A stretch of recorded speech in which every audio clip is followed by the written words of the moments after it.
After Simon left the hall of the pallbearers, the 6 pallbearers kept on looking at the door Simon just went through. Is it wise to keep him alive? Although he's still weak and most likely not as talented as the others, he's a threat that makes my tongue sour. Deep Dusk, the pallbearer with 4 crimson dots on her mask, voiced out her concern to True Night. And First Dusk, the pallbearer with 6 crimson dots on his mask, also shared the same concern as Deep Dusk. I agree with Deep Dusk. That kid is dangerous. Despite all that we did to him and despite being in the presence of 6 demon lords, he was always calm. There was no sign of fear in his gaze. And how is such a thing possible for a kid with a mixed bloodline of a lowly one-horned demon and demon cat? Deep Dusk nodded in agreement with the words of First Dusk. If he had a superior or supreme grade noble bloodline or a royal bloodline, we'd understand. But a kid with a lesser bloodline? That's just abnormal. We're not 100% certain if his bloodline is a lesser bloodline. It experienced some changes when I tried extracting it. The Black Midnight, the pallbearer with 3 crimson dots on his mask, spoke. He was the Valari who kidnapped Simon, and he was also the pallbearer Simon glanced at before leaving. Simon recognized him by his aura despite the change in his mask. Deep Dusk still shook her head despite the words of Black Midnight. Even if it experienced some change, do you mean to tell me that his bloodline would suddenly become a noble bloodline or a royal bloodline just because of that? I doubt it. She tapped her index finger on the table in contemplation. Aside from his bloodline, there's just something about him and that puts me off. Black Midnight chuckled and shifted his gaze to where Simon had knelt. There were blood stains on the ground, and an outline of how Simon knelt and his movements appeared in his eyes. You mean the fact that he showed no anger or hatred at us even after all that we did to him? Deep Dusk nodded. Exactly. He definitely hates us because who wouldn't hate the people that tortured you? But he showed no signs of anger or hate. First Dusk also looked at the blood stains at the center of the round table with a contemplating glint in his eyes behind the mask. And we know that he has not been trained in any way or form to either withstand torture or to be able to control his emotions in even the worst situations. Deep Dusk completed the words First Dusk was about to speak. So, how is he able to do all these things when he has not even lived for 16 years? There's something truly off about this kid, and I'm not comfortable with him being allowed to roam free in the clan. We should either kill him, let that pig have his way with him, or imprison him till he dies. Deep Dusk said emotionlessly. There was a silence for a moment, not until soft but loud and heavy taps echoed in the hall. The 5 pallbearers all looked at True Night, and the demon spoke. He knows no fear and he's always calm regardless of the situation he's in. He's able to control his emotions, and he can also withstand torture. These are all high-quality traits of an assassin in case you've forgotten, and it's why the master said we should make him a member. Even some of our assassins with immense talents don't have his qualities, but he has them. Besides, we'll know what his true talents are in 3 days, and we'll see what he's capable of during the test. But Deep Dusk tried to interrupt, but True Night calmly raised a finger. Also, he has the soul-eating centipede inside of him, and it was the master, not I, that modified it to kill him in the most painful way if he does anything to harm the organization. The master already knows that he's a plant that could become a thorny weed and not a fruitful tree in the clan. So, he has taken his precautions and he would keep on observing the boy in his own way. We should trust the master. Every pallbearer went silent at the words of True Night, but a few seconds later, still Midnight spoke, the pallbearer with 2 crimson dots on his mask, the second strongest pallbearer. A blade left sheathed at our backs is still a blade. Still Midnight's voice was that of a woman, and it was extremely pleasing and soothing to the ears. However, it was a voice that many demons feared. Every pallbearer looked at Still Midnight with varying expressions at her words, and the gaze of True Night became slightly cold and threatening. It is the will of the master. Are you saying he does not know what he's doing? Still Midnight shook her head softly with folded arms and said calmly, the master is always right. True Night stared at her for a few seconds. Then he shifted his gaze to the other pallbearers, especially Deep Dusk. Like I said before, you don't have to worry about him so much. The master is handling it. And there would be demons observing him at every corner. He shifted his gaze to Black Midnight, the Valari who kidnapped Simon. What we should be concerned about is finding where Zagler kept the Devourer's blood essence. He gestured at both Deep Dusk and Black Midnight. Both of you will take on the task of locating the blood essence. Either we find where Zagler hid the blood essence he found, or we find another one or a substitute. Regardless of which, it is of utmost importance to the clan. Both Deep Dusk and Black Midnight bowed slightly. Understood. True Knight nodded. We can go our separate ways. This meeting is over. After Simon left the Hall of Pallbearers, he was guided by a short demon rat to the room where he was to be healed. It was sort of funny being guided by a demon rat because he was a demon cat, and he saw the demon rat tremble a few times and nearly stumble because his bloodline instinctively feared him. And this was despite the fact that the demon rat was a lesser demon and he had not even awakened his demon heart. However, it was not abnormal for the demon rat to be instinctively fearful toward him. Not only was his bloodline a predator, the rat's bloodline, he was also physically stronger than the demon rat. But did Simon care about this? Absolutely not. He just wanted to get to the room where he would be healed. And when he got there, he found himself in a room with black tiled floors and walls, and at the center of the room was a white bathtub. The rat told him to enter with the most confident tone he could muster, and Simon approached the bathtub with eagerness and relief in his steps and eyes. Inside the bathtub was a crimson liquid that smelled like blood mixed with herbs. He saw some herbs he recognized and did not recognize floating on the surface of the liquid, and after scanning through the herbs and listening to his instincts, he removed what little was left of the rags that covered his private part and entered the bathtub. The moment he entered, he hissed as a stinging pain jolted him from the tip of his toes to his short tail, then to his horns. Simon had the urge to jump out of the liquid because of the pain, but he already expected such pain. Besides, what was this pain compared to what he suffered ever since he was kidnapped by the clan? The rat exited the room, leaving Simon alone, and Simon closed his eyes in immense relief as the liquid healed his injuries. Although he knew that the main ingredient of the liquid was blood, he didn't care. His morals as a human was being chipped away with every hardship he went through. If he had to bathe in blood to heal his injuries, then so be it. He could feel his missing flesh and severe internal injuries healing at a pace that was not too slow or fast. He also noticed that the injuries to his heart and foundation, which was caused by the extraction of his bloodline, was also being healed, but not strengthened in the slightest. The liquid gave him no increase in his strength or talent. It only healed him, and Simon hoped that it completely healed him. As he lay in the bathtub while staring blankly at the black ceiling, his mind could not help but wander to everything that happened to him.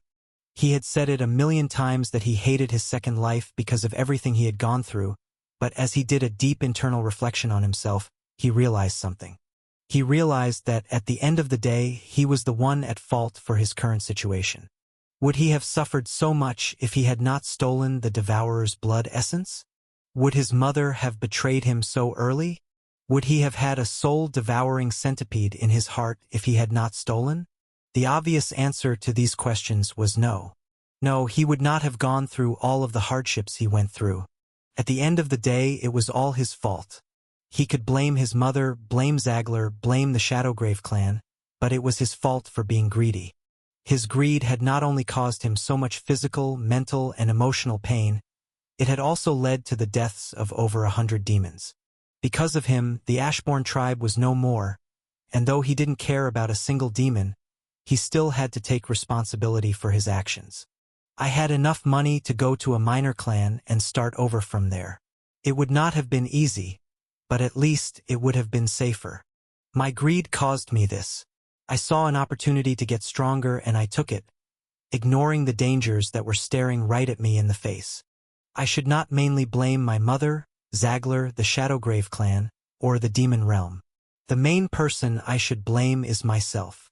I caused this to myself, and I have to live with the consequences of my actions. Simon released a deep sigh as he pushed himself deeper into the bathtub. He looked up, and his eyes flashed with a determined light. I'll survive, then I'll take my revenge. Most especially on Pelin. He'll be the first person I kill. His eyes flashed with killing intent and a tinge of madness. Then he released another sigh to calm his nerves. He decided not to think about other things for now, like what the tests might be, the 6 pallbearers, or what his next steps would be. Right now, he just wanted to sleep after performing this deep reflection of himself. As he looked at the ceiling, he thought of nothing, and not too long after, he slept off. It was a sleep he only had when he was a baby because of his habits of not sleeping too deeply. The crimson liquid healed the external and internal injuries to his body, but what it couldn't heal was Simon's soul. Just like the pallbearers said, the human-faced centipede was actually a soul-eating or soul-devouring centipede. Every bite it took of a person's internal body not only affected the physical body but the soul. Every chunk it took of a person's internal flesh was a chunk taken out of the person's soul. And though it was small, the soul was extremely fragile, especially for Simon, who was still very weak. Despite the fact that he had reincarnated with his memories and blessing, his soul was not as powerful as before, and it had been severely weakened just so that he could reincarnate and not be discovered. Simon had no idea of this, but with time, these missing tiny pieces of his soul would affect him. The coming-of-age rite was one, if not the most important event in the entire demon realm. It was the day that defined the future of every demon, especially Simon. The coming-of-age rite was a natural event that occurred whenever a demon turned 16, and although it was called a rite, it was not really a rite. Every demon just loved to call it a rite, a ceremony. When a demon turned 16, they awakened their demon heart, and the ranks of their bloodline is known. There are 4 bloodline ranks: lesser bloodline, common bloodline, noble bloodline, and royal bloodline. And each of these bloodlines are also divided into minor grade, greater grade, superior grade, and supreme grade. The rank of a demon's bloodline 90% of the time determined a demon's future, and it was also why the coming-of-age rite was very important. As Simon sat cross-legged in an empty room that had been given to him to undergo his coming-of-age, he could not help but look at the sky and recall the words a member of the Shadowgrave clan told him. The clan member explained to him the coming-of-age rite and what he should expect. And his words was the reason he was specifically looking at the 2 moons in the sky. The demon realm was not like Earth, which had just a single orange sun, and neither was it like Earth, which had a single silver moon.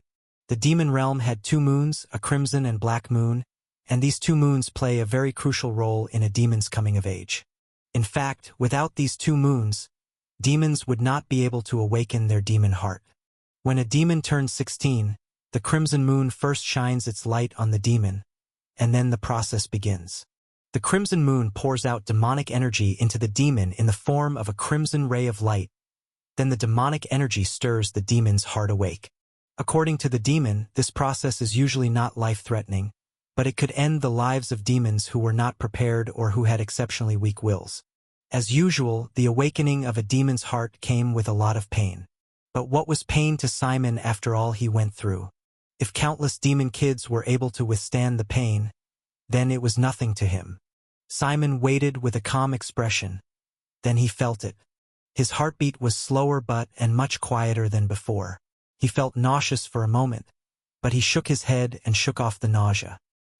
He squinted and turned away as the crimson moon let down its light on him, and although the light was not bright but dim, it was extremely bright to Simon because he stared directly at the crimson moon. Simon felt a yearning desire erupt in the depths of his heart, and his heartbeat, which was beginning to slow down, began to rise. It was faster and it was also louder. Not too loud than outsiders could heart, but loud enough for Simon to notice the difference. He closed his eyes. Then he waited and observed. The next step was for his bloodline to absorb the demonic energy on its own, and this was what determined the rank of the demon's bloodline. The higher the rank of a demon's bloodline, the more demonic energy it absorbed and needed to fully awaken the demon's heart. And how do demons measure how much demonic energy has been absorbed? A few seconds later, a crimson ring slowly formed out of thin air around Simon's body. The crimson ring was faint, but with every second and minute that passed, it became clearer and clearer. After 6 minutes, it solicited like a real ring and began to rotate slowly around Simon. Then in the next minute, another crimson ring was formed above the first crimson ring. And just like the first crimson ring, the second crimson ring slowly became more solid and began to rotate. These rings signified the rank of a demon's bloodline, and the number of rings showed what exact grade the demon's bloodline was. A single crimson ring meant that the demon had a lesser bloodline at the minor grade. 2 crimson rings meant that the demon had a lesser bloodline at the greater grade. 3 crimson rings meant that the demon had a lesser bloodline at the superior grade. 4 crimson rings meant that the demon had a lesser bloodline at the supreme grade. 5 crimson rings meant that the demon had a common bloodline at the minor grade. And this was the trend up until the 9th ring. The first crimson ring to the 8th crimson ring signified that the demon had either a lesser bloodline or a common bloodline, and the number of rings the demon produced specified the exact grade of the bloodline. But from the 9th ring it began to change. The first change would be that the demon would no longer be bathed by the demonic energy of the crimson moon, but by the demonic energy of the black moon. This would cause the black moon and the crimson moon to shift, and the changes it would cause to the entire demon realm would be immense. Whenever this occurred, every knowledgeable demon knew just what it signified, and powerful clans and kingdoms usually sent out their members to search for the demon who was the cause behind this change. Unlike the 1st to 8th rings, the 9th ring would be black. And the 9th black ring signified that the demon possessed a noble bloodline at the minor grade. The 10th black ring signified that the demon possessed a noble bloodline at the greater grade. This was the trend up until the 16th black ring, which meant that the demon possessed a royal bloodline at the supreme grade. A demon possessing 16 black rings would send waves throughout the entire demon realm, and even the gods would notice. But such an event had not occurred for a long time. Even the demon king of death Simon killed did not possess a royal bloodline at the supreme grade. Before he faced the gaze of the basilisk and forced an evolution of his bloodline in an unknown way, Simon already knew that his bloodline was going to be a lesser bloodline. Although he was not so knowledgeable about the path of demons, he had killed an uncountable number of them in his past life, and he had also studied some of them. His knowledge and experience made him to realize that his bloodline would at best be a lesser bloodline, but the question of the specific grade was something he didn't know. However, as he looked at the 4 crimson rings spinning around him, Simon's entire attention was on his inner body and the 4th ring which was trying to form. His expression was solemn, and he wondered in his heart if he would get a common bloodline. A common bloodline was definitely not sufficient enough to achieve his ambitions, but in his current situation, he needed to have at least a common bloodline.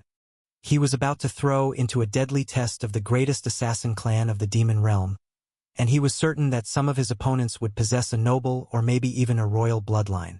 A common bloodline was the bare minimum he needed to make his life a little bit easier, and he did not even blink as he stared at the slowly forming crimson ring.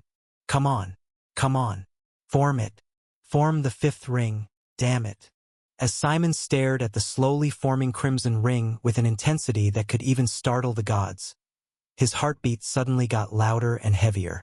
Simon felt the blood in his veins move at 6 times its normal speed, and it felt like he was about to explode into pieces, but he held on. The veins protruding on his arms and neck turned indigo for a moment before it receded back to the normal red. Bait him! His heartbeat echoed across the room. Then the 5th crimson ring formed above the 4 lesser crimson rings. Simon's eyes flickered as he felt a sudden increase in his strength. But that was not all. A 6th crimson ring later, then a 7th and then an 8th. 8 solid crimson rings floated around Simon, and the lights they all emitted painted the wall crimson.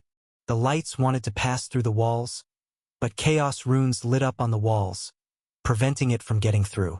If Simon was outside and without any sort of preparation, the light from the 8 crimson rings would have lit up a kilometer-wide radius, and his life would be in danger. The crimson rings contained a dense amount of demonic energy that was meant for the demon undergoing his or her coming of age, but this demonic energy was also very useful to other demons and demon beasts. If a lesser demon or a fiend were to absorb the crimson rings, their demon hearts would experience a drastic increase in the demonic energy it contained. Some might even advance by a level or 2, and depending on the number of rings, the bloodline rank of the demon could also advance. However, doing this came with its own terrible risks, and it was why demons rarely chose to do such a thing. Only demon beasts acted on their instincts without reasoning. Simon stared at the 8th crimson rings rotating around him, and a tinge of hope and surprise could be seen in his gaze. Could he actually be lucky? Could this be the one good thing amidst all the hardships he went through? Simon shifted his gaze to the sky in anticipation, and even the pallbearers who were watching his coming-of-age rite also had solemn expressions. They were solemn because they had not expected Simon to have even gotten a bloodline that was not only at the common rank but at the supreme grade. A supreme common bloodline was not enough to cause an uproar in their clan or in any organization that was greater than the tribes. However, a supreme common bloodline was enough to place Simon on the same level as many of their members in terms of bloodline talent. He would be amongst the average ranked assassins, but he would at the top of the average ranked assassins with his talent. A supreme common bloodline was not enough to shake their hearts, but they were shocked because they expected Simon to have a superior lesser bloodline at best, not even a supreme lesser bloodline. They also had solemn expressions because they had not prepared for the awakening of a noble bloodline. The difference between a supreme common bloodline and a minor noble bloodline was like night and day. If they were not careful, the entire demon realm, especially the kingdoms and clans, would be alerted to the birth of a noble bloodline. It would draw attention to them, and attention was the last thing the Shadowgrave clan needed. Fortunately for the pallbearers, there was no movement from the Black Moon, and this caused some of them to heave sighs of relief. The moment the Black Moon moved, it meant that Simon was on the verge of awakening a noble bloodline. Unfortunately for Simon, it seemed like he was going to be stuck with a supreme common bloodline for some time. I see now. If I had not been forced out of that space and I was able to claw at those massive serpentine eyes, my bloodline would have evolved to the noble rank. What I saw back then was related to cats, so it has something to do with my demon cat bloodline, but what of my one-horned demon bloodline? How do I evolve the bloodline? I'm a hybrid with mixed bloodlines, and although I don't know much bloodlines, I have a feeling that it'd be best if I find a way to evolve both bloodlines to the same rank. Right now, the demon cat bloodline is my main bloodline, while the one-horned demon bloodline is inferior. The benefits I'm going to gain from my one-horned demon bloodline is going to be a lot less compared to the demon cat bloodline. Simon looked down with a contemplative expression. There was no hint of disappointment or sadness in his gaze, only calmness. I really need information. Simon exhaled softly. Then he waited for the next process in the awakening of his demon heart. This process was ignored by many ignorant, lazy, and incapable demons. But for Simon, it could make a drastic difference in the power he gains at the end of the day. The purpose of the rings that formed during a demon's coming of age was not just so that demons could know the rank of a demon's bloodline. It was also not the last step in the coming of age rite.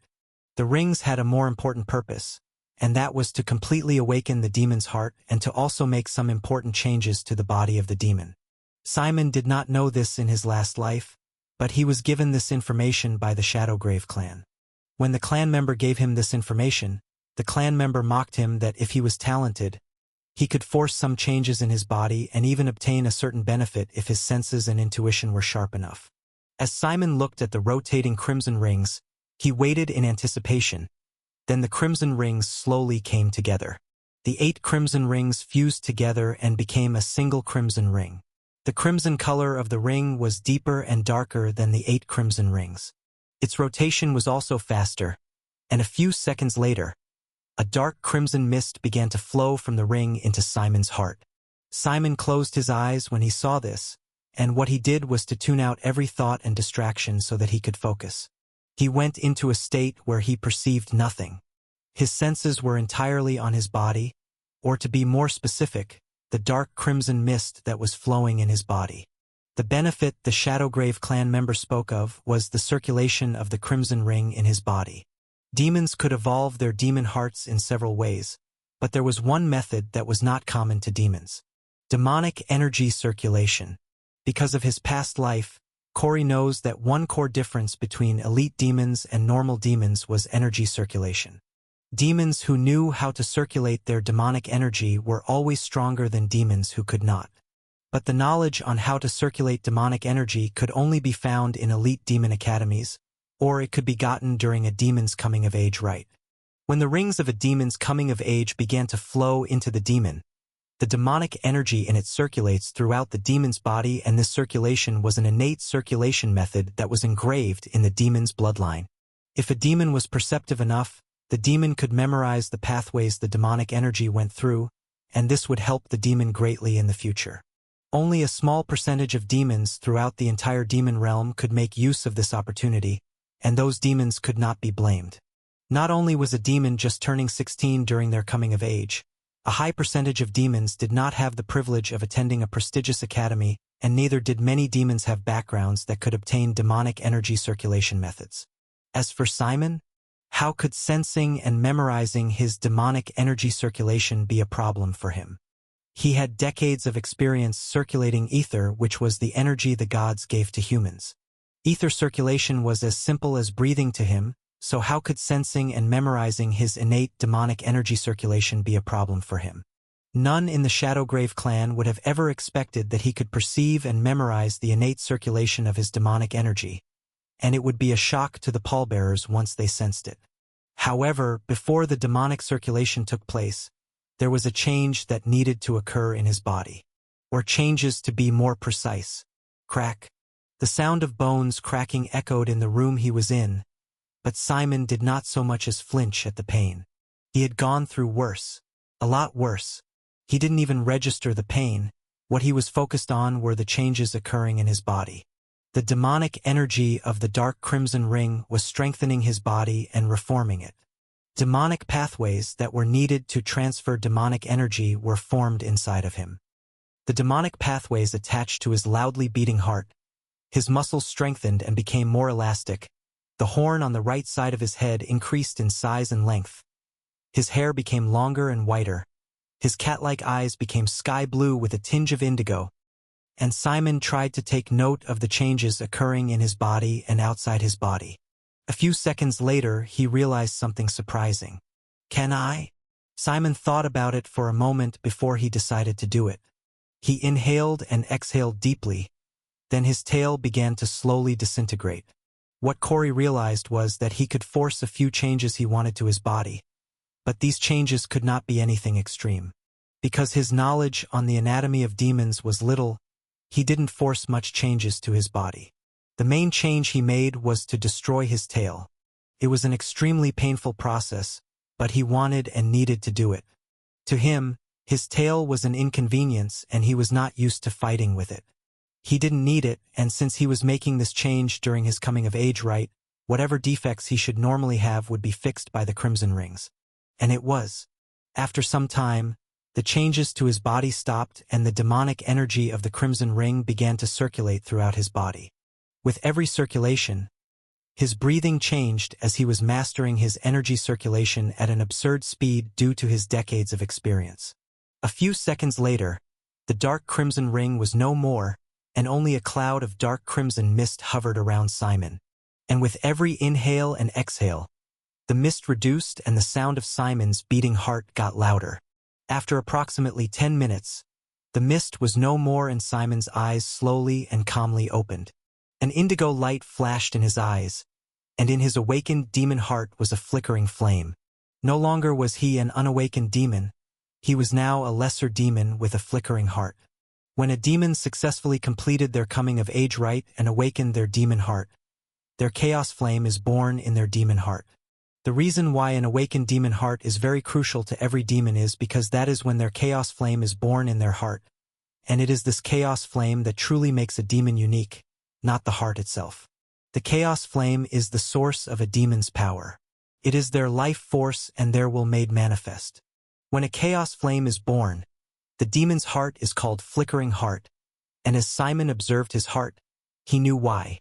Inside his heart was a flickering, small, unstable flame that looked like it would go out. Simon would have panicked if he didn't know better, but he knew that despite this flame looking like it would go out, it would never go out as long as nothing extreme happened to him. My chaos flame is pale silver with a faint orange hue to it.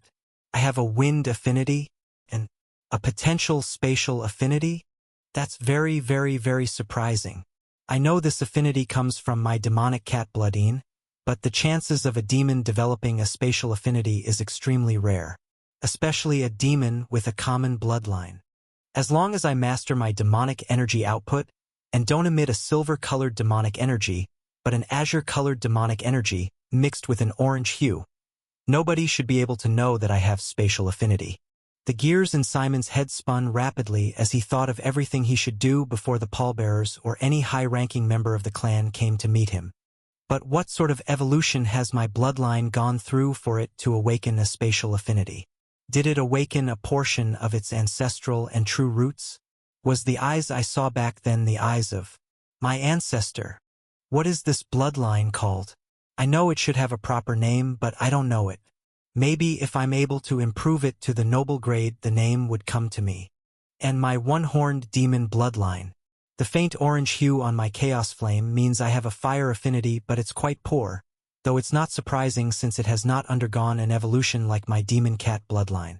Simon inhaled, then exhaled deeply. He glanced at the door, and when he saw that nobody had entered yet, he continued observing the other changes to his body. He looked to his right, and there he saw a mirror which had been in the room from the very beginning because it was a normal thing for demons to undergo a change in their appearance, and it was better for many demons to see their changes before another demon pointed it out to them. Simon stood, then he walked to the mirror. He held his chin slightly with slightly narrowed eyes. Then he held the tip of his hair and his horn.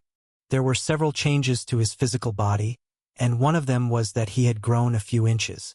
Simon was now 6 feet 1 inch, and he was taken aback at first because he was just 16, but he was so tall. But when he recalled that he was a demon and that there were many other demons his age who were taller than him, he didn't sweat it. Another change was his eyes. His eyes were now sky blue with faint silver at the edges of his pupils. His teeth were much sharper, stronger, and slightly longer than before. They were the teeth of a predator, and Simon was certain he could use them to tear off a chunk of flesh from even a fellow lesser demon. Then his fingers and toes. His fingernails and toenails were now thicker and darker. They also had faint orange lines at their tips and edges, and when Simon flexed his fingers, they elongated into claws. I can also cause flames to appear on them, but it won't be wise to do that now when I have very little demonic energy. There was his hair. His hair was no longer a mixture of black and white but pure white like the midnight. It was also long and was reaching just below his neck. Then his horn. His horn, which he always had since birth, was now longer and darker. I could kill somebody with this actually.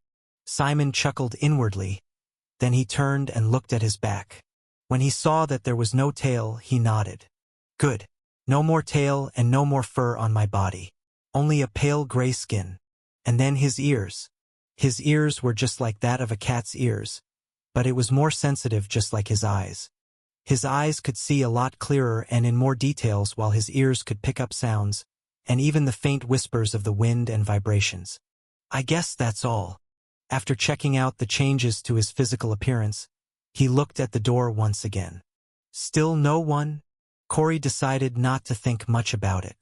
It gave him more time to adjust to his new body. Should I bring it out now or later? Simon pondered for a moment before coming to a decision.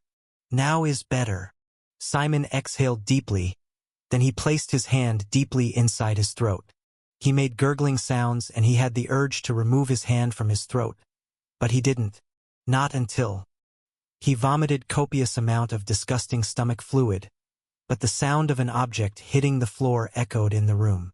Corey wiped his mouth. Then he walked forward and picked up a ring. This ring was the miser's ring Zagler gave to him. Because of the pallbearer that appeared back then, what he did was to swallow the ring, much to the shock and disbelief of the pallbearer and the other Valaris back then. Swallowing the ring is the only reason he still had it with him. Disgusting. Simon frowned as he wondered if he should wear the ring with his vomit on it. But as he was pondering on this issue, the door to the room opened and he decided that he could not wear the ring as it was. He calmly kept it in his pocket. I'll clean it later. 2 Valaris entered the room, and Simon's eyes flashed with a silver light.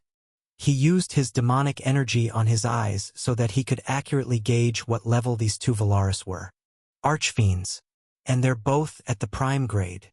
This was something Simon could not do before awakening his demon heart, or to be more specific, his chaos flame. To be able to accurately gauge how powerful a demon was, he instinctively created a technique on the spot that allowed him to see not only the demonic energy surrounding the demon but also a hazy outline of the demon's chaos flame. If the pallbearers knew what Simon had just done, they would be shocked beyond words because he should not be able to do such a thing after just awakening his chaos flame. What Simon had done was not a new or strange technique in any way. Every kingdom, clan, and major tribe had techniques that allowed them to see a demon's demonic energy, though their techniques differed. However, a demon had to learn such techniques after awakening their chaos flame. An exception is if the demon's bloodline instinctively contained knowledge on how to use such techniques, but such bloodlines were usually supreme noble or royal bloodlines, not supreme common bloodlines. Corey did not know this, and even if he knew, he wouldn't care. The first reason is because he had created that technique not only because of his unique bloodline but because of his experience. When the demonic energy from his 8 crimson rings flowed throughout his body, it also flowed into his eyes. And with his experience, he was able to memorize the internal structure of his eyes and create a suitable ocular technique. Although he was not used to the anatomy of demons and demonic energy, he found his way around it. However, he would also admit it that he got some help from his bloodline. When he tried creating the technique, he instinctively knew what to do and the best way to channel his demonic energy. The result was creating a technique that would even shock the minor and major kingdoms, not just the Shadowgrave clan. The main reason why Simon's ocular technique would shock not just the Shadowgrave clan but the minor and 6 major kingdoms is because his ocular technique could see a demon's chaos flame. A demon's chaos flame could not be seen unless one was either a demigod, a god, or had a blessing in the form of an ocular technique. If one ripped out a demon's heart and decided to cut in two to see the demon's chaos flame, they would see nothing. The chaos flame was invisible to normal eyes, and once a demon's heart died, the chaos flame died with it. A chaos flame could only be seen and could only live in a demon's heart. Simon could not see the full image of a demon's chaos flame. He could only see a vague outline of it, and this was because of his demonic cat bloodline. His bloodline instinctively directed him on how to create an ocular technique that could make him see a demon's chaos flame. If his bloodline had evolved the more, he would have been able to see more than what he currently seeing, but it was enough for him. His ocular technique allowed him to accurately gauge a demon's level, and that was all that mattered to him. However, if other demons should hear of this, the shock they'd be in could not be described. Simon didn't know this, but he knows that there is more to his bloodline after it underwent an evolution. He knows that even if it was a common bloodline, it was not a normal common bloodline. There was just something about his bloodline he couldn't put his hands on. He also knew that if he was standing before a demon with a noble bloodline, he would not need fearless. To stay calm. His bloodline would not be fearful or feel any bloodline suppression. In fact, under the right circumstances, he had a feeling that he might be able to make a noble bloodline feel fear. Interesting. The more time goes by, the more information is suddenly coming to my head regarding not just my demon cat bloodline but my one-horned demon bloodline. Demons and bloodlines, huh? No wonder they are so powerful. They can learn and understand things so easily. As Simon had these thoughts, the 2 Valaris who were wearing masks and robes to cover the bandages on their bodies stood before him. They both glanced at the vomit on the floor, and Simon could see the disdain and disgust in their eyes as they shifted their gaze toward him. They believed that he had puked his guts out because of the pain of the bodily transformation every demon went through after awakening their chaos flame. But Simon did not bother to explain or make a remark. He just stared at them with a calm and indifferent expression. "Follow us. We'll take you to your room where you'll wait for the trials," one of the Valaris said. Simon nodded. Then the Valaris walked, and Simon followed. As they were walking through a corridor with no doors, he asked a question. "When is the trial starting?" "The trials will begin 3 days after today." "Trials, huh? Not just a single trial." The first Valari who spoke had also said trials instead of trial, but Simon said trial on purpose to be certain that the first Valari had not made a mistake. "I wonder what the trials would be like." Just as Simon had this thought, He felt multiple perceptions sweep over him, and the hair all over his body tingled and rose. It's them. He recognized the auras. It was the auras of the pallbearers, and he knew that they had just scanned him for his physical body and demonic energy. Fortunately for me, the demonic energy I passively release has an azure color, not a silver color, or else it would cause more suspicions and problems for me. Simon shifted his gaze to the two Valaris, and he noticed that they did not sense the perceptions that just swept over the building they were in. Now that I have my chaos flame and demonic energy, I can truly have a feel of how powerful they are. And those guys have to be amongst the most powerful demon lords I've encountered. Especially the demon with a single crimson dot on his mask. That one has to be third strongest demon lord I've encountered. Maybe even top 2. Power. I'll have to be a lot more powerful than my past life. Simon's eyes flashed with a cold and sharp demonic light. 2 days later, Simon sat in a meditative position inside a room that had nothing in it. It had no bed, no chair, no table, absolutely nothing. Just a room with walls, a floor, and a ceiling. One would think Simon was a sitting corpse because he barely made any movement. The only reason why I would realize that Simon was alive and not dead is because of the rising and falling of his chest. His breathing was slow, quiet, and rhythmic. And with every inhale he took, silver mist gathered at the edges of his lips for a second before disappearing. And when he exhaled, the air close to his nostrils turned orange for a second before vanishing. If the pallbearers saw that Simon was absorbing, circulating, and refining the demonic energy in the air so that he could make his chaos flame burn brighter, the shock, suspicions, and wariness they have had concerning Simon would increase by several degrees once again. Simon was a demon kid from an impoverished tribe.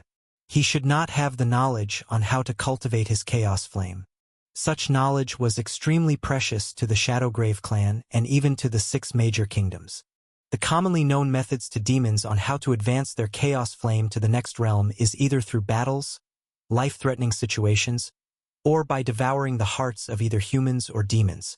Only the demons in the elite society know of another method called cultivation, and Simon, who was just a child with a supreme common bloodline, should not know about cultivation. But did Simon care about this? Absolutely not. After finding out that the pallbearers were no longer observing him, and it was only the 2 archfiends that brought him to this building that was observing him, he decided to cultivate using his innate demonic energy circulation technique. The technique was not perfect, and with his knowledge, he believed that he could make some improvements to it. But he didn't want to make such changes yet till he understood more about demonic energy and the demonic path of power. The 2 archfiends who were in charge of making sure he didn't try anything stupid or funny saw Simon sitting in a meditative position, but because of their arrogance and disdain toward Simon, they didn't even for once believe that Simon was cultivating his chaos flame. A few hours later, Simon exhaled deeply and opened his sky-blue eyes. He clenched his fists. Then he nodded with a slightly satisfied expression. After I devoured that mercenary captain's corpse, I became as strong as a fiend with a lesser bloodline. Well, a minor prime to be more specific. But now... He paused and furrowed his brows with a pondering expression. I might be able to fight a minor archfiend with a lesser bloodline, but it'll be extremely dangerous and difficult. I might not win. I might only survive, but having the ability to survive against an archfiend as a minor lesser demon is astonishing, honestly. The difference between a fiend and an archfiend is very wide. I know that very well. And this is just for my physical body. My demonic energy is nowhere close enough to that of fiends or archfiends. I would exhaust my demonic energy before an archfiend even exhausts 5% of his or hers. A light smile appeared on Simon's lips. Then he looked up. But even against archfiends, fiends, or even lesser demons, I have to be wary of the artifacts they possess and their bloodline abilities. Especially the artifacts. Artifacts can play a major role in a battle. Just like the robe of that Valari I failed to kill. Simon stood. Then he walked out of the room. When he came out, he was met with the cold and harsh winds of the Blackwind Valley in front of him. The Blackwind Valley was a valley with jagged black cliffs, constant screaming wind, and a dozen narrow stone bridges that went from one cliff to the other. Simon looked to the left, and he saw a building that was just like his. The door opened, and a female demon with a humanoid body, a beautiful face, but her hair was made up of snakes, not normal hair. Looks like Medusa, and serpentborns like her have suffered in the hands of humans because some humans somehow know about their powers. Some of it at least. The female serpentborn saw him stare at her, and she scoffed in disdain while walking to the garden that was in front of her house. She crouched and began playing with some snakes she had placed in the garden. Simon looked to his right, and there he saw other demons either meditating, resting, chatting, or practicing in the gardens in front of the tiny buildings that was theirs. To his left, right, and behind him were dozens of houses and demons, and all these demons were like him. They were here to take the trial and join the Shadowgrave clan. Whether they were forced like him or doing it willingly, Simon had no idea, and neither did he care. All he did was to mark the face of every demon child he could find and notice everything he could about the demon. After taking a subtle glance around, he walked to his garden, which had a rather sizable pond. He stripped naked without shame, and no demon looked at him weirdly or with disgust. In fact, a few demons gave him lecherous gazes, both female and male demons. But Simon ignored them all. He entered the pond and washed himself. Unlike other demons who rarely wash themselves, Simon did this because he was used to doing it as a human. Also, he had not reached the point where he had no need to bathe and his body would no longer produce waste products. As he washed himself, he stared at the water absent-mindedly, though his mind was on his chaos flame. I have refined my chaos flame by 10% these past 2 days. If I can reach 26%, then I'll no longer be a minor lesser demon but a prime lesser demon. My chances of survival in this trial would increase. There are 6 ranks when it came to demon hearts. A flickering heart which lesser demons possess. A burning heart which fiends or awakened demons possess.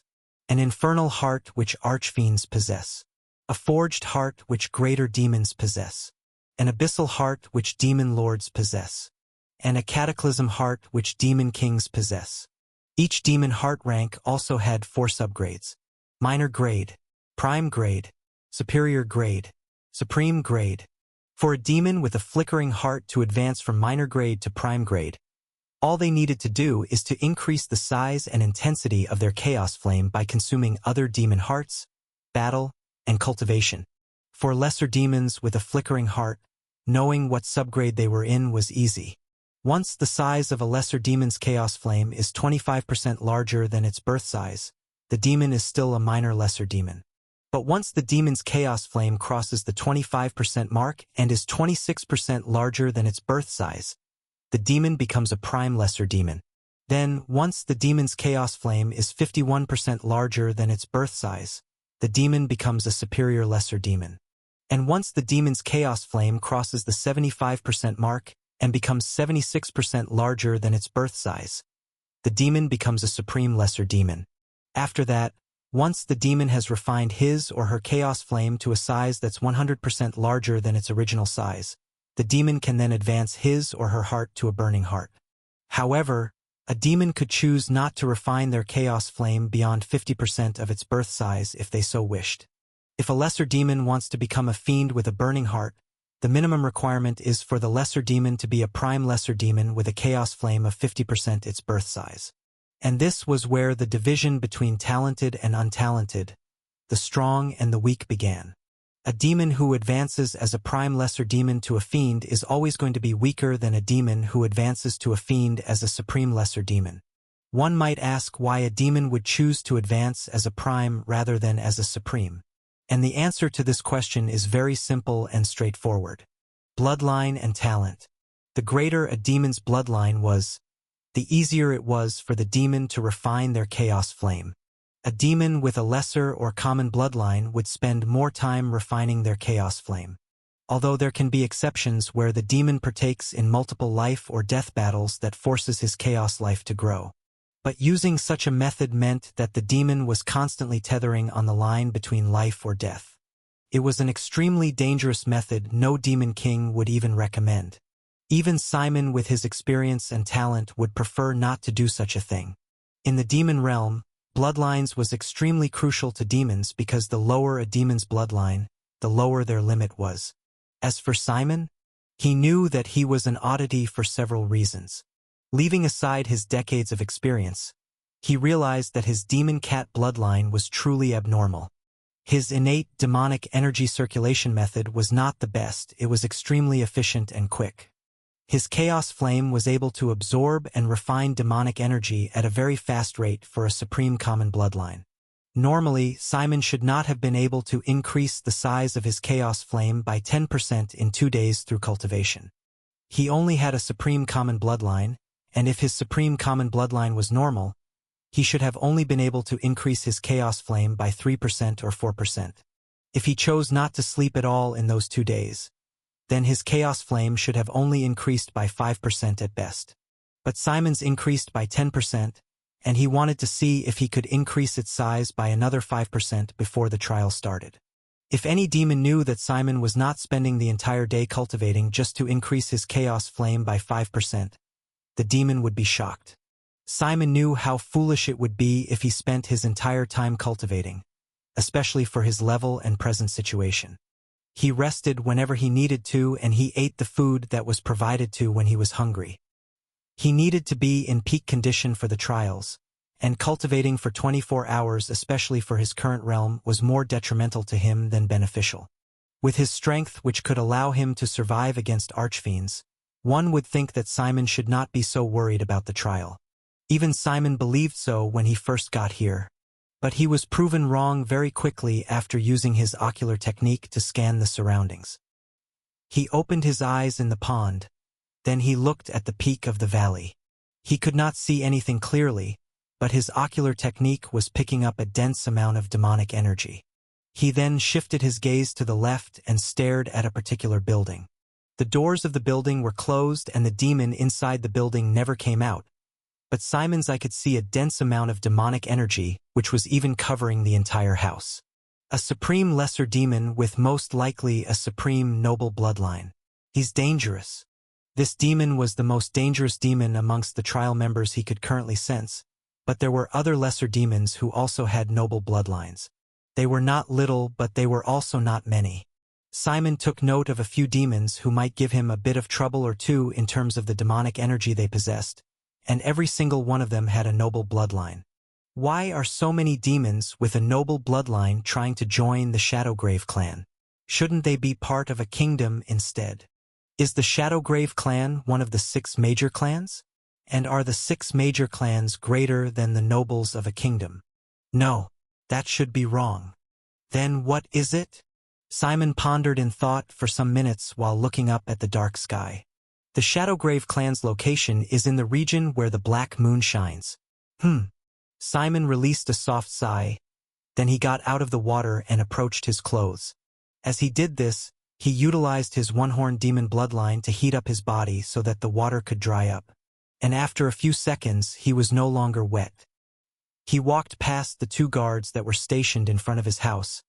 But just as he was about to enter his house, a voice called out to him. "Hey!" He paused and looked back. He saw a group of 6 approaching him, 4 boys and 2 girls, and the moment he saw this group, a sense of déjà vu hit him. His lips twitched, and without even responding to the group, he turned and walked inside his room. "Not today, kids." "Hey!" Simon completely ignored the shouts of the demon kids outside the door. He could hear the curses and threats they threw at him after a minute passed, but he didn't care. The moment he saw their demeanors, clothes, and lineup, he knew that the chances of anything good happening if he answered them was abysmal. He had experienced such a thing before where he was called by humans who believed the world was theirs. Their arrogance knew no bounds, and in cultivation novels he had read, they were referred to as the arrogant young masters. And the only way to escape such individuals and not anger them is to cower and suck up to them. Simon would definitely never do such a thing, and since he had experienced the annoyance of such arrogant young masters, he did the best thing possible. Ignore them. Sure, it would make them to be angry at him, but even if he responded to their call, he would still anger them because of his innate arrogance, and his disdain and anger toward demons. Since no matter what he did, he would most likely anger them. It was better not to waste his time speaking to such fools. He would rather use it to rest or cultivate his chaos flame. And that was what he did. They're most likely nobles. I can sense their noble bloodlines. But all except one is trash. At least the rules and guards of the clan are very useful in this situation. Because of the presence of the Shadowgrave guards in front of his house, the noble kids could not barge into his house and disturb him. He was not the only one that had guards in front of his house. Every trial member had guards in front of their houses, and the guards were there to maintain peace and order. Some trial members got into a fight on the first day he arrived here, and he saw the guards discipline and punish both trial members. After that day, he and several other trial members realized that fighting was disallowed in the Blackwind Valley. The guards did nothing but sit in front of their houses in meditative poses, and they said no words. Some complained about them, but Simon had no issues with them. They didn't disturb him. He won't disturb them. 15%. Let's see if I can do 15% before the trial tomorrow. Simon closed his eyes and began cultivating. Bang! Boom! Hours later, extremely loud drumbeats shook the entire valley, causing every trial member who was either sleeping or in deep meditation to awaken. Many complained, while those like Simon calmly opened their eyes but remained alert. The drum sounds continued, and Simon rubbed his eyes as he stood. He yawned a little, then he walked out of his house with a sharp gaze. Sleeping sure is nice. Wish I did that more often when I was the hero of Earth. As Simon pushed the door open and walked out, he was stunned to see so many people standing in rows and columns a few meters from his home. Everybody was facing the narrow stone bridges, and Simon tilted his head slightly and looked at the narrow stone bridges. There, he saw 5 clan members wearing masks with veils attached to the bottom of the masks. Simon's ears twitched when he heard the whispers of surprise from the demons around him. Then his eyes narrowed slightly with interest. So, clan members with these type of masks are called Veilmasters, huh? And 2 Veilmasters are usually in charge of the trial, but this time around, there are 5 Veilmasters. Seems something interesting might happen in this trial. Clap. The Veilmaster who stood in the middle and at the forefront of the other Veilmasters clapped, and the entire valley went silent. The whispers, the drumbeats, and the sound of the winds of the valley all went silent for a moment the instant the Veilmaster clapped.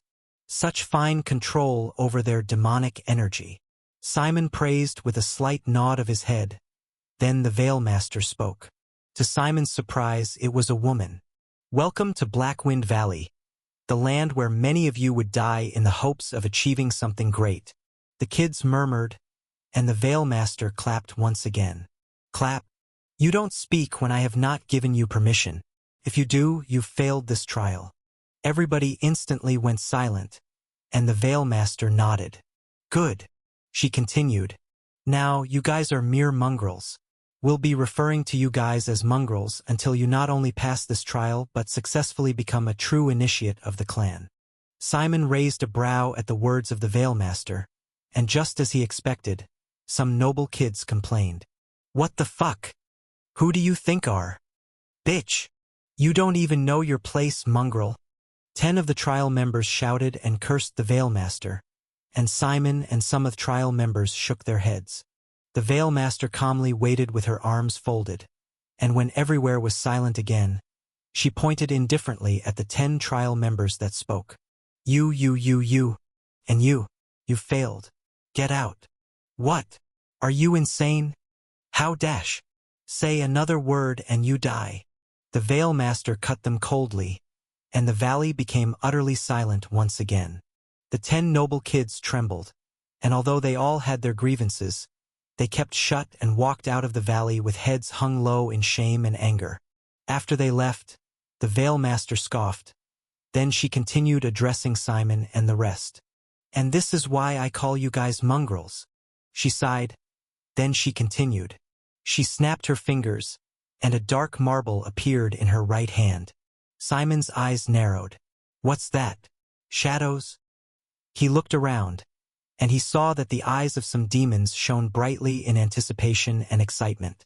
I'm sure some of you know what this is. Condensed shadow essence. Some of the demon kids whispered amongst themselves when the Veil Master verified their suspicions on what the marble is. Some were about to keep on talking, but they suddenly recalled what happened to the previous nobles and they instantly kept shut. The Veil Master was about to point her fingers, and when the kids who were talking noticed this, they could not help but thank their lucky stars they quickly kept shut. Mongrels! The Veil Master scoffed in disdain. Then she continued speaking. We accepted a total of 1,200 of you mongrels. Now 1,190 of you mongrels are left. She paused for a moment, and when she saw that none of the kids spoke out like a fool, she nodded in satisfaction. There are 900 condensed shadow essences placed in this valley. You have 90 minutes to bring me a condensed shadow essence. The Veil Master snapped her fingers, and an hourglass appeared above her palm. Anybody that does not bring me a condensed shadow essence would fail this first trial and would not be allowed to partake in further trials. The Veil Master paused and observed the mongrels one by one. She could see the disbelief, shock, confusion, and despair in the eyes of many. 290 of you mongrels would either leave here alive but as failures, or you die here. You're mongrels, but your death serves a higher purpose to the clan. The Veil Master's eyes flashed with a cold and ruthless light. Meanwhile, Simon and some other trial members furrowed their brows slightly in thought after hearing what the first trial was. The Veil Master was about to speak, but then a noble kid raised a hand, signaling that he had a question. Some had expressions of disbelief at the audacity of the noble to raise a hand and try to ask a question. Good. At least some of you have manners. Some demons widened their eyes in disbelief, and the Veil Master scoffed when she saw this. This is why we refer to you fools as mongrels. Speak, boy. The noble who had raised his hand bowed slightly, then spoke. Are there condensed shadow essences on this side of the valley? Or do we have to cross those bridges to get them? The Veil Master chuckled softly. Then she clapped with a smile behind her mask. You asked a smart and important question that would save the lives of many of these foolish mongrels. She shifted her gaze from the noble to all the other trial members. There is no condensed shadow essence on this side of the valley. You'll have to get to the other side of the valley, find a condensed shadow essence, then bring it back here to me before your time is up. Even if all the condensed shadow essences have not been found before the time is up, the trial would still be over and those who have not brought a condensed shadow essence to me will fail. The Veil Master took one last look around, and another demon noble raised his hand. You're the last person I'm permitting to ask a question. Speak. The boy calmly and coldly spoke. Are we allowed to kill in this round and in future rounds? Of course. The Veil Master said with a pure and utter indifferent tone and gaze. Some trial members shuddered at the indifference in her tone and gaze, while some smiled brightly at her words. After answering the question, she swirled her fingers and the hourglass turned midair. She had used her demonic energy to control the hourglass. The trial starts now. Bang! Boom! Out of the way! Get the fuck out of my way! Move! Hundreds of demon teenagers ran wildly to the narrow stone bridges ahead of them. The 5 Veil Masters stood in front of 2 stone bridges, but none dared to make the mistake of even touching the clothes of the Veil Masters. Every demon that wanted to use the stone bridges behind the Veil Masters all had to be careful. The scene was chaotic, and Simon could see some unlucky demons fall of the bridges down to their deaths. Some were pushed while some lost their footing because of how unstable the bridge was. Not only was the bridge not steady in the slightest, the powerful and chilling winds of the Black Wind Valley blew at the bridges and trial candidates. A few candidates were unlucky because a powerful gust of wind suddenly appeared and swept them off their feet.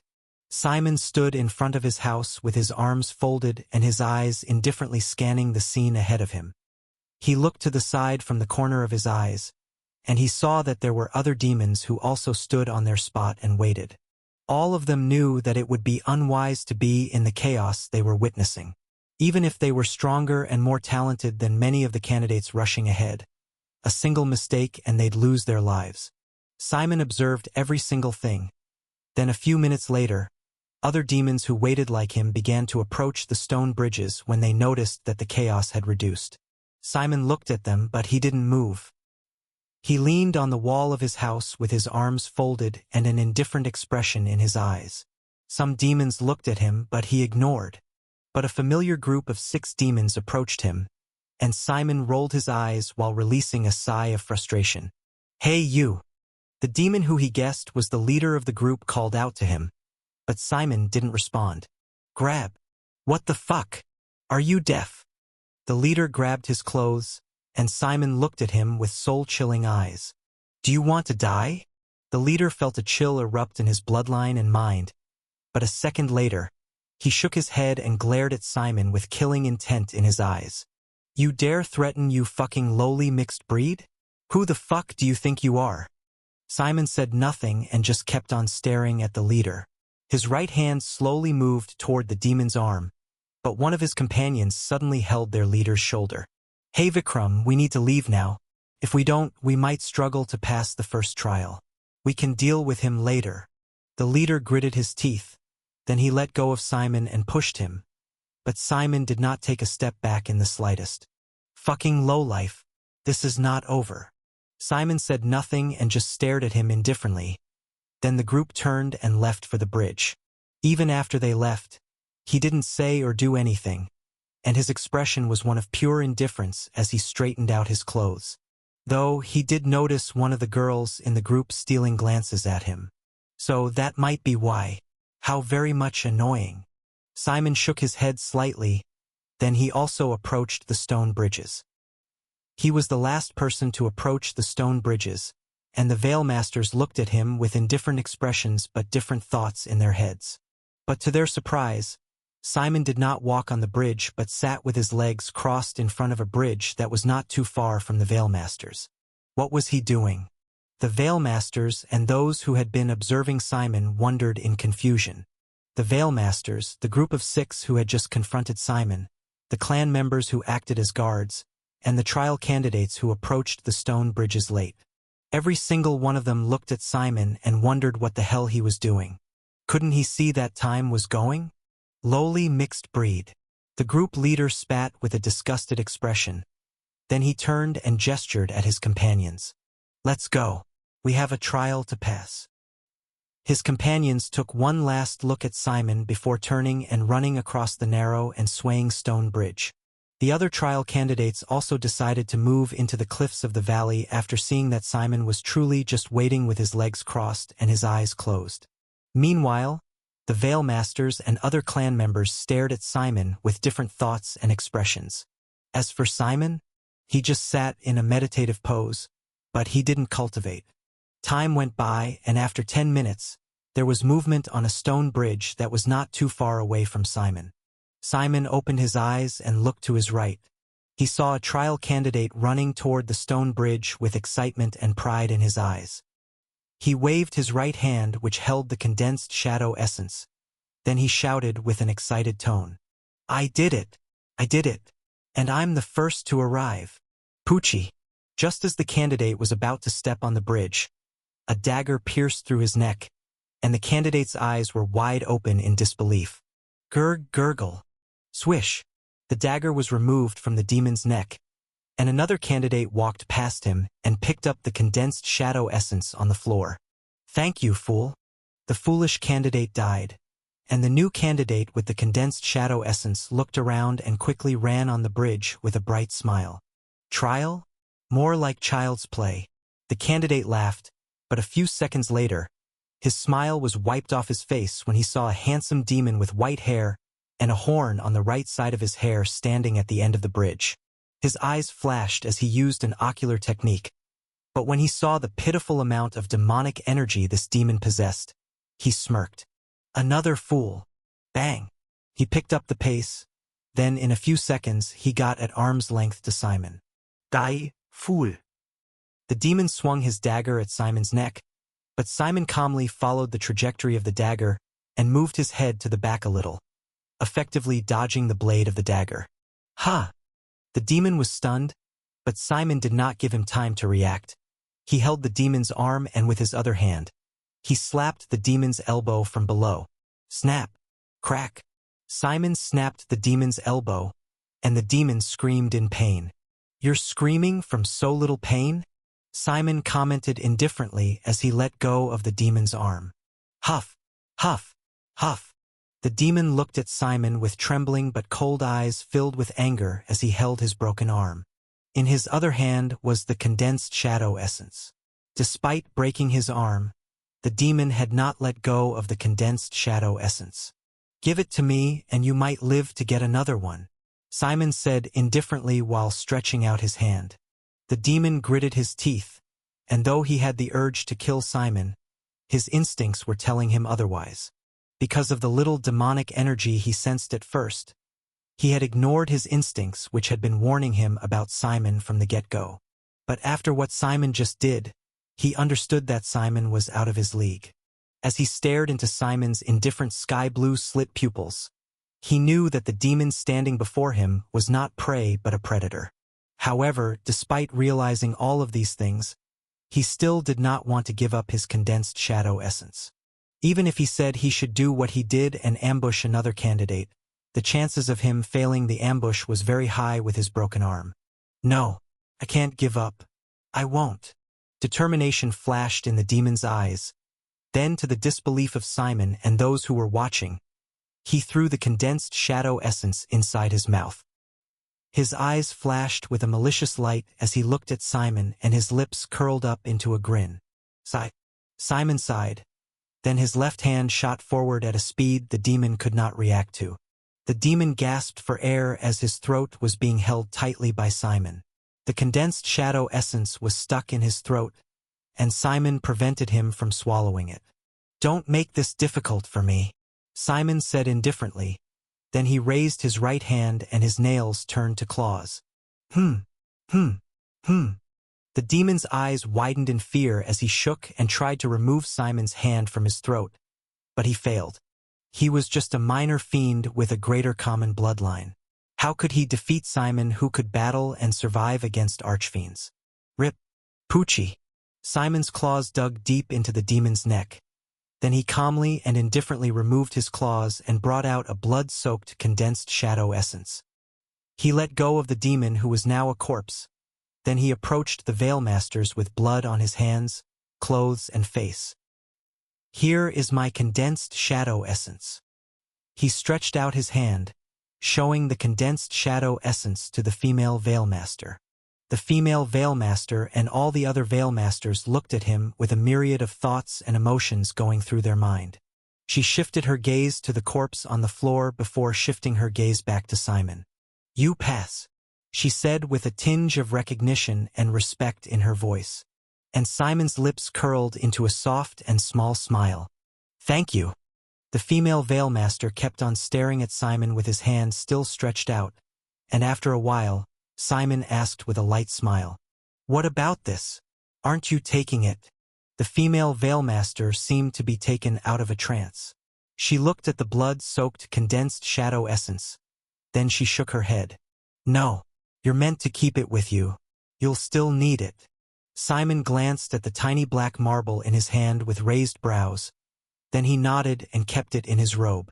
"What am I to do next? Or do I wait for the others to be done?" The female Veilmaster shook her head. Then she turned and pointed beyond the stone bridge behind her. "You're to enter that place and locate the withered tree. It's the only withered tree in the valley." Simon tilted his head and looked at the stone bridge. "Is that the second trial?" The female Veilmaster shook her head. "No. If you're able to get there, you'll meet an instructor who would tell you what the second trial is." "I see," Simon muttered softly. Then he bowed slightly at her. "Thank you once again. I'll be off." Without waiting for a response, he walked past her and the other Veilmasters. Then he began walking on the narrow stone bridge behind them. All the Veilmasters and the clan members who were to act as guards looked at him with varying thoughts and emotions. A few seconds later, the female Veilmaster asked, "Who is he?" One of the Veilmasters placed a finger on his temple. Then a few seconds later he spoke. "According to the records, his name is Black Moon and he was admitted into the trial 3 days ago." The female Veilmaster looked at the Veilmaster who just spoke with a frown behind the mask. 3 days ago? We stopped accepting candidates a week ago. The Grave Lords were the ones who ordered that he should partake in the trial. The female Veilmaster froze. Then she looked at Simon, who was calmly walking on the bridge despite the heavy gusts of chilling wind that caused the narrow stone bridge to sway wildly. He's using his demonic energy to attach himself to the bridge? What a talent! Her eyes shone brightly the more she observed Simon. You said his name is Black Moon? She asked. Yes, the Veilmaster replied. Just Black Moon? No last name? She asked again. Yes, just Black Moon with no last name. And the Veilmaster replied with the same answer again. The female Veilmaster frowned deeply behind her mask. How could that be? With his talent and exceptional use of demonic energy, it wouldn't be surprising if he was from one of the 6 clans or a kingdom. She looked at the Veilmaster. Then what about his bloodline talent? I can see that he's just a minor lesser demon and that he awakened his chaos flame not too long ago. Surely, his bloodline talent must be at least in the royal rank or a supreme noble bloodline, at least for the Grave Lords to make an exception for him. The Veilmaster paused, and a strange silence engulfed their surroundings until the Veilmaster broke the silence. Supreme Common. The female Veilmaster was stunned. What? She asked with a baffled tone just to make sure she had not heard wrong. He has a supreme common bloodline, and he awakened his chaos flame 3 days ago. This time around, it was not only the female Veilmaster that was stunned. The other 3 Veilmasters were also stunned. What? How can that be? Just 3 days ago? The 3 Veilmasters all exclaimed in disbelief, and even the Veilmaster who spoke also had an expression of disbelief. Are you sure about that? The female Veilmaster asked with a solemn tone. I am. The Veilmaster nodded. The female Veilmaster looked at the bridge Simon had crossed with so many thoughts running through her mind. Simon was no longer present on the bridge and had long entered the valley's depths. But she subconsciously recalled Simon's appearance and demeanor, especially his eyes. His sky-blue feline eyes that showed no sign of fear even when he stood before her. She closed her eyes. So, a child who just awakened his chaos flame 3 days ago was able to kill a 17-year-old child who has become a fiend? She asked no one in particular, and she could not help chuckle in intrigue and disbelief. So many things are strange about that boy and the circumstances regarding his admission into the trial. However, since it is the will of the Grave Lords, then so be it. We can't do anything about it. She paused. Then she looked at her fellow Veilmasters. Tell the Watchers to observe that child. The Grave Lords must have placed him in the trial for a reason. As you wish. One of the Veilmasters bowed. Then he vanished. The female Veilmaster turned to the front with her arms folded and her eyes closed in thoughts. I don't know what the Grave Lords are thinking putting a boy who just awakened his chaos flame in this year's trial. Have they forgotten about the variables of this trial? And about that other problematic child? Did they forget that majority of the children in this trial are 17-year-olds who are fiends and have spent a year refining their chaos flames? Just what are they thinking? She released a sigh and opened her eyes. And everything about that boy is so strange. I already knew that he was the weakest because of his pitiful amount of demonic energy, and also his mixed race of a one-horned demon and a demon cat. But because of what he did, I somehow believed that he had a noble or royal bloodline. How foolish of me. She shook her head while inwardly mocking herself. But then she froze and looked at the bridge Simon used. But wait. The bloodlines of a one-horned demon and a demon cat are lesser bloodlines, and both bloodlines are not compatible with each other. So how is bloodline a supreme common bloodline of all things? Just who is that boy? After getting instructions from the female Veilmaster, Simon began crossing the bridge with ease. The narrow stone bridge, which always swayed because of the chilling wind of the Blackwind Valley, was also a test for all the candidates. The Shadowgrave clan was a clan of assassins, and this bridge tested one's balance, mobility, and also courage. When Simon thought about it, it was a little bit funny to him because he was a cat. And if there was one thing cats were good at, it was balance and mobility. One could drop a cat from a building, but the cat would still land on its feet, even if it was dropped upside down. The bridge was nothing to him, but the heavy gusts of chilling wind could not be ignored even by him. The other candidates who were either fiends or supreme lesser demons, he was still a minor lesser demon with very little demonic energy. The method many of the other candidates used to cross the bridge was to cover their entire bodies with their demonic energy. Doing this increased their physical strength, and it prevented the wind from blowing them away. Simon could also do this, but it would be a massive waste of his demonic energy if he coated his entire body with his demonic energy. Compared to the others, he had very little demonic energy, and he had to be careful with how he used it. So what he did was to coat his feet in demonic energy and attach it to the bridge itself. This made it so that no matter how much the bridge swayed, he would never fall as long as his demonic energy did not run out. As he walked across the bridge, he looked down out of pure curiosity, and he was not surprised when all he saw was pure and utter darkness aside from the chilling wind from below. I wonder how many corpses are down there. Over 20 candidates died while trying to cross the bridge, and I'm sure there are even more candidates and demons who have died because of this bridge. He peeked down once again in curiosity. And I also wonder what else is down there. He mumbled softly. Then he shook his head and decided to focus on what mattered. The trials. The first trial was an extremely easy trial for him, and although his actions might have seemed cruel in the eyes of others, even when they were demons, he didn't care. He hated demons. He despised them and was disgusted by them. But he was just very good at hiding his feelings toward every demon he encounters. He had been killing demons for so long, and he was also over 60 years, so how could he not learn to control his emotions and expressions? However, despite his feelings toward demons, a part of knew that he could have killed the foolish candidate in a less cruel manner. But this part of him was just a tiny thought in the corner of his mind. A big part of him was indifferent toward the way he killed the demon, and he even felt satisfied by his cruelty. He had nearly smiled back then, but he controlled himself from doing so. I'm changing. Simon already knew this after living for so long as a demon and experiencing so much. There was no way he could have every single moral he had as the hero of Earth. He knew that, but he also knew that there was another reason for this change. What he felt back when he killed the poor lad, and what he was feeling right now was something he should not be feeling with his experience. Step, step. As he got off the bridge and walked into the entrance of the depths of Blackwind Valley, a scent drifted into his nose and his nose twitched. Blood. He felt his blood boil at the scent, and a hunger and desire began to rise in his blood. He could feel it and he knew it. The awakening of his chaos flame, his demon heart, and his bloodline had not just changed him physically.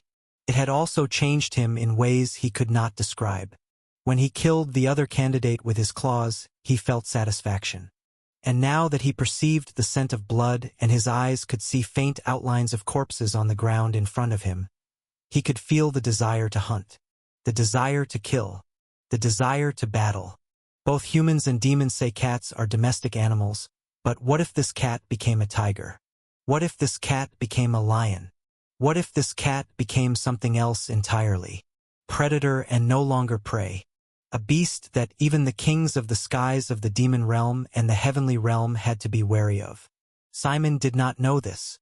He wasn't certain what his bloodline had evolved to, but what he knew was that he was a predator. He felt like a predator, and his blood boiled at the scent of blood, death, and battle. Another thing that Simon did not know was that despite the changes to his bloodline would never have been able to affect his mind because of how sturdy his mind was. He was the hero of Earth who reached the realm of demigods. The halo of Earth. The only human on Earth to become a demigod. How could his mind be so weak? The main reason why he was changing was because of the soul-eating centipede which had torn off a tiny piece of his soul. But this tiny piece was like a chink in his armor which his bloodline noticed and was continuously breaking. Simon knew nothing of this, and he would not know until later in the future. Simon stood at the entrance of the valley depths. Then he inhaled deeply. This should be fun. His lips curled up into a light smile.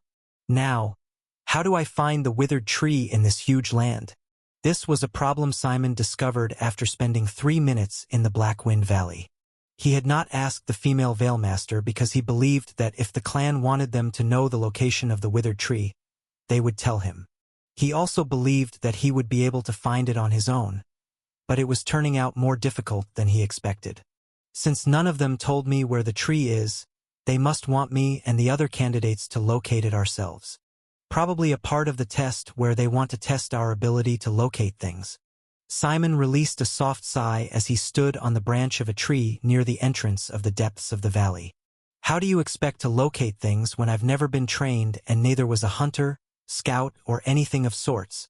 Simon was about to stand, but then he noticed a group walking in his direction. Or to be more specific, they were walking out of the valley depths and toward the Veilmasters. 30 demons in one group? Did they come to an agreement so that they can protect themselves with each having a condensed shadow essence? That's very surprising. Simon's eyes landed on a familiar face. It's him, the leader of those 6. He shifted his gaze to the companions. It seems all his companions are still alive. Well, it shouldn't be surprising since they all have noble bloodlines. Simon then shifted his gaze to the demon who stood at the forefront of the group of 30. An Odrasil? Simon furrowed his brows slightly. An Odrasil in this terrain would be extremely difficult to deal with. Simon was about to look away after observing the group for a few more seconds, but a demon with a bow and arrow suddenly shot an arrow toward him. His instincts kicked in, and his head moved to the side at an extremely fast speed. Bang! The arrow pierced the tree he stood on, and it nearly pierced a hole through it. Simon glanced at the arrow, then he looked at the demon who shot the arrow. The demon was a male, and it had an open third eye in its forehead. An earcala. How annoying. Simon clicked his tongue, but his expression was deathly calm even when 30 fiends drew their weapons and readied their demonic energy to attack him. Who are you? And why are you hiding there? The Odrasil stepped forward and asked with a calm but old voice. But Simon remained silent and observed the Odrasil. The Odrasil were demons with a noble bloodline, and their appearance was one of the ugliest of all demon appearances in the entire demon realm. When one thought of an Odrasil, the next thought that would come to one's mind were trees. Odrasils were demons who had tree-like appearances. They were humanoids, but their bodies were made out of tree barks and roots. And then their faces. Odrasils had 3 faces, and all 3 faces were horrifying to look at. The 3 faces of an Odrasil are usually that of a withered old man, a crying and withered middle-aged man, or a weeping boy who looked like he had not eaten in years but was still surviving. If the Odrasil was a female, the faces would not be that of men but women. Every single face was horrifying to look at, and nobody would deny that the Odrasils were true demons upon seeing their appearances. However, the Odrasils were a strange race in the sense that they were not violent or cruel. They do not love battles, and neither do they love bloodshed. Once a human or another demon who knew nothing about the Odrasils interacted with them, they would believe that the Odrasils were actually a peace-loving race, and they were the true definition of do not judge a book by its cover. Simon thought so too in the past, and oh was he fooled. The Odrasils had everybody fooled, and Simon could never forget the calamity they nearly brought upon Earth. These demons did not love battles and bloodshed, but they were far more dangerous, far more vile, and far more evil than many other demon races. They were one of the few demon races he was truly disgusted at, and he could not hide his disgust as he stared at the Odrasil beneath him. I'm not hiding. I'm looking for a withered tree. Do you know where it is? One might be surprised why Simon was not trying to hide what his goal was, especially in front of a group of 30 fiends. And the reason was simple. The Odrasil. The Odrasils are not a violent race, and if he asked such a simple question from an Odrasil, the chances of him getting an answer out of the Odrasil was rather high.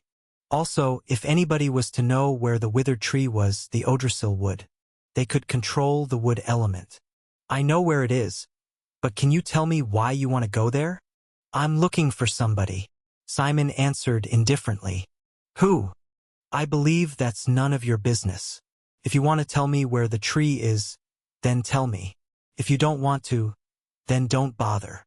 The moment Simon said these words, some of the demons were riled up, and a few wanted to launch 1 or 2 attacks at him. As arrogant as always, huh? What gives a lowly mixed breed like you the confidence to not kneel before us? Simon indifferently looked at the leader of the group of 6 who just spoke, and just as always, he ignored the child. You! The demon drew his sword in fury, but the Odrasil calmly spoke while making his voice louder with demonic energy. That's enough. He looked at Simon. Just go straight until you hit a barrier. The withered tree is just behind the barrier. Simon frowned. A barrier? The Odrasil shook his head. That's all I know. Simon thought for a moment before he nodded. Then he turned around to leave. Thank you. The Odrasil was surprised. Then he nodded and reached into his chest. He brought out a crimson fruit, and the eyes of every demon drastically changed. Just as Simon was about to leave, the Odrasil called out to him. Wait! Simon paused and looked at him. I can see that your demonic energy is lacking. I'm generous, so I'm giving you this fruit. If you eat it, your lifespan would increase and so would your demonic energy. You'll become a superior lesser demon in a few minutes after eating it, and there are no side effects. Simon's eyes were glued to the crimson fruit, and he struggled to rein in the utter disgust and killing intent he was about to release unto the world. The Odrasil tilted its ugly head with a curious light in his eyes. A few seconds later, Simon turned and left without saying a single word. The Odrasil and the other demons were baffled at Simon's reaction to the fruit, and the Odrasil could not help but look at the demon close to him. Did I do or say something wrong? The demon shook his head and shrugged. I see. The Odrasil looked into the distance where he could faintly sense Simon. Then he also shrugged and turned to the front. Anyway, let's go, he's not out problem.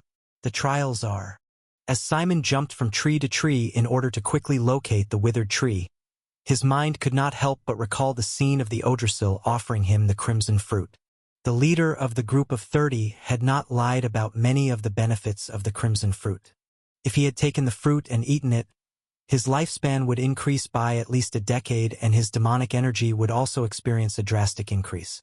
The crimson fruit seemed like a fruit every demon should have and desire, but the side effects of the crimson fruits were terrible and vile. The crimson fruit looked like a fruit, and if one tasted it, it would be one of the sweetest and most euphoric fruits one had ever tasted. But those who knew that the crimson fruit was not actually a fruit but the heart of the Odrasil.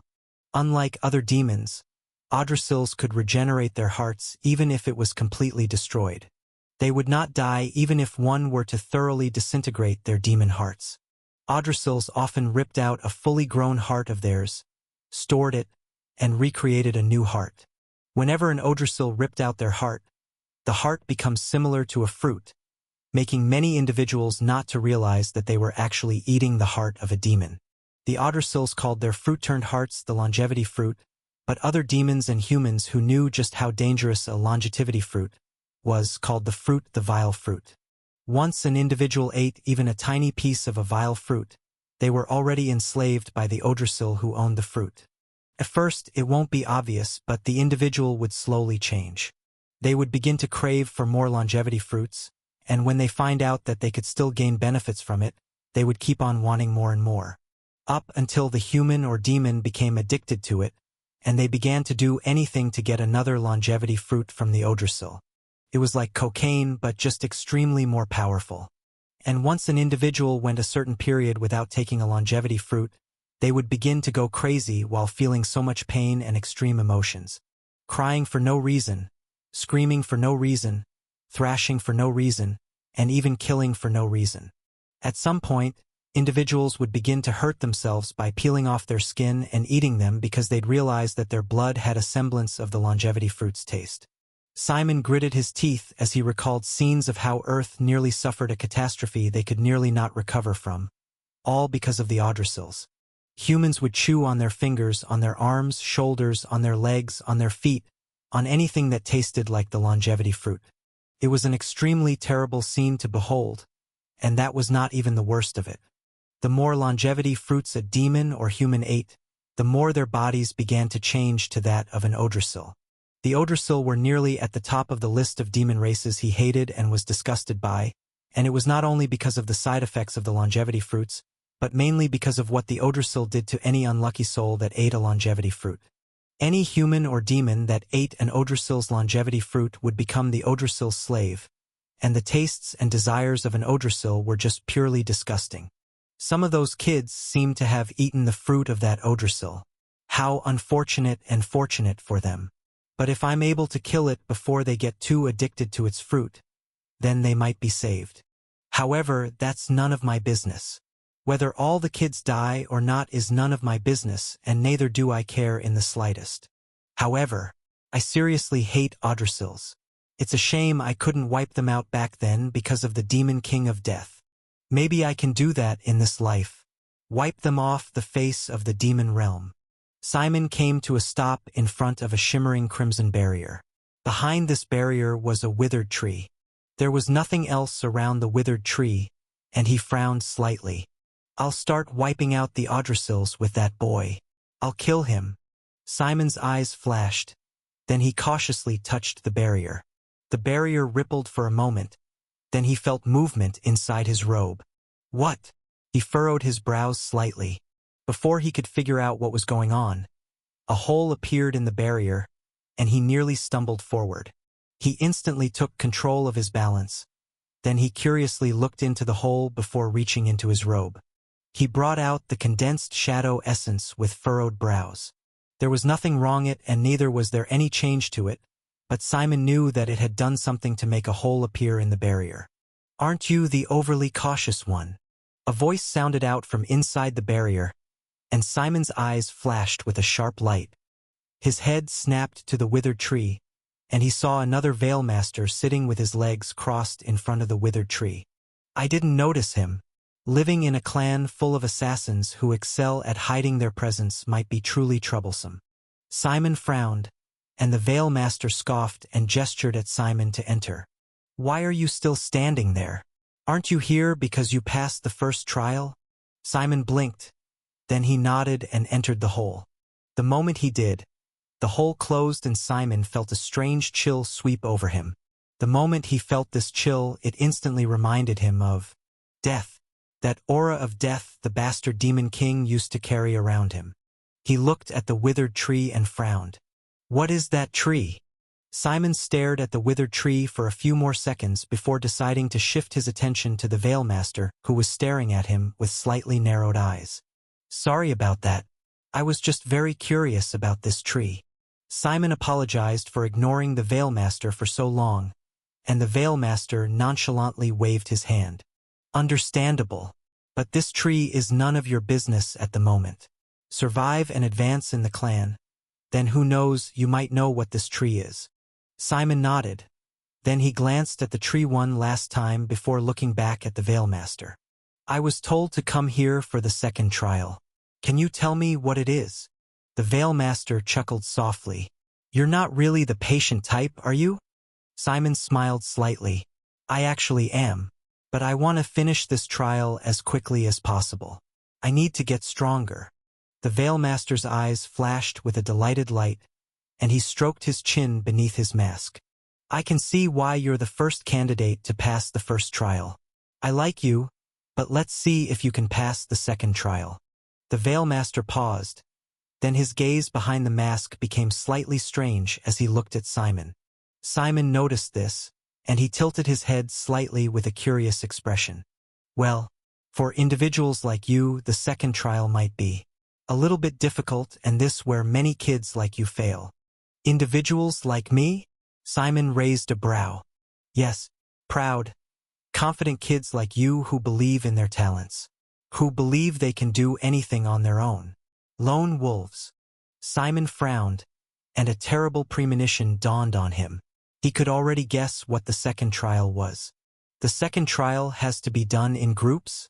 The theme is teamwork. The Veilmaster nodded slightly. For the second question, yes, the theme is teamwork. Simon's eyes flashed with a little bit of hope, and he quickly asked, And my first question? The Veilmaster chuckled softly behind the mask. The answer is both yes and no. Yes and no.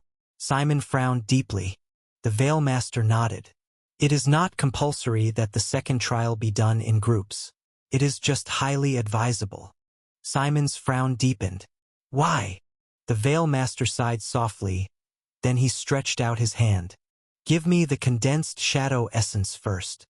Simon raised a brow, but he did as he was told. The Veil Master observed the shadow marble for a few seconds before flicking it back to him. Simon was even more confused. I have to confirm that you have the original and not a fake that has been produced by your family or affiliation. It's not the first time such a thing has happened before. Simon's expression instantly became strange. He thinks I have a high-ranking family or a clan or kingdom backing me. He should be able to see that I'm a mixed demon with the bloodline of a one-horned demon and a demon cat.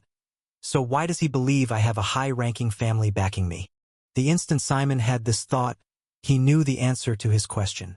Well, I'm the first person to complete the first trial, and in his mind, I'm definitely not an ordinary demon. And I'm definitely not a demon with the lowly bloodline of a one-horned demon and a demon cat. Simon did not bother clearing up the misunderstanding. It was better the demon continued to believe he had powerful demons backing him, because the moment he knew the truth, the respect he was currently receiving from a demon who was a powerful greater demon would instantly reduce to zero. As I was saying, it is highly advisable that you team up with your fellow candidates for the second trial. The second trial is a game of points. The main goal of the second trial is to gain a total of 120 points. 120 points. Simon listened attentively, and the Veil Master continued. To get points, you need to kill the beasts of this valley. Simon immediately raised a brow. The beasts of this valley? But I've never seen a beast ever since I stepped foot in this valley. The Veil Master pointed at the sky where the crimson moon painted crimson, and Simon looked up. That's because all the beasts are currently sleeping. When the crimson moon shines, many of the beasts sleep, but when the black moon shines, the beasts of the Black Wind Valley come to life. Simon stared at the crimson and black moon for a few seconds in contemplation. Then he said softly, I see. He shifted his gaze back to the Veil Master. You said many of the beasts sleep when the crimson moon shines, not all the beasts. So why have I not seen or heard of any beast? The Veil Master smiled behind his mask. We put them to sleep.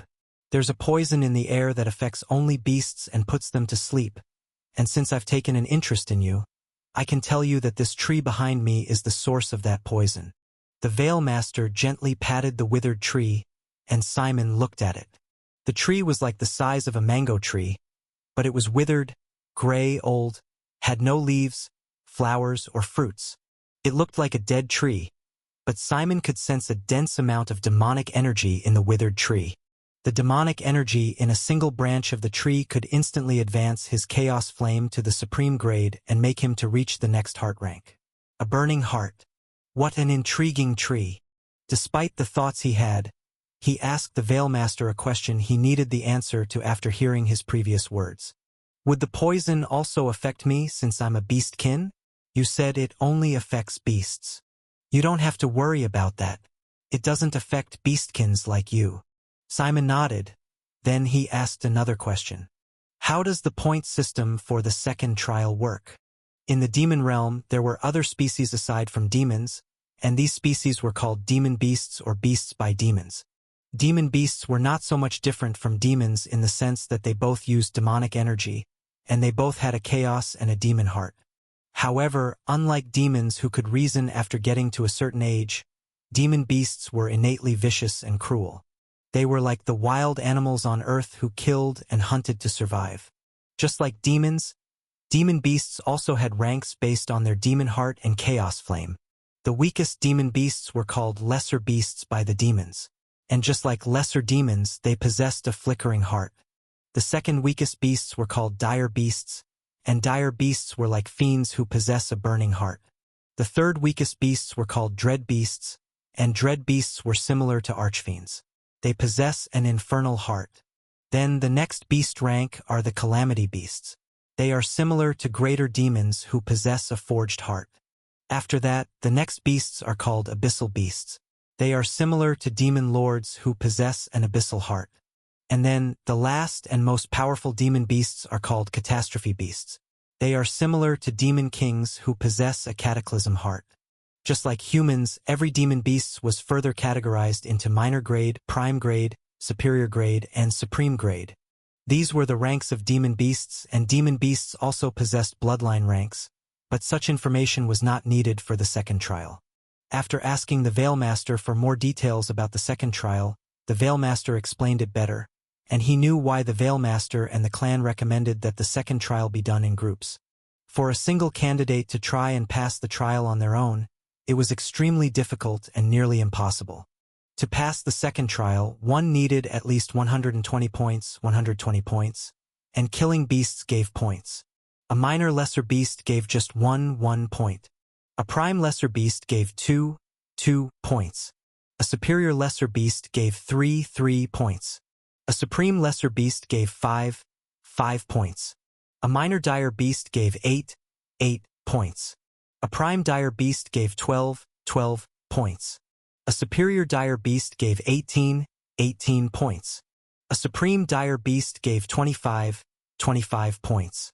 A minor dread beast gave 60 points. And a prime dread beast gave 120 points. When one looked at the point allocation system to every beast rank, and the required number of points that one needed to pass the second trial, it wasn't a surprise to Simon why it was advised that one should get a team. Majority of the trial candidates were prime fiends, with a few of the talented candidates being a superior or a supreme fiend. A prime dire beast was comparable to a prime fiend, and if a prime fiend kills a prime dire beast, the prime fiend only gets 12 points. This means that the prime fiend would have to kill 10 prime dire beasts in 12 hours. If one further considered the factor of a demon beast's bloodline, and how it can greatly affect the strength a demon beast possessed, one can imagine just how difficult it was to kill 10 beasts of a similar rank in just 12 hours. According to the Veilmaster, the second trial would begin once the crimson moon fully sets and the black moon rises, causing the Blackwind Valley to be engulfed in total darkness. And the trial would end once the black moon sets and the crimson moon rises. The duration between the rising and setting of the black moon was 12 hours. And this meant that the entire Blackwind Valley would be filled with roaming monsters who loved the dark. The more Simon thought about the second trial, the more he realized how dangerous it was. It was why the Veilmaster had advised Simon to join a group, because the Veilmaster could sense that Simon was just a minor lesser demon. And if he wanted to pass the trial on his own, he would need to kill 120 minor lesser beasts in just 12 hours. Withstanding the fact that killing 120 beasts in 12 hours was insane, there was the issue of if he would even be able to find so many beasts in less than a day. The only way he could pass the trial quickly was if he killed dire beasts or a dread beast. But the Veilmaster did not believe that Simon was capable of such a thing. He believed that Simon was talented, since only somebody with talent would be able to get here first at a much earlier time than the others, but he didn't believe Simon was so talented he'd be able to kill dire beasts or a dread beast as a minor lesser demon. Simon could accurately guess the thoughts of the Veilmaster, but his concerns and worries were not truly on the beasts he'd have to fight. Instead, it was on the fact that the Veilmaster told him that a minor dread beast was worth 60 points and a prime dread beast was worth 120 points. For the Veilmaster to tell him such a thing, then it meant that a dread beast was going to be present in their trial. It was something he could not ignore for several reasons, and the main one was not to be careful and to be the lookout for the beast. No, what truly bothered him was that for the clan to allow a dread beast to be in their trial, then it must mean that there was a candidate or candidates who were capable of fighting a dread beast. To be able to fight and kill a dread beast, one needed to be an archfiend or an extremely talented supreme fiend. The difference between a fiend and an archfiend, or between a dire beast and a dread beast, was extremely vast. However, many of the candidates were prime fiends, and the strongest candidates he had sensed back then were supreme fiends. He had not sensed an archfiend, and if there was no archfiend present, then the chances of them killing a prime dread beast especially was extremely low. Simon thought deeply about the second trial, which could turn out to be far more dangerous than he and many other candidates expected. Unless I'm overthinking it and underestimating those kids. 1 or 2 or more might have the ability to battle a prime dread beast. Simon then recalled the demonic energy he sensed at the peak of the valley when he was cleaning himself in the pond in front of his house. No. The demonic energy I sensed at the peak of the valley does not belong to an archfiend but something more terrifying than that. It's comparable to the demonic energy a greater demon would possess. Simon's expression became slightly solemn. Then he looked at the barrier. Somebody is entering. No. Lots of people are entering the barrier. Simon recalled the Odrasil and the demons following him, and just as he expected, it was the Odrasil and his group members. The Odrasil's gaze and the gaze of all the members instantly landed on Simon, and he could see the confusion, disbelief, shock, and denial on the faces of some. Simon did not need to ask, he knew why they had such expressions. After meeting the female Veilmaster, they all realized why Simon asked for the location of the withered tree. It was because he had successfully passed the first trial before anybody else. Those like the Odrasil who had no idea who Simon was, believed that he was just a minor lesser demon. They all had questions about Simon and especially why he was allowed to partake in the trials when he was so weak, but who were they to question the Shadowgrave clan? All they knew was that Simon was most definitely the weakest demon in terms of his heart rank. Which was why the shock they received was immense when they learned that Simon was the first person to pass the first trial. Meanwhile, for those who knew that Simon was the last person to cross the narrow stone bridges of the valley, they were even in more shock and disbelief. The group leader of 6 refused to believe that Simon had passed the first trial without cheating in some way. But after they were threatened by the Veilmasters and shown the corpse of a candidate who was a fiend, they had no choice but to keep quiet. Simon could guess all their thoughts and their reactions after realizing what he had done. But did he care? Absolutely not.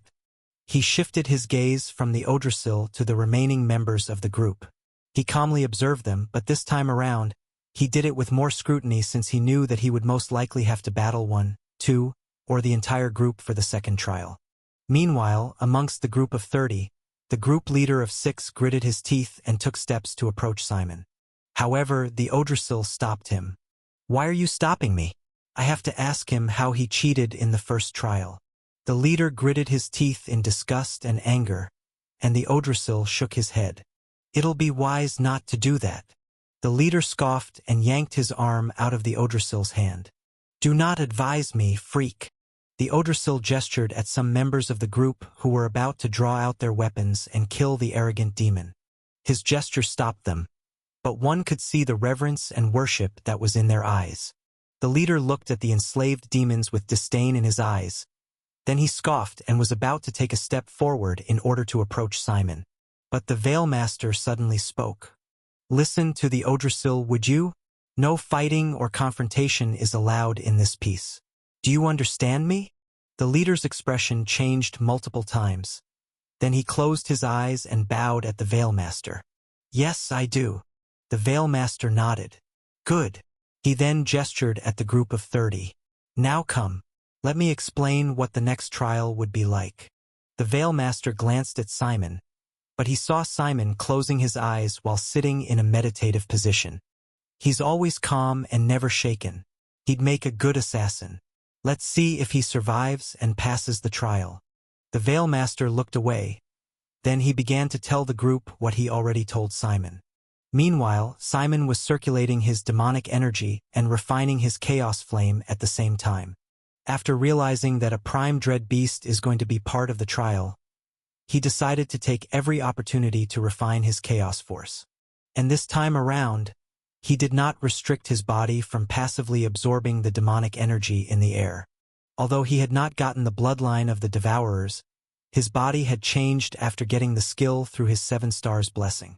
His body passively absorbed the demonic energy in the air, and the higher his proficiency of Devour, the greater the passive ability of his body to absorb the world's demonic energy. I have refined my chaos flame to 19%. I need 7% more to become a prime lesser demon. Simon became lost as he was entirely focused on refining his chaos force. But after some time, a bang resounded in his ears, and he was forced to open his eyes. Please, please, please, I have a condensed shadow essence. I have it. Please let me in. Please let me in too. I was ambushed by those bastards. They took my condensed shadow essence. I should be in there. Please. I can't go back to my family as a failure. I would be disowned. This is not fair. I worked so hard to get to this point. I've not even gotten the chance to show my skills. How does this trial relate to assassins? Yeah. How? 5 candidates stood outside the barrier and hid it with desperate expressions. In their hands was a condensed shadow essence. Simon looked up at the sky, and he saw that the sky was getting dark. Was I that engrossed in meditation? He frowned slightly. Then he looked at the Veilmaster, who indifferently looked at the shouting kids. 786, 786. Of you passed the first trial instead of 900, 900. Not bad. Better than some years.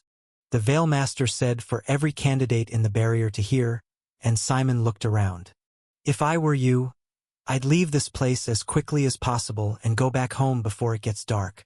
The 5 candidates cursed loudly, but when they looked up and saw the black moon releasing its light on the valley, they became pale and quickly ran away. After the 5 candidates left them and ran for their lives, the Veilmaster clapped his hands and began to speak. Now that the failures are out of the way, let's get right to business. As you can see, we're almost out of time.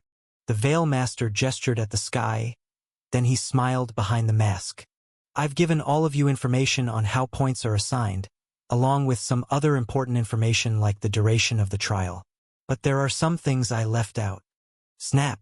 The Veilmaster snapped his fingers. Then exactly 786 white badges appeared above them. They were all stunned, and in the next moment the badges fell to each candidate. Each candidate got a single badge, and when Simon got his, he turned it over and saw the number 1 on his badge. He felt a number of gazes land in his direction, and many of them were filled with surprise at his rank. They could all sense that he was the weakest in terms of heart rank, and although they had questions, they decided to ignore him. Up until they saw the number on his badge. 1. He was the first to pass the first trial. These were some of the thoughts the candidates had as they stared at Simon, but as usual, Simon did not give 2 fucks. The number you see on those badges is the position you got for the first trial. As for those that came in groups, the number a member of the group gets is according to who crossed the barrier first. If your leader was the last person to cross the barrier, then his position would be behind the rest of the group. Some began to mumble and complain, but the Veilmaster certainly did not give 2 shits about their complaints. Clap! He clapped once again, silencing the mumbling crowd. As I said before, there are 786 of you, which means you guys would be grouped like we originally planned. The Veilmaster paused, then he continued a few seconds later. For the second trial, the maximum number of candidates a group can have is 6. Any higher than that, and the group would be voided irrespective of the points you gather. There was silence at first the moment the Veilmaster spoke, and Simon could instantly imagine what the next set of actions would be. What do you mean 6? Exactly. Many groups have more than 6 in their group. How do you expect us to disband our group? This is unfair.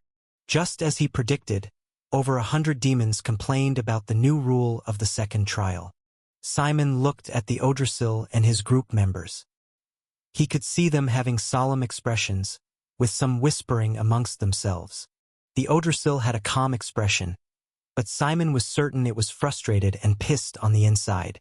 Despite the shouts, murmurs, and anger of over 100 candidates, the Veilmaster was completely indifferent. Clap! He clapped once again, and this time around, the clap was a lot louder than the previous ones. Everybody instantly kept shut. Even though they were complaining and shouting about the rule of the second trial, they knew that the Veilmaster was a demon who could kill every single one of them with a single snap of his finger. I may seem welcoming, but I'll fail all of you if you make such a ruckus once again. The demons went silent, and the Veilmaster nodded. Good. Now, aside from the number of members in a group, the condensed shadow essence in your possession is extremely important for the second trial. Simon and several other demons were lost. After killing a beast, all you need to do is place the condensed shadow essence on the corpse of the beast, Then the corpse would be absorbed by the condensed shadow essence. Before the crimson moon rises, you must make sure you have your condensed shadow essence on you. It is your condensed shadow essence that will actually tell us how many points you have. Many candies stared at their condensed shadow essence with surprise, and even Simon was not different. One of the candidates raised their hand, and the candidate was a female demon. Yes, the Veil Master gestured for her to speak. Can we change groups before the night ends? Can we also steal other people's condensed shadow essence and make it ours? The Veil Master's lips curled upward behind the mask. You can definitely change groups before the night ends. And you can also steal other people's condensed shadow essence and make it yours. If you want to steal their points, you can do so by just bringing both condensed shadow essence together. They'll fuse and become one, and your points would do the same too. The expressions of many demons drastically changed when they heard this, and even Simon could not help but narrow his eyes. That rule is going to make this second trial a lot more dangerous and also helpful to me. Simon could literally see the killing intent, anger, and viciousness that was spewing out of the gazes of some demons, and he could not help but release a soft sigh. That's all.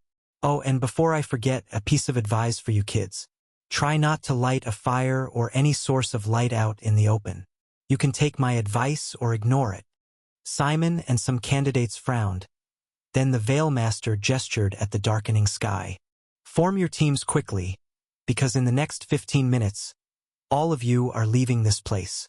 And don't forget, all of you aspire to be assassins, so the night should be your best friend. However, there are also some predators who thrive when there is no ray of light.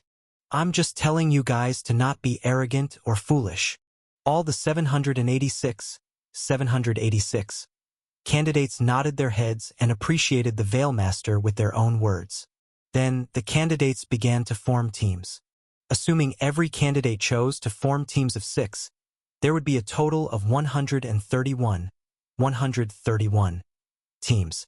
However, not every demon desired to team up with others. Some were arrogant and believed in their strength. Many of the arrogant demons were already extremely frustrated because of the first trial. In their minds, the first trial was pure nonsensical and did not truly test any aspect of what it meant to be an assassin. It did not test their ability to kill, to be stealthy, their combat capabilities, and so many aspects of what it meant to be assassin. Many of the candidates who failed the first test were talented demons with a combat power above a considerable number of the entire trial candidates. But because of the nature of the first trial, they could not use their wings to soar to the sky. Another reason why the demons were even more frustrated was because of Simon. Many of them had no idea who Simon was, but they completely believed that Simon had survived and passed the first trial all because of luck. They did not and could not believe that Simon, who was a minor lesser demon, was ahead of every single person. These arrogant candidates who believed in their power decided to partake in the second trial on their own. It was a foolish thing to do, and Simon knew this.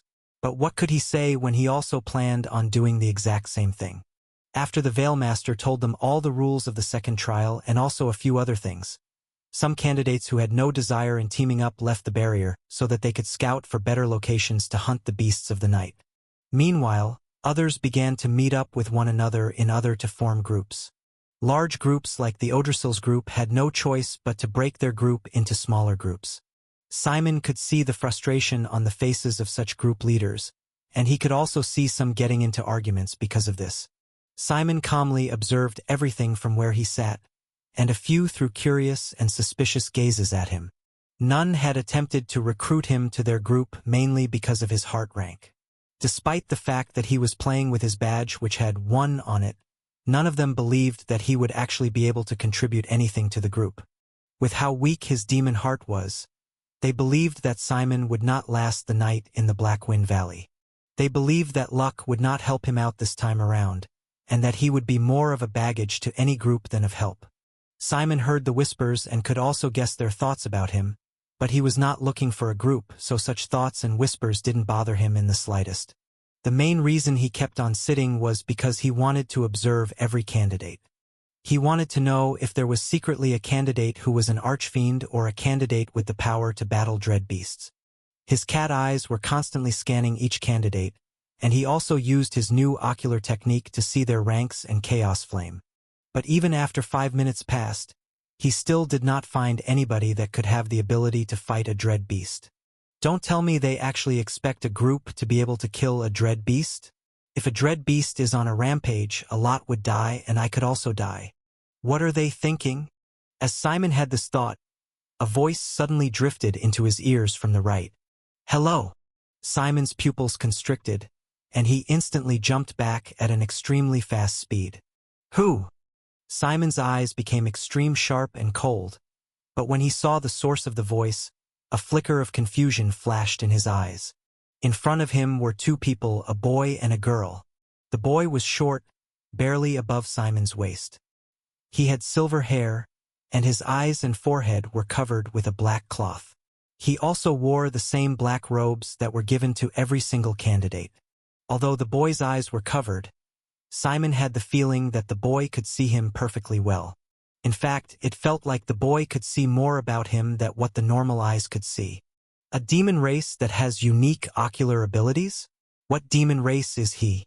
I can't recall any demon that covered their eyes and head together. The Charism are the only demons I know with a unique third eye, but they don't cover their eyes at all. It's a source of pride and identity. And they also do not have silver hair.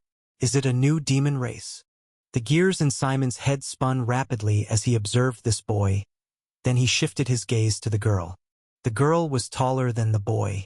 She was nearly as tall as him, and her hair was also white like his, though his white was more beautiful than hers. She was also beautiful. Her black eyes shimmered like the moon, and with her perfect petite frame, she looked more like a goddess than a demon. Just like the boy, Simon was also confused about the appearance of the girl for several reasons. The first was her race.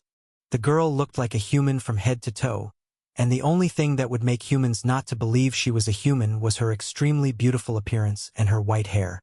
Aside from that, there was nothing to show that she was a demon aside from the fact that Simon could see her chaos flame and demonic energy. However, it's so little compared to that of the boy. Simon alternated his gaze from the girl to the boy, then back to the girl. He's a supreme fiend, while she's just a prime lesser demon. A fiend and lesser demon was able to sneak up on me? Who in the world are they? So many things about both the boy and girl baffled Simon. But the one that was truly the kicker was the fact that he had not sensed either of them even when they were so close to him. With his demon cat senses and war veteran senses, none of the candidates should have been able to do such a thing. But those two did, and it bothered him greatly. Even when I look at them, their presence is much fainter than it's meant to be. A strange power seems to be distorting and masking the boy's presence. As for the girl, Simon frowned slightly as he stared at the white-haired girl. Her presence is even more faint and deceiving. If my ocular technique could not see the faint outline of a demon's chaos flame, I would have believed she was a minor lesser demon like me because of the demonic energy around her. My ocular technique tells me she's weak, but my instincts are telling me she's dangerous. Could she and this boy be the reason the clan is allowing a prime dread beast to roam free? Most likely, since I haven't seen any other strange candidate like these two. As Simon had all these thoughts in a span of 3 seconds, he slowly changed his stance to that of a relaxed stance. But they're still not archfiends. The only way a supreme fiend and a talented prime lesser demon can defeat an archfiend is either through a very powerful artifact or through their bloodline. The clan forbids the use of artifacts, which is why every candidate came with normal weapons for the trials. As for their bloodlines, I don't know what sort of demons they are.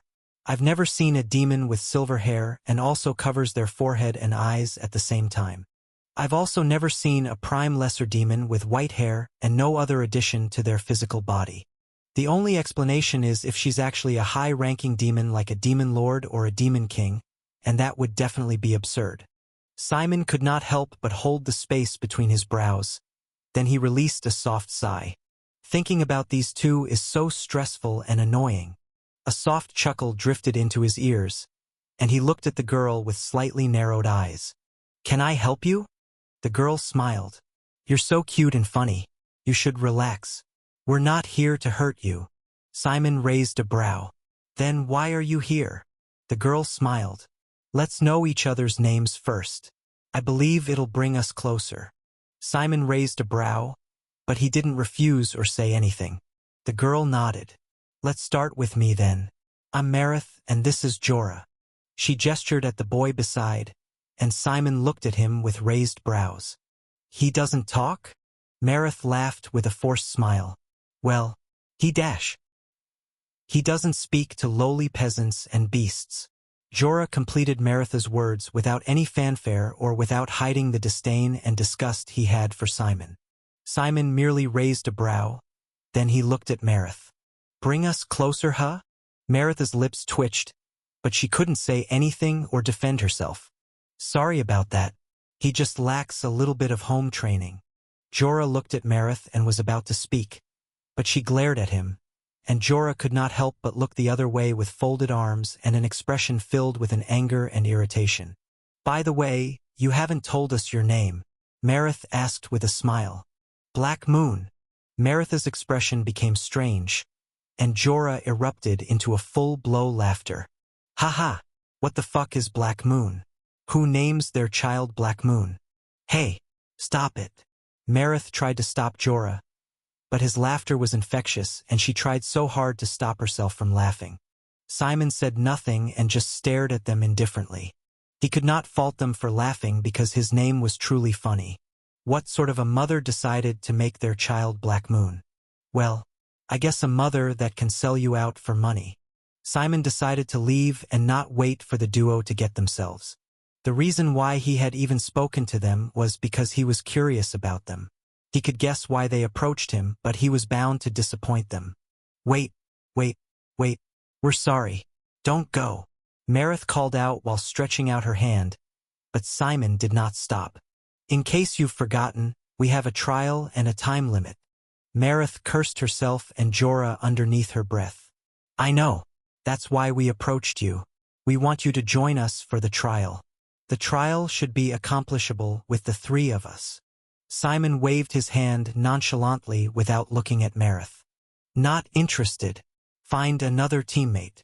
Arrogant piece of dash. She mumbled underneath her breath, cursing Simon for stubbornness and arrogance. Did he think the second trial was a joke? But we'll get more points together. We're strong. Simon nonchalantly waved once again. Then he stepped out of the barrier with his hands in his robe. Damn it! Marith kicked a stone in anger. Then she glared at Jorah. What? An arrogant piece of shit like him would just slow us down. It's better if it's just us. Jorah indifferently shrugged, and Marith's lips twitched repeatedly. She had the urge to strangle Jorah, but she looked at the Veilmaster and cursed underneath her breath once again. Fighting was disallowed in the barrier. Let's go. It's almost time for the beasts of the night to awaken. Jorah shrugged with a happy smile. Then both of them walked out of the barrier with some other groups also walking out of the barrier. The Veilmaster glanced at all the candidates as they left, but his gaze lingered on Jorah and Marith longer than the rest. He hummed with a suspicious tone and narrowed eyes. Some minutes later, Marith and Jorah stood before the corpse of a hyena-like demon beast, and both of them stared at the corpse with indifference and superiority. An expression that would have bothered Simon if he were to see their faces because their expressions resembled what the gods wore whenever they looked at the humans of Earth. What do you think of him? Jorah asked with a detached and indifferent tone, and Marith remained silent for a few seconds before smiling charmingly. She crouched and poked the corpse with the same smile. He's just like us. He's a demon. He's just like us. He's a demon. Marith could not but recall Simon's sky-blue eyes, which contained not a single bit of fear or anxiety. Although they were in a safe zone back then, every single candidate she had encountered was always anxious of their surroundings. They were never truly calm like Simon. He's handsome and his eyes were truly beautiful. She mumbled underneath her breath, causing Jorah's lips to twitch. He shook his head slightly. Actually, he's just slightly like us. He's still far away from being like us. Marith remained silent and just stared at the corpse in front of her for a few seconds. Then she smiled. I know that. He has only awakened a fraction of his demon bloodline, but it still makes him one of us. Jorah shook his head. I disagree with you. He's weak and his demon bloodline does not widen the gap enough between demons and demons. Besides, he's a mixed breed and his second bloodline is even more disgusting to perceive than his weak demon bloodline. Mareth looked in a particular direction. Her pupils constricted. Then the world zoomed in and she saw a crystal-clear image of Simon fighting a wolf-like beast with his claws. I don't know how he was able to transform his bloodline to that of a demon, but awakening the second bloodline is going to be more difficult and painful. Should we help him? There's something about him that just draws me to him. I feel he's special. Jorah vehemently shook his head and glared at Mareth, who was looking at him with puppy eyes. Absolutely not. We can't waste our precious and limited resources on a child who has not even fully awakened his demon bloodline. Besides, he looked in Simon's direction with slightly narrowed eyes. There's something about him that reminds me of those damned gods. Mareth's eyes widened slightly. You too?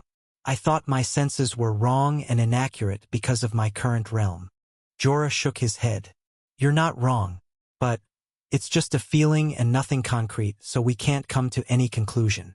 Mareth nonchalantly shrugged. Well, I guess we'll just be on the lookout for him, but we have to be careful. That Veilmaster was suspecting and observing us for quite a long time. It might only be a matter of time before the others start suspecting us. Jorah nodded. I know that. Our main goal is that child with the Shadow Monarch's demon bloodline and I doubt he has fully awakened the bloodline. But he must have awakened far more than this black moon. Snap! The sound of a branch snapping in two was like thunder to the ears of the duo, and they saw a prime dire beast with the appearance of a bear with extremely black fur step out of the bushes and approach them. The dire beast had perceived the scent of blood, and it was drawn to it. For some strange reason, the beast's instincts did not warn it when it was in the presence of both Jorah and Mareth. Growl. It growled at the duo, and Jorah released an annoyed sigh. Seeing how far these beasts have fallen, and also how weak our descendants are, is disgusting to witness. Mareth's eyes flashed with a crimson light, and she looked up at the dim crimson moon which was behind the black moon. The gods won back then and changed everything. They made it so that demons would never arise again. Only these pathetic weaklings called demons would live and never be able to match up to them. Roar! The bear roared and ran toward them. It got close to Mareth because it could sense that she was the weakest. Then it stood on two legs and swiped its claws at her. Mareth stared at the bear with a calm and indifferent gaze, and Jorah merely stretched out his hand. The bear froze. This is why we're here. To look for those who have shattered the chains of the gods and awakened their true bloodline. The bloodline of the demons. We need to take back what is ours from the gods, and only demons can do that.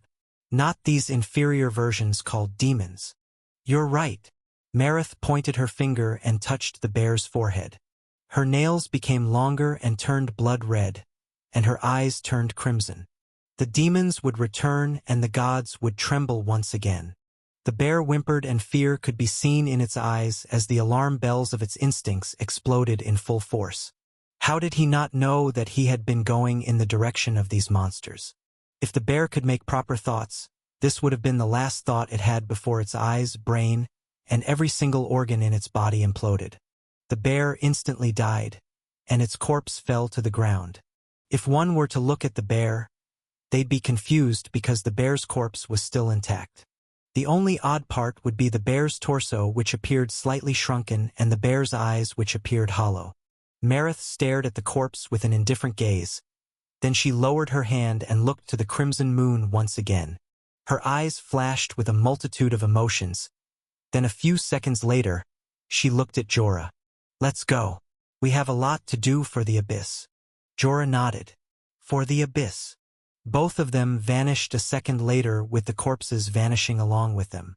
Meanwhile, in another location that was far away from the duo, Simon stood in front of the corpses of 6 wolves with claw marks on their bodies.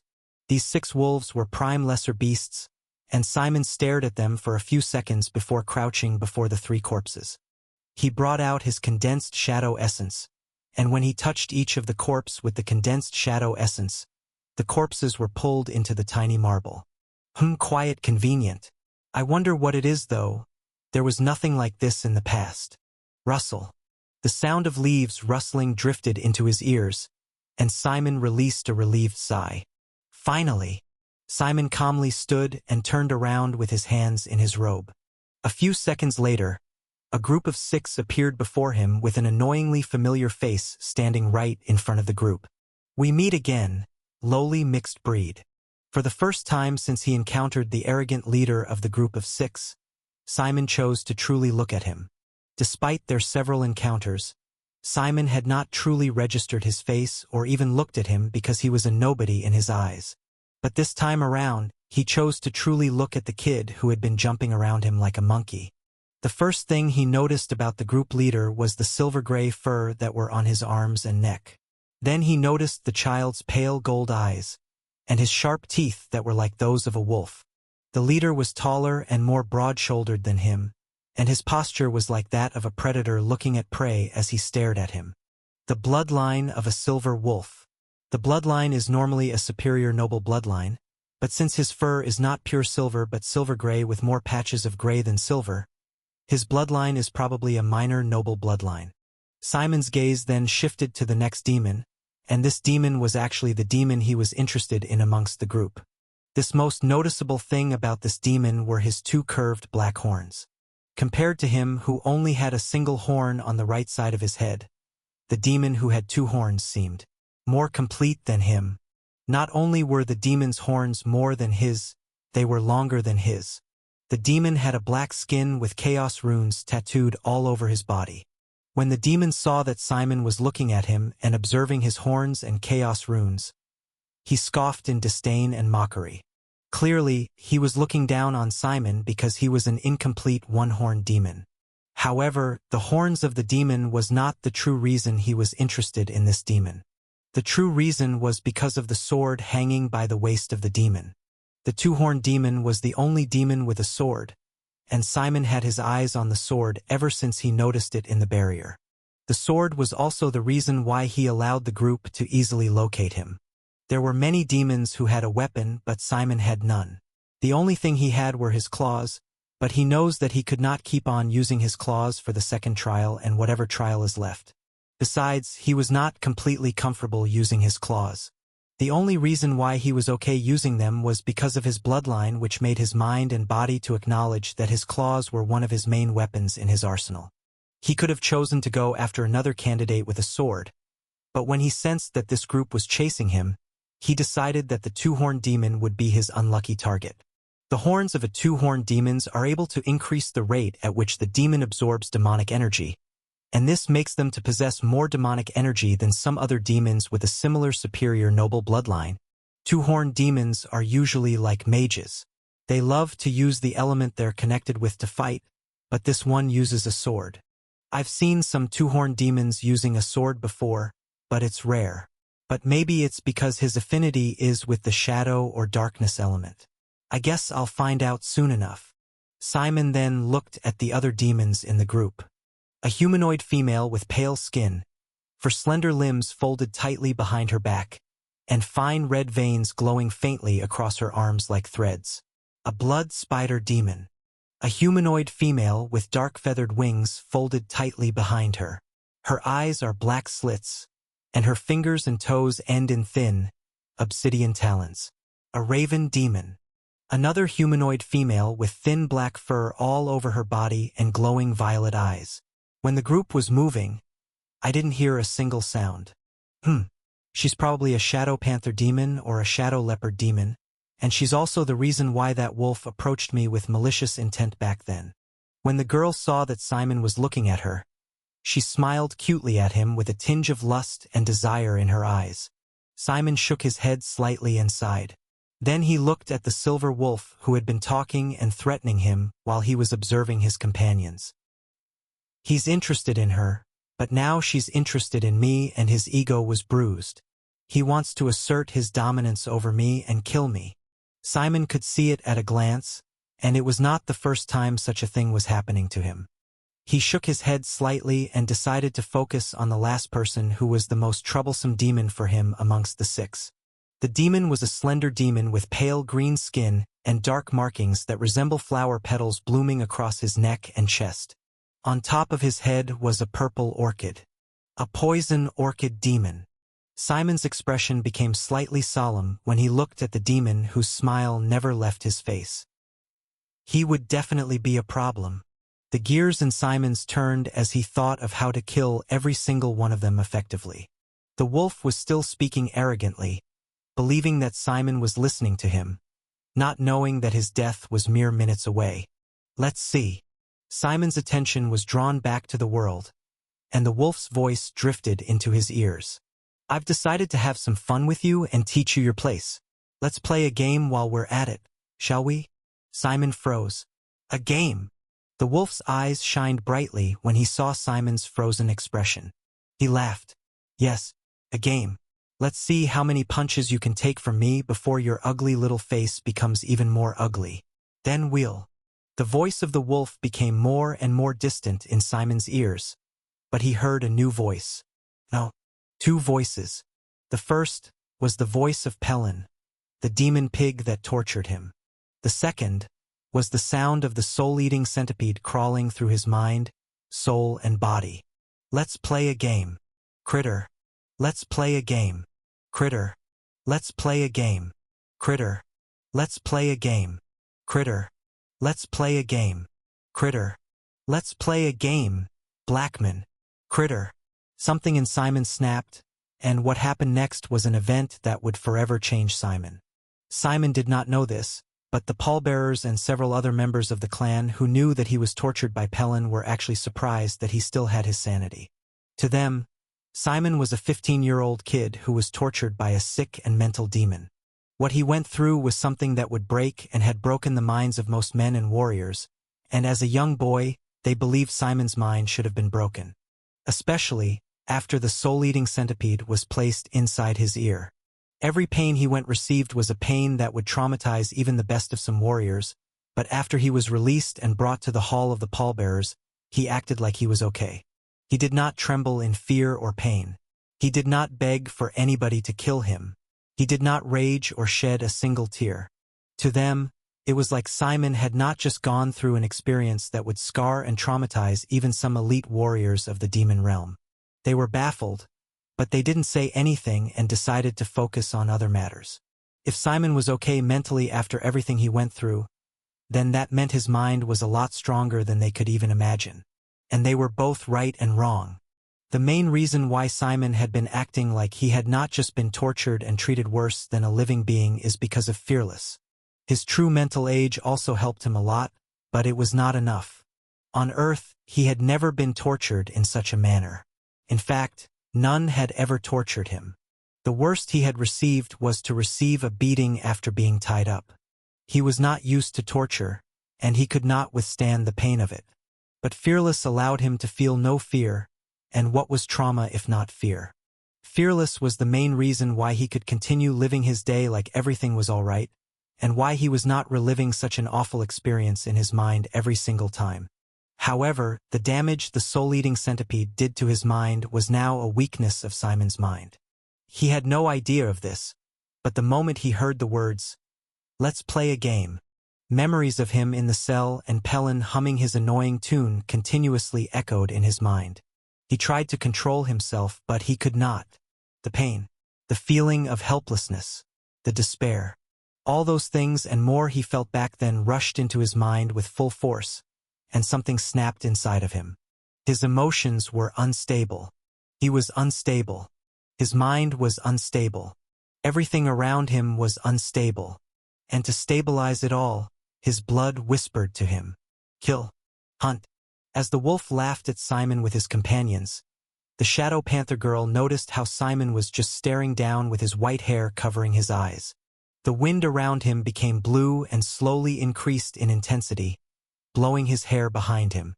An indigo aura flickered in and out of existence around him, and for a fraction of a second, she saw the face of a massive white tiger flash into existence. What the? She took several steps in confusion and fear, and the wolf looked at her and approached her with concern. "Mona, are you all right?" Mona, the shadow panther girl, held her head and shook it. "I am, but I don't think he is.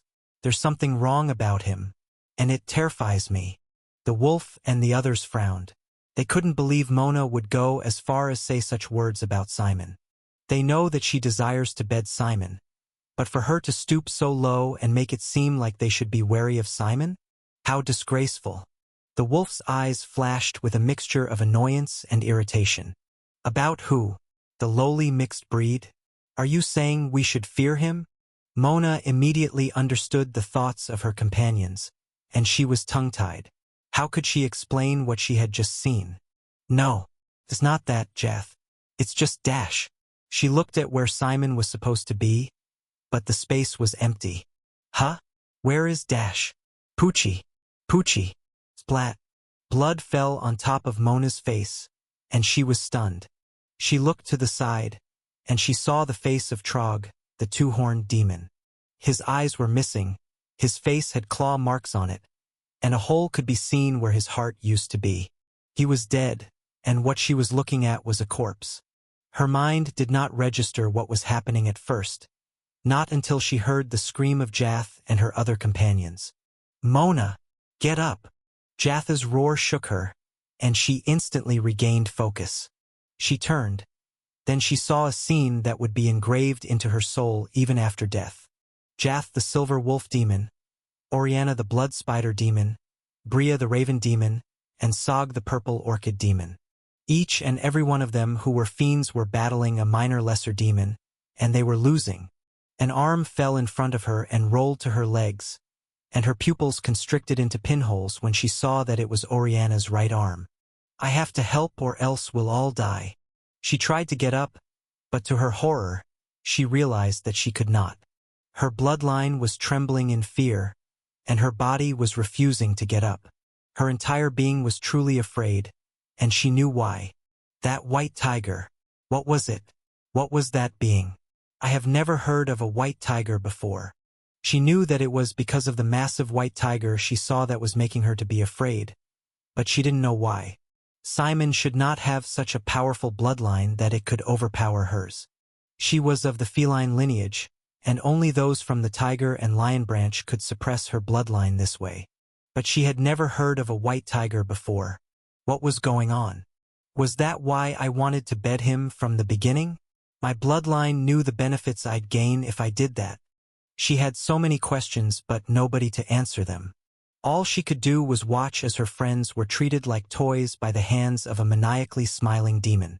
Simon felt a certain sense of freedom and pride as he stood before 4 demons who were trembling in fear before him. These demons had far more demonic energy than him. Their chaos flames were far more refined than his, but they were still weaker than him. "Let's play a game." That voice, that damned voice of the pig kept on echoing inside his head, and flashes of the pig's laughter as he whipped him, as he broke his body flashed in his mind.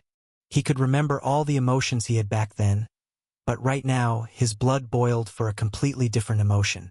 Anger, rage, fury. His blood boiled at the mere remembrance that it was a mere pig that tortured him and brought him so low. It boiled at the sound of the pig's laughter. It boiled at the sound of his plea and begging. It boiled at the sheer disgrace and embarrassment it faced at the hands of a mere disgusting and twisted pig. His blood was furious. He was furious, and he needed to let out this fury or else it would consume him from the inside out. His bloodlust and killing intent, which had been refined and honed for decades as the halo of earth, nearly spewed out in full force, but something at the back of his mind subconsciously stopped him from releasing his full killing intent. Subconsciously, he knew what would happen if he unleashed his true and entire killing intent. Every demon in the valley, the entire Shadowgrave clan, and beyond it would sense it and fear it. Those who did not fear his killing intent would come to him, and any demon that does such would be able to kill him with a single flick of his finger. However, his killing intent was still far too much for the 4 kids to withstand. It was like they were facing a demon of war who had tasted the blood and hearts of demons and humans alike. "The demon!" Clang! Bang! A scream tore through the air, which was then followed by the sound of metals clashing and the grenade going off. Bang! Fuck!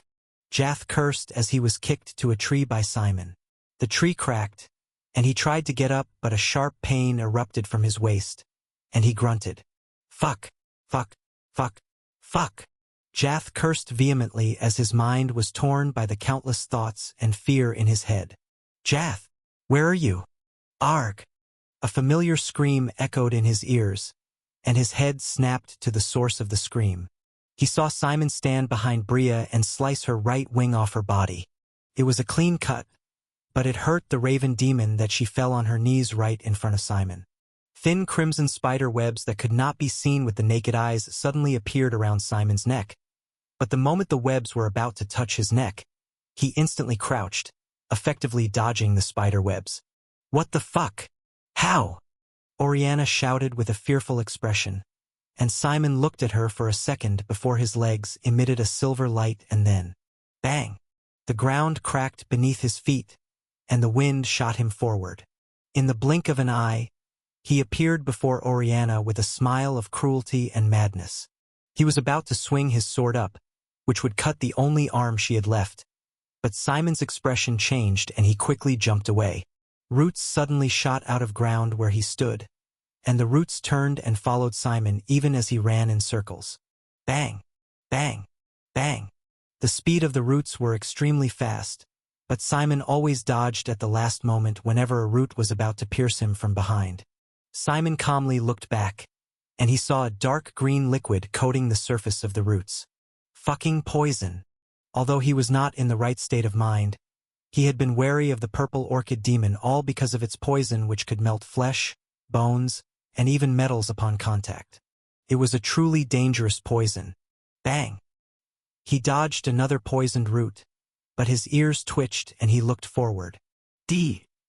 Despite the loss of a wing, Bria shot out a dozen wind blades at Simon, hoping to disrupt his movement or slow him down so that Sog, the purple orchid demon, could kill him. Simon was about to dodge the attack, but something thrummed in his blood, and a mad thought came to his mind. As the first wind blade was about to cut him, he coated his right hand in his silver demonic energy.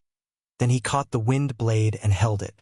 A screeching sound traveled across the environment as the wind blade attempted to cut Simon's hand in two, but it could not go past his demonic energy, which is of a higher grade and quality than Bria's. Without wasting a single second, he caught another wind blade, then deflected the remaining toward the others and the poisonous roots behind him. The screams of Jath, Oriana, and even Bria could be heard, but Simon's gaze was on Sog. The wind blade in his hand turned silver, then he threw it at the purple orchid demon. Sog was shocked at the speed of the wind blades, and he could not react in time. A wind blade cut him from his left shoulder down to his chest, while another sliced off his right arm. Sog grunted while clutching his severed arm. Then the battlefield went silent for a moment. The three fiends stared at the slowly breathing Simon, whose killing intent was getting stronger and stronger. What are you? Jath stuttered with a fearful expression as he stared at Simon, who stood with the sword of his dead companion in one hand and a smile of cruelty and madness in the other. Every single cell in his body was telling him to run, to escape, to flee to a place this true demon would never reach. But he couldn't. Even if he wanted to run out of fear, he just could not turn and run. His legs wobbled and his silver wolf bloodline cowered before Simon's presence. He took a subtle glance at the others with sweat pouring down his face, and he could see just how terrible some of their injuries were. Oriana the blood spider was missing her right arm, and her eyes were filled with fear as she held the stump from her shoulder. He could see her trying to heal the injuries on her arm with her blood techniques, but a sharp silver light on her severed arm prevented her from doing so. She was panicking, and she was extremely fearful and filled with dread. Bria, the raven demon, had a missing wing, and just like Oriana, a silver light prevented her wing from healing. Her eyes were also filled with dread as she stared at Simon, but her reason for Simon's dread was completely different from the others. Her bloodline gave her the ability to manipulate the wind element, and although they were not the best, they were not average when it came to the wind element. However, when she unleashed wind blades on Simon, her wind blades did nothing to him. He just grabbed it and used it against her and the others. She could only think of one reason why Simon was able to do such a thing. Let's play a game. To the surprise of everybody, Simon spoke, and Jath narrowed his eyes with a suspicious expression. A game? Simon's smile widened. Of course, it's called. Simon says. Simon says. Jath, Oriana, Bria, Sog, and even Mona, who had been watching the battle, were confused. They had never heard of such a game before. What is? Simon says. Jath asked and looked at his teammates with a baffled expression. He hoped that one of them would at least have an idea about the strange game called Simon Says, but all of them had blank expressions. Who is Simon? Mona asked softly, reminding everybody that she was alive and present. Jath, Oriana, Bria, and Sog looked at one another with blank expressions. They also had no idea who Simon was. Clang, clang. Simon hit his sword on a rock gently, drawing the attention of everybody. I'll explain to you guys how to play Simon Says, and if you pass, I'll let you guys go and let bygones be bygones. Besides, weren't you the one that said we should play a game? Jath and the rest looked at Simon in shock and disbelief. You'll let us go if we pass some stupid game?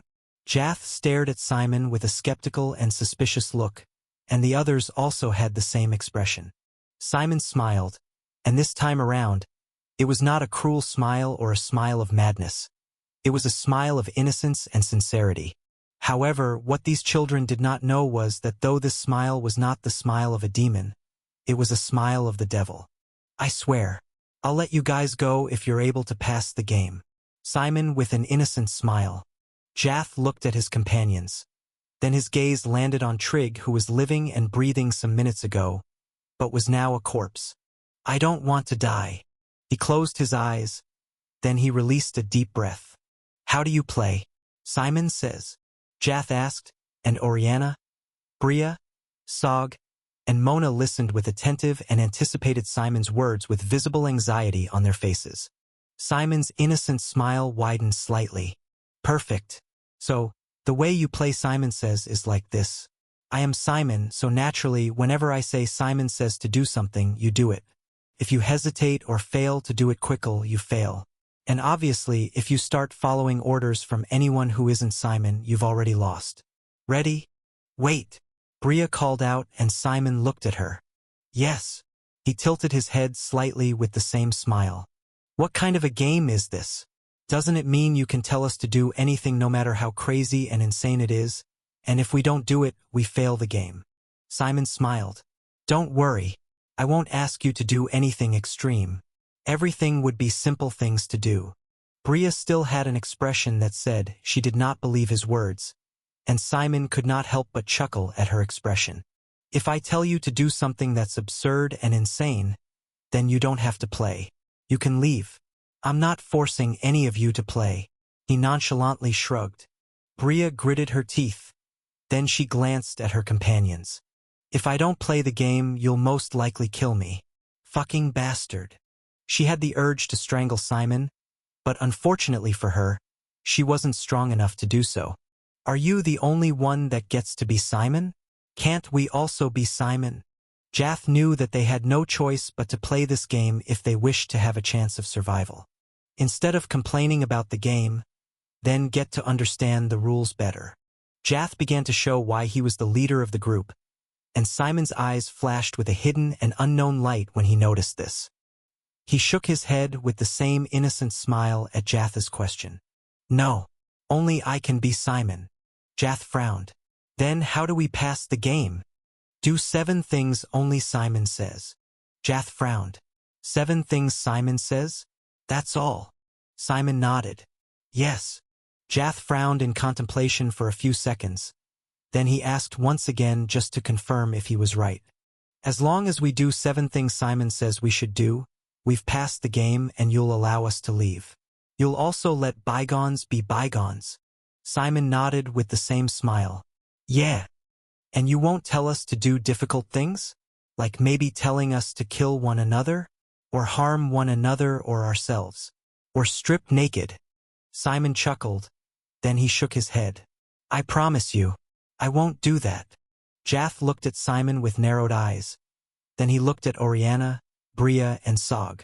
What do you guys think? Oriana looked at Simon while gritting her teeth. What choice do we have?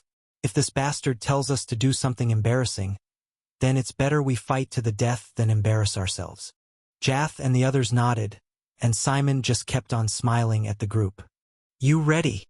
He asked, and the group nodded. All right, he paused. Then he looked at Mona, who was a distance away from all of them. You're also part of the game, by the way. So, pay attention if you want to survive. Mona's eyes widened. Then she quickly nodded. She had been unsure if she was part of the game, but since Simon said she was, then she was. How unlucky, she thought. All right, Simon says you should stand.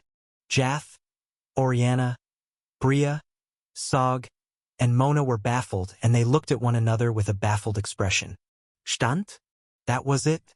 You have 2 seconds left before you fail, Simon said indifferently while tapping the sword on a rock. Jath and the others quickly stood in the next second, and Simon smiled. Good. But from now on, you only have 3 seconds at most to do what Simon says. Use more than 3 seconds and you'll fail. Jath and the others said nothing, but the expressions they had was one of confusion as they looked at Simon. Simon says take a step forward. They all quickly took a step forward, and Simon nodded with a smile. Simon says take another step forward. They quickly took another step forward with strange expressions. Was the game meant to be so easy? Take another step forward. They all took another step forward, and Simon chuckled. You all fail. What? Jath was stunned, but before he or any of his companions could react, Simon suddenly appeared in front of Sog with his sword raised. A thin silver line appeared from the tip of the purple orchid on Sog's head to his private part. Sog's eyes widened in disbelief and extreme shock, but he could not make a sound before his body fell in 2 separate parts. What did you do? Jath roared at Simon the moment he registered what had just happened. Oriana, Bria, and Mona all screamed and stumbled backward in fear. What the fuck? What the fuck? What the fuck? Oriana just kept on mumbling in fear as she stared at Sog's corpse. Why did you kill him? He didn't fail. Bria screamed with fear and hatred in her eyes as she stared at Simon. Simon did not answer and just kept on staring at his sword, which was slowly melting because of the purple orchid demon's poisonous and acidic blood. He had been wary of Sog for several reasons, and one of them was Sog's blood.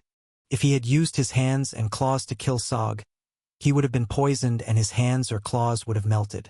Also, Sog's body was poisonous, and any slight contact can mean having to deal with a deadly poison which could and would most likely kill him.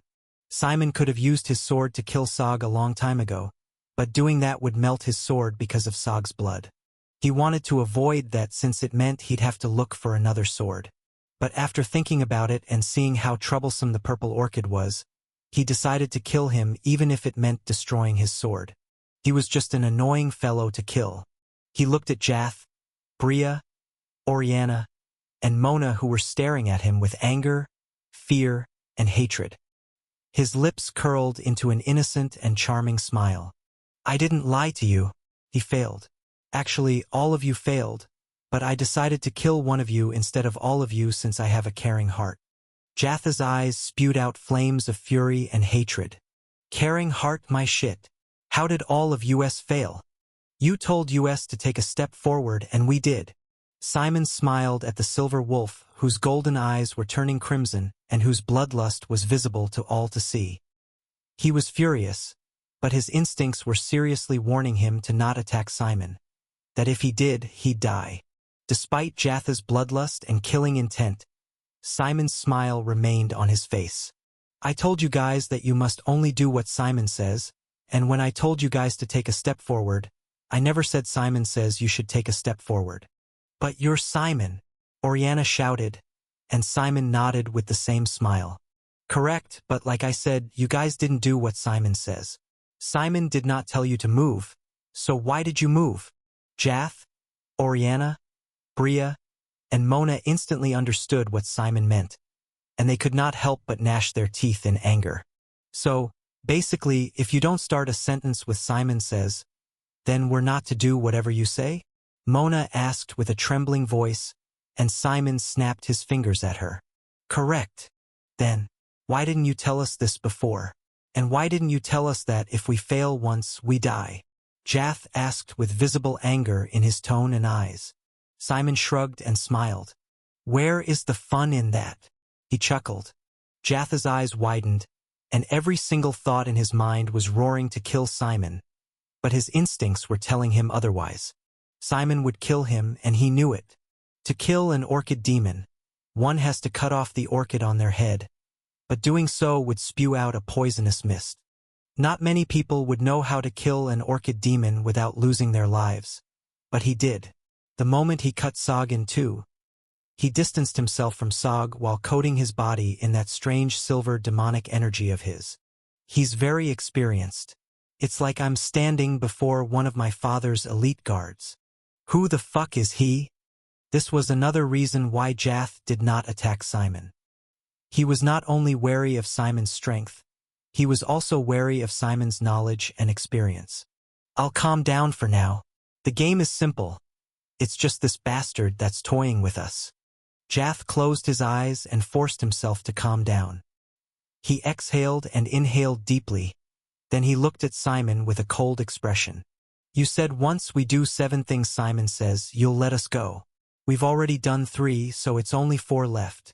Simon nodded with an innocent smile. Of course, I know. So, are you guys ready to continue? Jath looked at Oriana, Bria, and Mona. They all looked back at him, and he nodded at them with a determined expression. We're all leaving here. We're all going to survive. Jath thought with fire burning in his eyes. Simon tilted his head and smiled. All right then. Jump up. None of them moved. Nod your heads. Simon's eyes shone. Wow, you guys are really good at this now. None of them said anything and just stared at Simon with cold and determined expressions. Simon chuckled. Simon says clap your hands. Clap, clap. Ha! Jath, Bria, and Mona instantly clapped, but the moment they heard Oriana's voice, their expressions drastically changed. Their heads snapped in Oriana's direction. Oriana! Jath shouted with a horrified expression as he and the others all realized a horrifying fact. Oriana only had a single arm. Simon had cut off her right arm. She could not clap. Jath quickly looked at Simon, who was smiling while looking at the horrified Oriana. Wait, you bastard! You cut off her arm. How do you expect her to clap when you cut off her arm? Simon shrugged with a light smile. How do you expect me to know? I told you guys that I'll give you something simple to do. Is clapping not something simple? Jath gritted his teeth in fury. He was furious at the fact that Simon was right in a sick and twisted way. But he was more furious at himself for being tricked twice. Simon took a step forward, and Jath screamed. Stop! Give us something else to do. Be fair. Isn't a game meant to be fair? Simon paused. Then he laughed loudly while covering his eyes. A fair game? How amusing. And how foolish. Simon's smile slowly disappeared as he stared at Jath. No game is fair, boy. Besides, don't hate me. Hate the game. No. I don't want to die. I don't want to die. Simon disappeared and quietly appeared in front of Oriana, who screamed. Without wasting a single second, he coated his sword with his demonic energy and indifferently sliced off Oriana's head. Despite the fact that his sword was getting blunt and uneven with every passing second, he was able to sharpen it with his demonic energy, effectively cutting off Oriana's head. And Oriana's head flew and tumbled a few times before coming to a stop. Then her body fell to the ground with a loud thud. Everywhere became silent. For a moment, it seemed like the entire Blackwind forest went silent as Oriana's headless body fell to the ground. Jath, Bria, and Mona stared at the head of their companion. Her lifeless gaze, which still had the dread and unwillingness to die, could still be seen, and the minds of the trio went blank for a moment. Jath, Oriana, Bria, Sog, Mona, and Trog the two-horned demon were not close friends or anything of sort. They met one another while waiting for the trials of the clan to start, and they all just seemed to fit together perfectly. They all had noble bloodlines, and their families were not exactly weak. They all had their personal reasons for wanting to join the Shadowgrave clan, but a bond was formed between them after spending more than a week together. Jath had been the one to gather all of them together, to share what they knew of the previous Shadowgrave's trials, and if they had heard any rumors regarding this year's trial. Jath suggested they form a group because he heard a rumor that one of the trials would be a group battle. It was why he had formed this group of 6. But to see not 1, not 2, but 3 of them fall at the hands of a teenager who he had deemed inferior to him gave him a feeling he could not even begin to describe. His blood, which he had calmed down a few minutes ago, boiled. His heartbeat increased and became much louder. His body began trembling in fury, and his breathing became loud, rough, and uneven. "I'll kill dash. Grab." A hand suddenly held his throat just as he was about to speak, and his eyes widened in shock and disbelief when he saw Simon in front of him. "Hey there. You see, we've made quite a lot of noise recently. But it has been okay because we can also hear the screams of other candidates. My killing intent has been deterring the beasts from approaching us, but if you shout and roar like that, I'm pretty sure a powerful beast, a curious candidate or candidates, or a member of the clan would come to this place. And I don't want that. So, please keep quiet for me." Clench. Jath groaned as Simon tightened his grip around his throat. He growled with fury and madness in his eyes. Then his nails on his left hand became claws. He swung his left hand, hoping to slice Simon's face in two, especially the damned smile he had on his face. However, Simon held his hand with his free hand. Jath already expected this, so he was not surprised. His right hand moved, and his eyes flashed with killing intent as he could see how his claws would rip Simon's head in 5. Neither of his hands were free, and his sword was on the floor. He could not use his legs to block his claws, which meant that the only way Simon could stop him was to release him, or so he thought. Simon's smile widened, and his teeth became longer and sharper. Then he did something Jath never expected. His head snapped toward Jatha's right arm at an extremely fast speed, and his mouth opened wide. For fangs shot out of his mouth, and with the fangs emitting a silver light. He bit Jatha's right arm, tore into it, and tore half of his arm away with a violent yank. Jath tried to scream in pain while staring at his missing arm, but he could not. Simon's grip on his throat was getting stronger with every passing minute, and Jath suddenly realized a terrifying fact. Something he hadn't noticed because of his anger. Simon was no longer a minor lesser demon. He was now a prime lesser demon.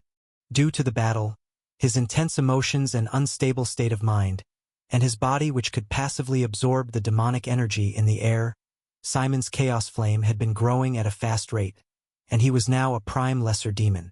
And it was still growing, which meant Simon was getting stronger with every passing minute. What have I done? Who have I messed with? He's a true demon. He's the damned demon.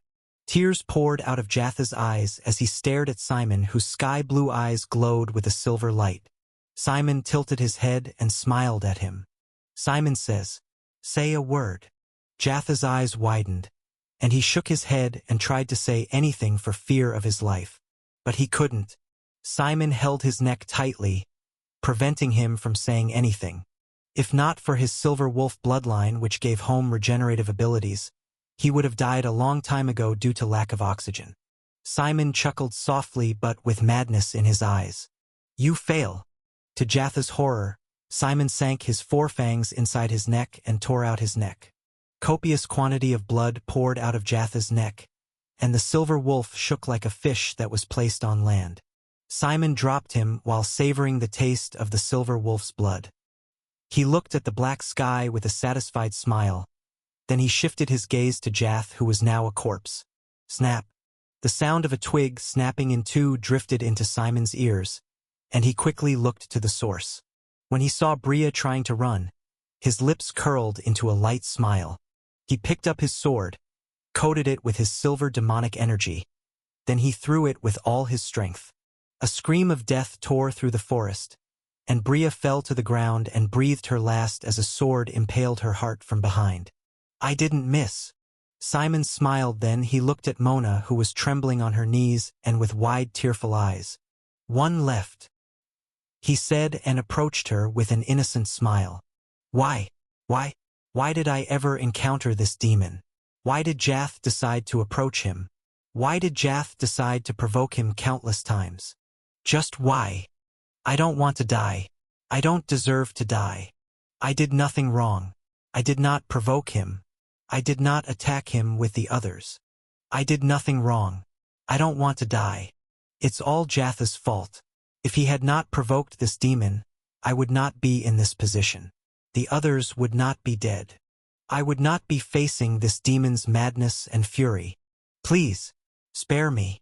Mona sobbed as she had all these thoughts and stared at Simon, who towered over her with the gaze of a predator staring at prey.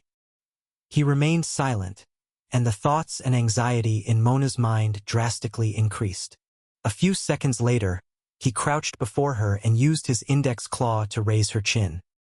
His innocent and calm smile remained on his face as he watched her cry. And why should I let you live? Mona trembled as Simon used his claw to wipe away a portion of the tears from her eyes. Answer me, and who knows? I might let you live. Mona trembled the more, and her gaze instantly landed on Jath, Oriana, Bria, and Sog. They had believed the words of this demon when he said they only had to play a simple game and he'd let them live. He toyed with them like puppets dancing for the puppet master. She could feel it. She could see it in his eyes that this was all a game to the demon. This was all a sort of sick amusement to the demon. The demon had no intentions of letting her live. He was going to kill her, and she knew it. Her heartbeat quickened, and the gears in her mind turned rapidly. I'll do anything. I'll be your slave. I'll be your anything. Anything you want me to be. Just please, let me live. I never attacked you like the others. I never meant you harm. It was all Jath's doing. He wanted to kill you, not me. So please just let me live. Simon looked at her with the same old smile. Then he tilted his head. And what would I gain from you becoming my slave? You're not exceptionally talented. As you can see, you're cowering before me when I'm a lesser demon, but you're a fiend. You can't protect me or fight my battles for me. You can't increase my power, so what can you do for me? Mona trembled and she stuttered. You can use me to satisfy your needs in any way you like. You can do anything to me and I won't complain. I can do menial tasks for you. I can also provide you with the knowledge you need. And I also a noble bloodline, even though it's not a supreme grade noble bloodline, it's a noble bloodline. I'm sure I can be of some use to you in some way. So please just let me live. Simon chuckled softly while stroking his chin with his free hand. House girl, knowledge, and bloodline. I see. Simon nodded while humming. Then he brought out the condensed shadow essence. If you want me to allow you to live, then it means you'll fail this trial, because there's no way I'll allow you to roam about on your own in search of beasts to kill.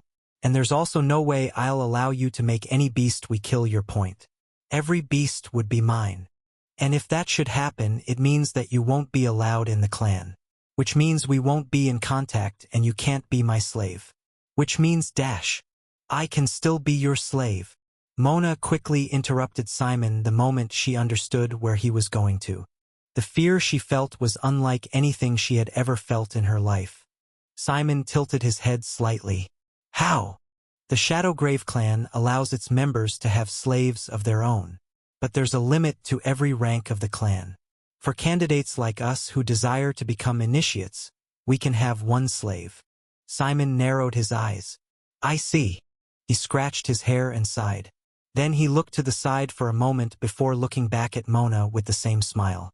And what about this trial? I'm sure you, and most importantly, your family wants you to be a member of the Shadowgrave clan. Not the slave of an initiate of the Shadowgrave clan. Mona shook her head. Can I become an initiate of the clan if I'm a corpse? If I have to choose between life and death, I'll always choose life no matter what. If I'm your slave, I still have the opportunity to become somebody great in the future, no matter how small it is. But if I die, then what opportunity do I have? Simon remained silent, and a pondering expression could be seen on his face after hearing her words. I see. He removed his claw from under her chin. Then he closed his eyes and sighed. Poochie. The sound of flesh tearing apart resounded in the surroundings, and Mona coughed out a mouthful of blood with wide eyes. "Why?" she asked with a trembling voice. Considering how much he spoke, she believed that he would let her live, but he didn't. She couldn't understand why. If he wanted to kill her from the very beginning, then why did he talk so much with her? Don't blame me for this. You see, I've been betrayed far too many times by people I trusted with my life. You have seen too much, and there's no way I can trust somebody who desires to live so much and fears death even more. If you have to betray me to live, you do so in a heartbeat. So, farewell. It was a nice conversation, though. It helped me regain my sanity. And thank you. Simon slowly removed his claws from Mona's heart. Then he gently placed Mona on the floor with a solemn expression. See you, curse you demon. These were her last words before death took her. Simon stared at her eyes, which were filled regret and an immense unwillingness not to die. Funny, a demon is calling me a demon. But I guess you might be right. I might truly be a demon now. Simon looked to the black moon with an extremely solemn expression and a myriad of thoughts. Simon stared at the black moon for what seemed like forever but was just a minute. As he stared at the black moon, a myriad of chaotic thoughts and emotions occurred in his mind. He recalled everything he did from the moment Jath said the words, "Let's play a game," and the more he remembered, the more disgust, pain, and worry he felt in his heart. But at the same time, he felt a sense of satisfaction, pride, and superiority. Their expressions of fear, hate, and anger, the way they screamed and begged for help, the way he toyed with them, a part of himself felt pleased and satisfied, and Simon did not like such a feeling in the slightest. It disgusted him. I thought I did not develop a trauma from what happened to me, but it seems I do. Hearing the words, "Let's play a game," seems to trigger that trauma, and when it is triggered, Simon paused as images of what he did flashed in his mind. He had the urge to puke his guts out, but he stopped himself from doing such a thing. I become an uncontrollable monster that's filled with rage, pride, madness, and bloodlust. It was not until I killed nearly all these kids I was beginning to regain some of my sanity back. Simon turned and looked at the corpses of Jath, Oriana, Bria, Sog, Mona, and Trog. The main reason why he felt disgusted with his actions was because everything he did to mere teenagers. He had been cruel to mere children who just became teenagers. They were demons, but they were still teenagers and kids in his eyes. His mental age was that of a 60-plus-year-old man. What sort of sick and twisted 60-plus-year-old would feel pride, satisfaction, and superiority after toying and killing kids as a cruel and twisted joke? It was sickening the more he thought, and he was even more worried about himself. He shifted his gaze to Jath, whose neck he tore into and ripped away with his mouth. He grunted in disgust as he recalled the excitement and satisfaction he felt back then. Tearing into human flesh and feeling satisfaction and excitement? What am I turning into? When most people experience trauma, they become scared and afraid after the trauma is triggered. But for me, I become a monster. How do I get rid of this trauma? Killing that pig? Time? I'm not sure. I'll just try both, and I'll have to be careful. I'm changing. In a way I don't like. I can feel it. My thoughts toward certain things are now more wicked and cruel. Even as I'm standing amidst the corpses of these children, it doesn't feel wrong to me. It just feels normal. Like the law of the jungle where the strong prey on the weak. Where the predator hunts the prey. They were weak and I was strong. They wanted to kill me and I killed them instead. I only protected myself, and I showed to the beasts who wanted to intrude on the battle and the demons who wanted to interfere. I showed them all that I am not to be trifled with. These are the thoughts I'm having as I'm conflicted about what I've done. As a human, what I've done is vile, evil, wicked, and is worthy of death. But as a demon, what I've done is survive and express my superiority. I feel like I've done nothing wrong, but at the same time, I feel disgusted with my actions because of my past life as a hero. I have only lived for 16 years in this realm, but it feels like my mind is being corrupted at a pace my 60-plus years of experience cannot keep up with. Simon then looked at Mona, and he shook his head. Because of all the betrayals I suffered, I don't even have it in me to trust somebody.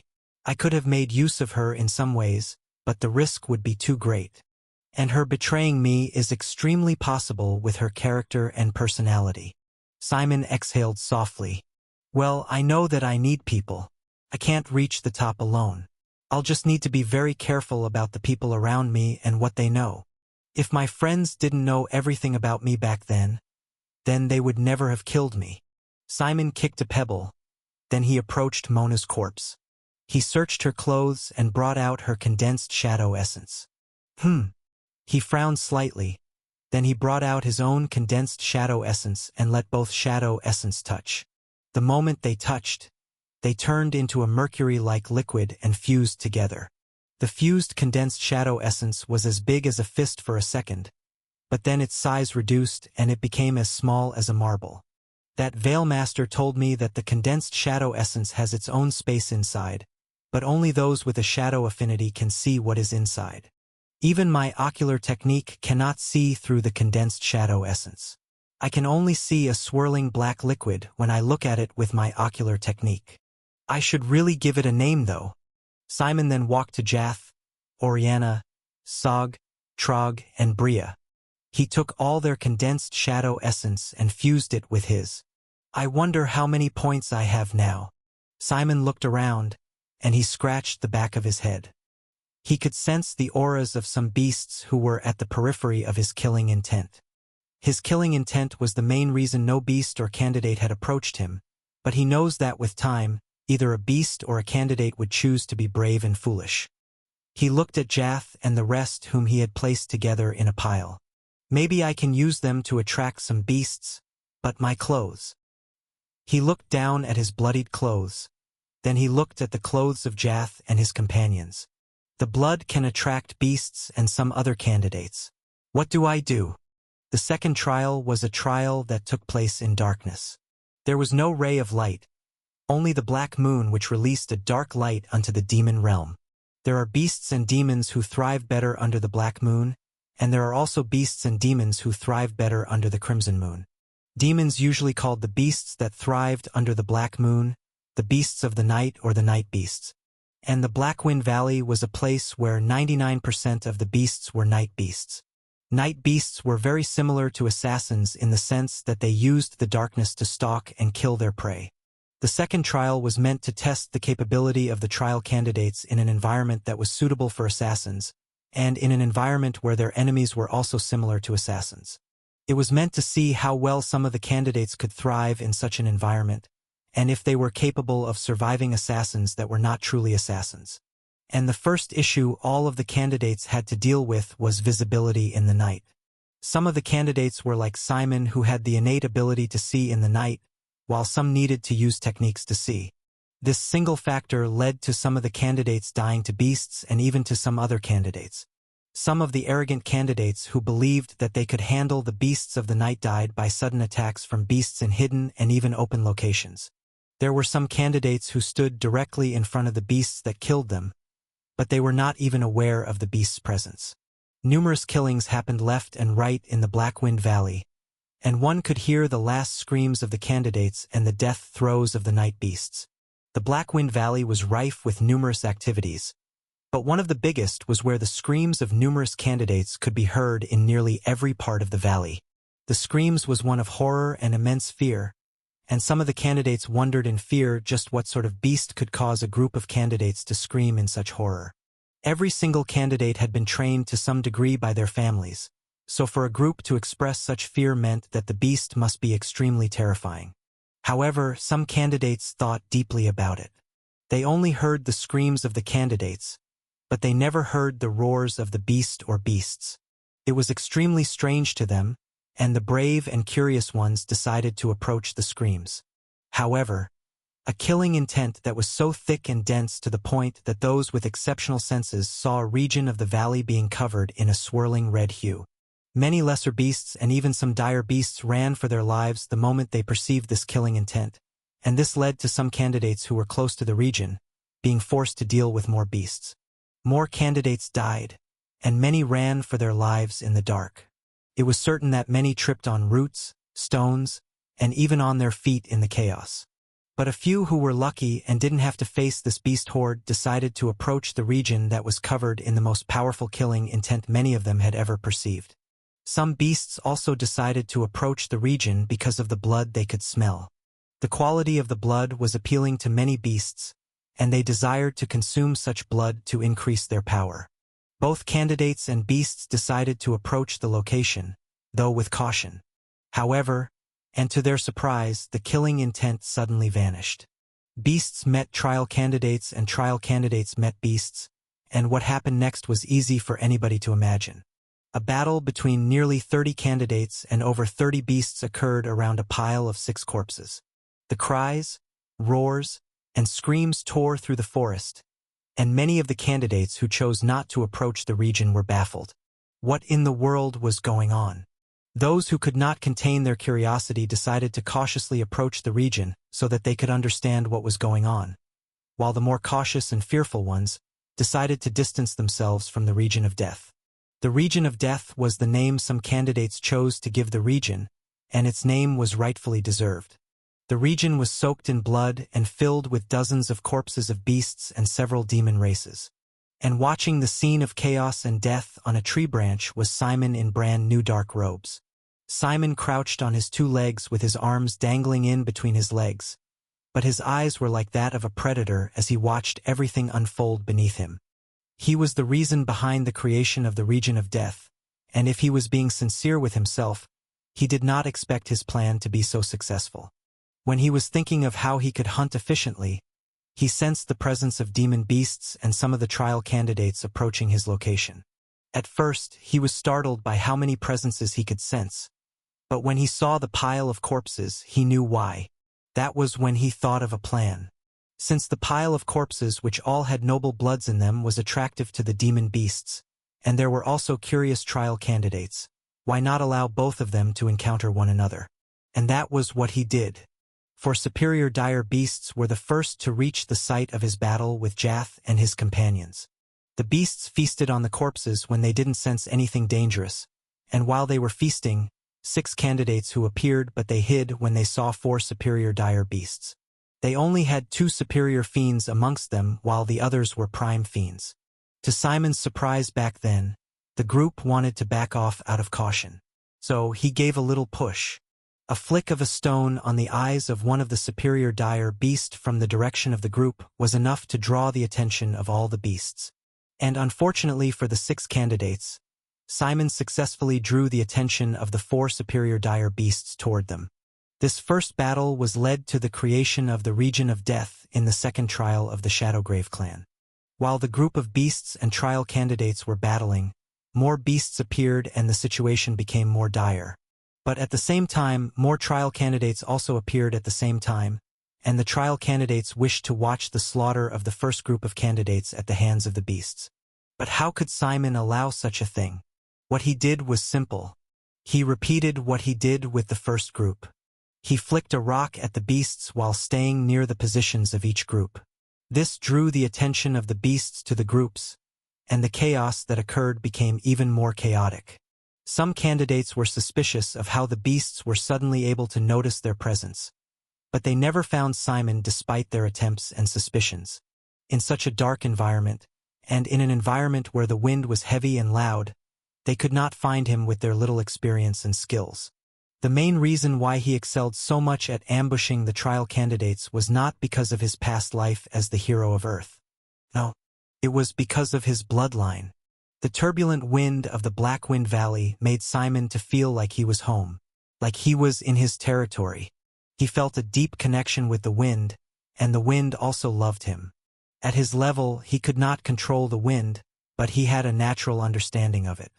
This helped him to know from which directions the wind would blow from, when to jump and make loud noises so that the wind could mask it. And so many other little knowledge that helped him avoid the eyes of the candidates. However, the beasts were a problem because they could smell the blood on his clothes and body. One of the dire beasts nearly exposed his position, but he quickly and silently killed the beast with his claws. Time went on, and the sounds of battle and the stench of blood drifted across the region, drawing more beasts into the region. And to Simon's surprise, the trial candidates who were forced to battle the beasts by him began forcing the unfortunate trial candidates who approached the battle. This continued until it became an extremely chaotic region where over 24 beasts and demons were battling and killing one another. To change his clothes, he knocked out one of the candidates who had a similar size to him and wore his clothes. He could have killed the candidate, but what was the point? He had done enough killing of children. What he did, though, was to take the unlucky candidate's condensed shadow essence and fuse it with his. As Simon stood on the branch of a tree with his arms hanging low and his gaze like that of a predator, he saw another candidate slither away from the battle with fear in her eyes. The candidate was running for her life, but no one was chasing her. All she wanted was to escape this damned region of death.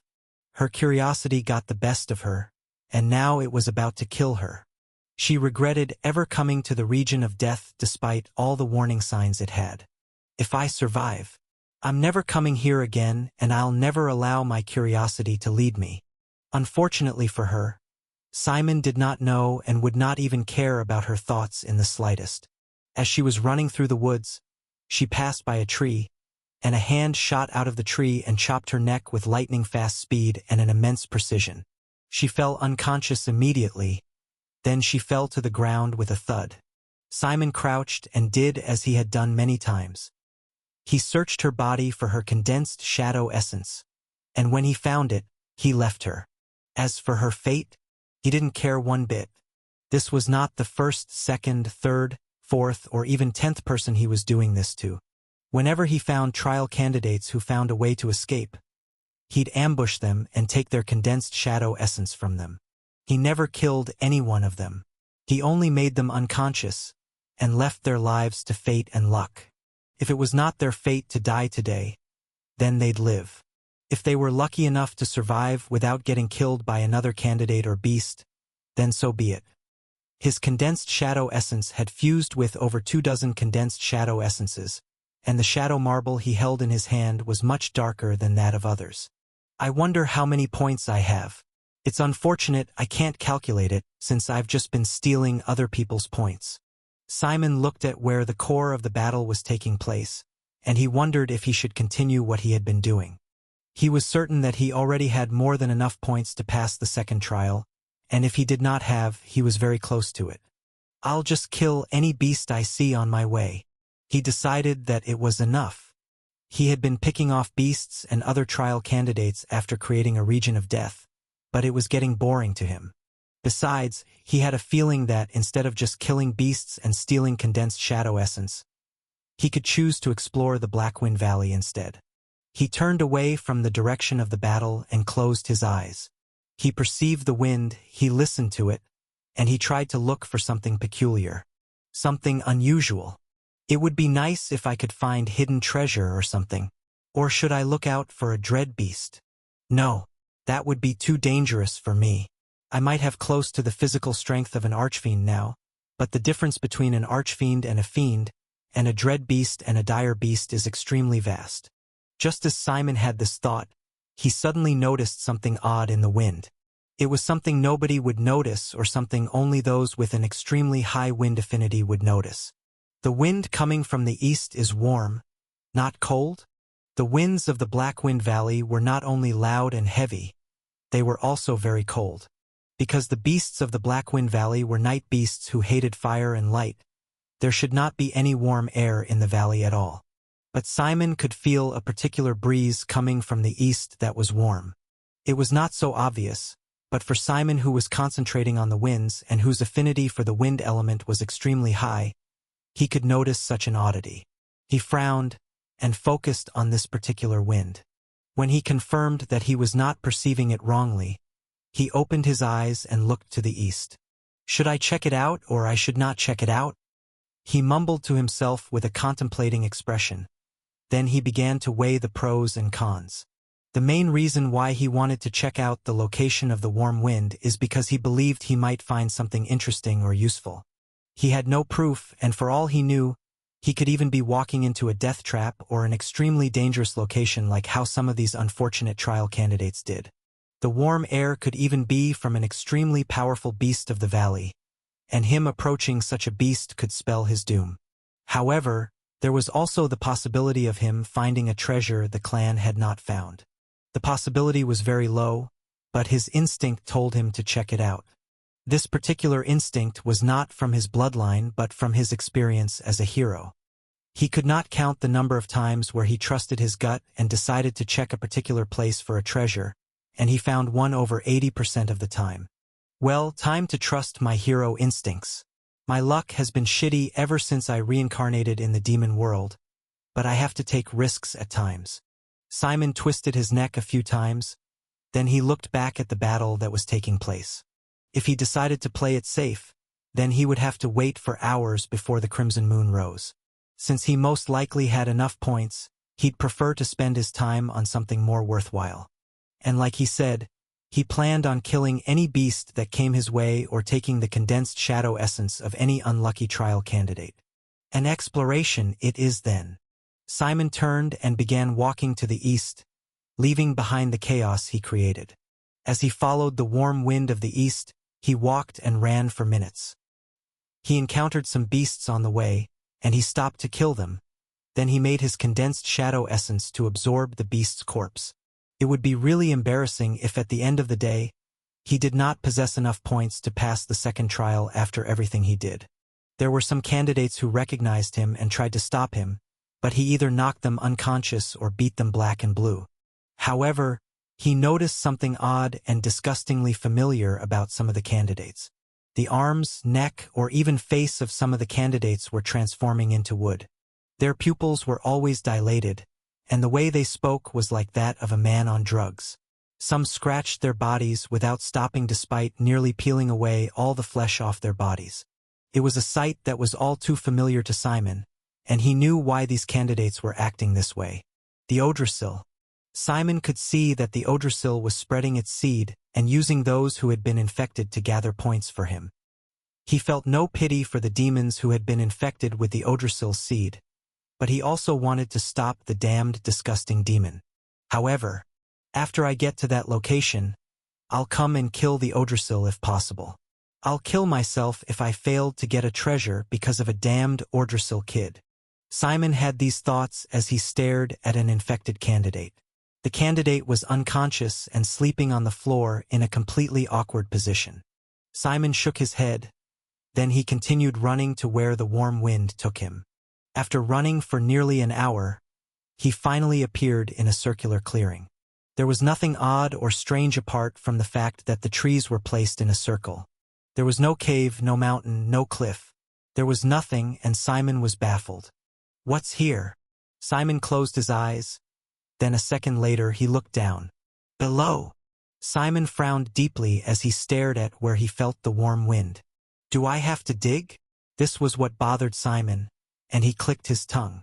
Anything for potential treasure, I guess. He walked forward and looked around for what he could use to dig aside from his hand. If he had to use his hand to dig in search of a treasure, then he might as well as weeks in this place. Unless the treasure is not that deep. But if it's not that deep, then it would have been found already. Simon sighed. Then he continued walking around. Crank. Simon's ears twitched as he heard an extremely faint and strange sound. He looked around, but he saw nothing. What was that? He took a step back, and he heard the sound more clearly despite the roars of the wind. He looked down, but he saw nothing aside from the soil. He narrowed his eyes, then he kicked the sand to the side multiple times. Some seconds later, his eyes widened when he saw a wooden door in the ground. Guess I don't have to dig. Simon bent and pulled open the door with all he had. He had to reinforce his body with demonic energy, and he was surprised by how difficult it was to just open a door. "Feels like I just carried a car." Simon exhaled deeply. Then he looked at the wooden door which led to an unknown place underground.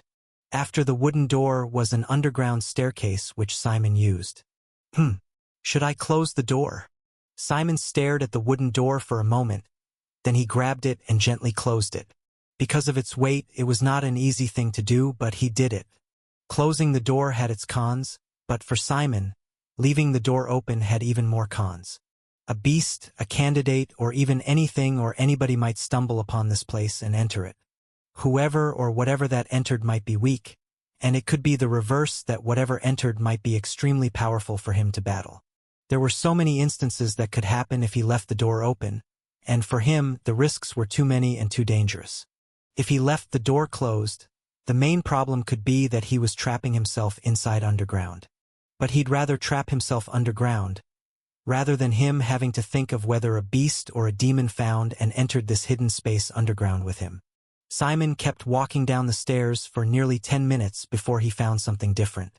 On both sides of the stairs were just walls, and if not for his eyes which could see in the dark, he would have had trouble climbing down the stairs. However, when he reached the bottom of the stairs, he stood before 3 caves that led to 3 different places. One was to his right, another was to his left, and the last was directly in front of him. Simon stared at each of these 3 caves, wondering which one he should choose. There was no source of light around him, only total darkness, and though he could see in the darkness, he wasn't so comfortable with it. He looked at the 3 caves for a moment, then he closed his eyes. He listened to the wind and perceived it. The right. He opened his eyes and walked to the right cave where he felt the warm wind blowing from. I might actually be walking into the abode of a powerful beast. I'll have to be careful. Simon entered the cave while being extremely cautious. He observed the walls and floor of the cave, making sure that there was no trap or beast using the darkness to hide, but he saw nothing. He kept on walking and walking until he reached a dead end. What? There's nothing here.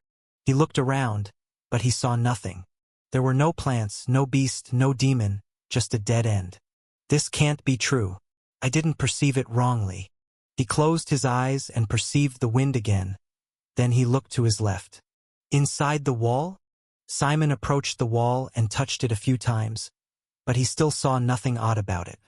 He knocked the wall, but the sound it made was not the sound of a rock but of wood. Simon furrowed his brows lightly. Then he bent and began knocking around the wall. As he did this, he noticed a crack in the wall. Then he pushed his hand inside and pulled. The sound of a wooden door echoed in the cave, and Simon's eyes flashed with relief and anticipation as he stared beyond the door. He stepped inside after making sure that there was nothing dangerous inside aside from a creepy old skeleton. An underground room, huh? Simon stood inside what seemed to be an underground bedroom. There was a bed, a mat, a dried-up pond of water in a corner of the room, and a furnace which was the source of the warm wind. Simon stared at the flames in the furnace for a moment, and he could not help but wonder how long those flames must have been burning for.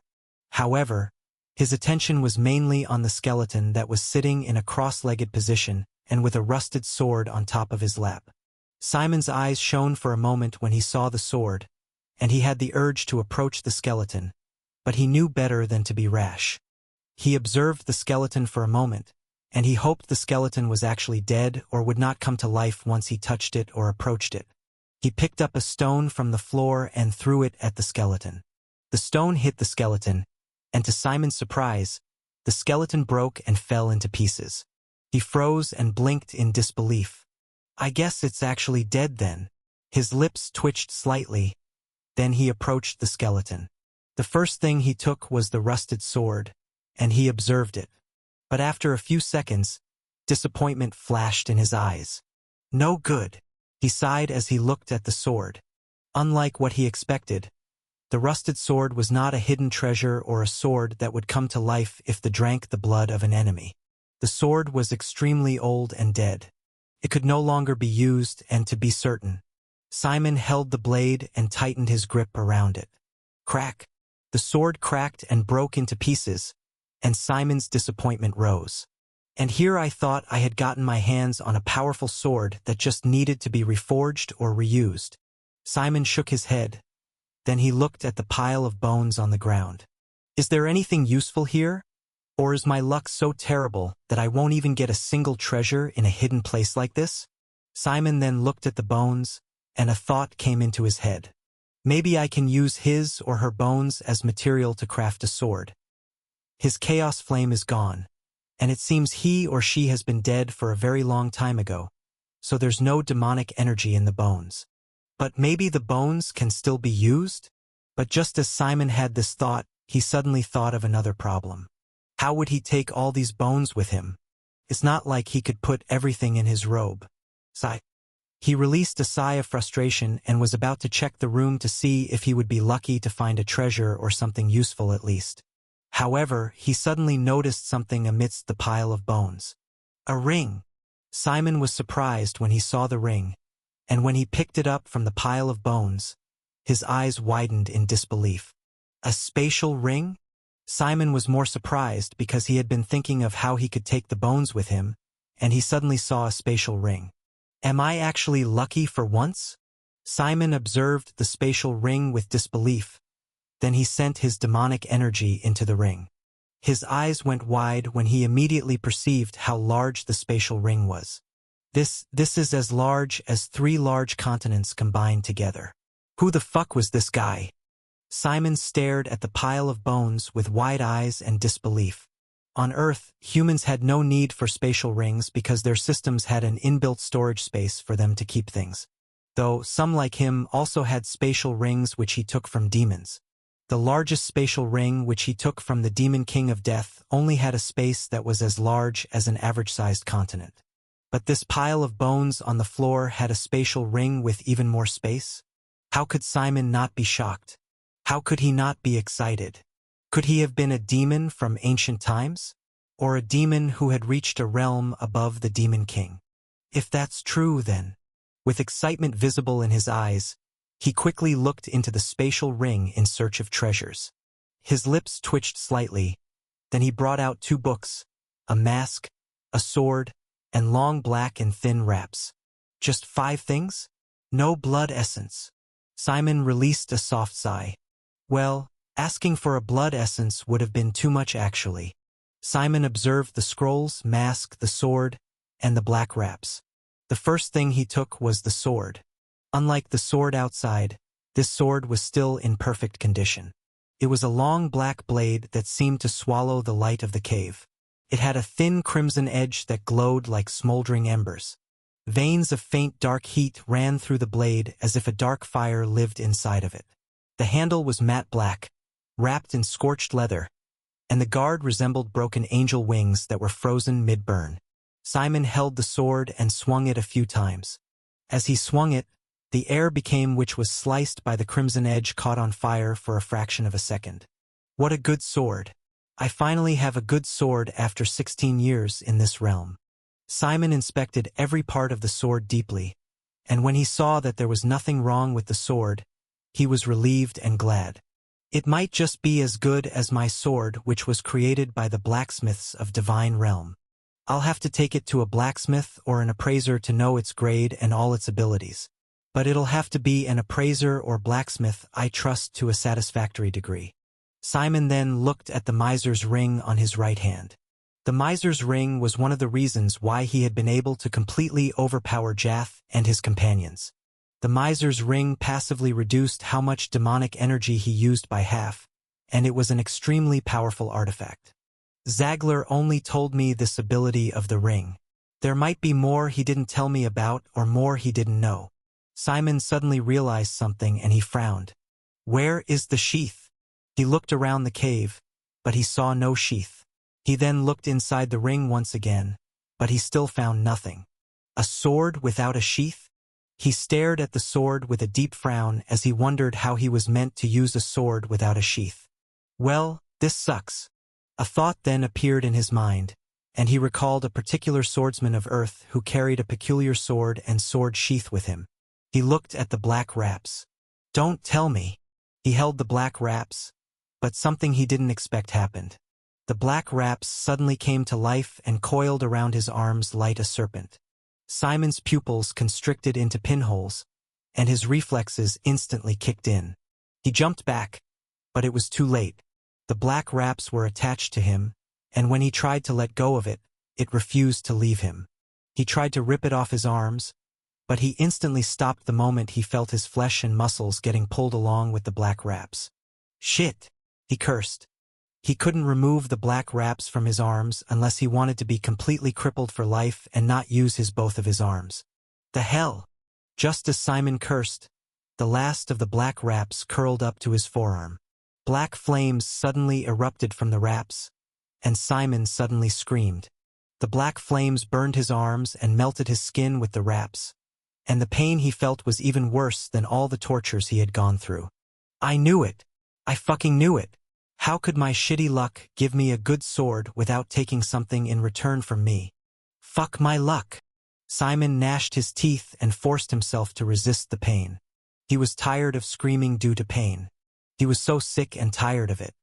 He stared at the flaming black wraps with a determined and cold expression, and the black wraps seemed to respond to his emotions. It burned hotter and hotter, and Simon began laughing madly. Ha ha! I hate this fucking life of pain! He released the roar of ancient demonic tiger, and fortunately for him, the room still had a functioning formation that made no sound to leave the room. The owner of the room already expected such a thing to happen, which was why they had placed a noise cancellation formation that could last for millennia. After some minutes, the flames died down, and Simon went unconscious due to the pain and exhaustion he felt. It took Simon approximately 30 minutes to wake up, and while he was asleep, he saw visions. He saw visions of himself standing in a realm of black fire, a realm where the land burned black for eternity. He stood on this land, but the flames couldn't hurt him. Then he saw a man wearing the mask he saw in the spatial ring along with the sword that was in the spatial ring. The man suddenly waved his right hand, and a spinal cord that was thrice his size appeared in front of him. The moment the black flames touched the spinal cord melted and transformed. It became the black wraps that burned him. With the spine and blood of, I'll create a back door into the chaos plane which they have closed from us. They think they have one, but it is just the beginning of the end. Only one with the blood of a demon can show the true form of the chaos wraps and can truly wield the chaos blade to slay them. He or she must not fail us. The world cracked, and the last thing Simon saw was the chaos wraps wrapping itself around the chaos blade. As the world of black flame was falling apart, the masked demon stared in his direction. I am Hell's sword demon. Carry the weight of the fate of the realm, and beware of the sight of. Do not let them know you have the flames of chaos or even death would pity your end. Simon narrowed his eyes. Then just as the world was about to completely shatter and disappear, Simon smiled. I refuse to carry the weight of the fate of any damned realm. Don't force upon me a fate which I know nothing of. There was no reaction from Hell's sword demon since it was just a vision. Then the world of black flames completely shattered into pieces. Simon's eyes fluttered open in reality, and he groaned as he got up. He held his head with a groan, and when his head felt a little bit better, he looked around before shifting his gaze to his arms. He was not surprised when he saw the chaos wraps around his arms. They reached up to his forearms, and unlike before where if he tried to rip off the chaos wraps from his arms, his flesh would have been torn along with it. Now he could not even remove them at all. He was not even certain if cutting off his arms would truly rid him of the chaos wraps. It seems it's only if I die I'd be free of this thing. Although he didn't like the fact that the chaos wraps had been forced upon him, he could feel certain changes in his forearms.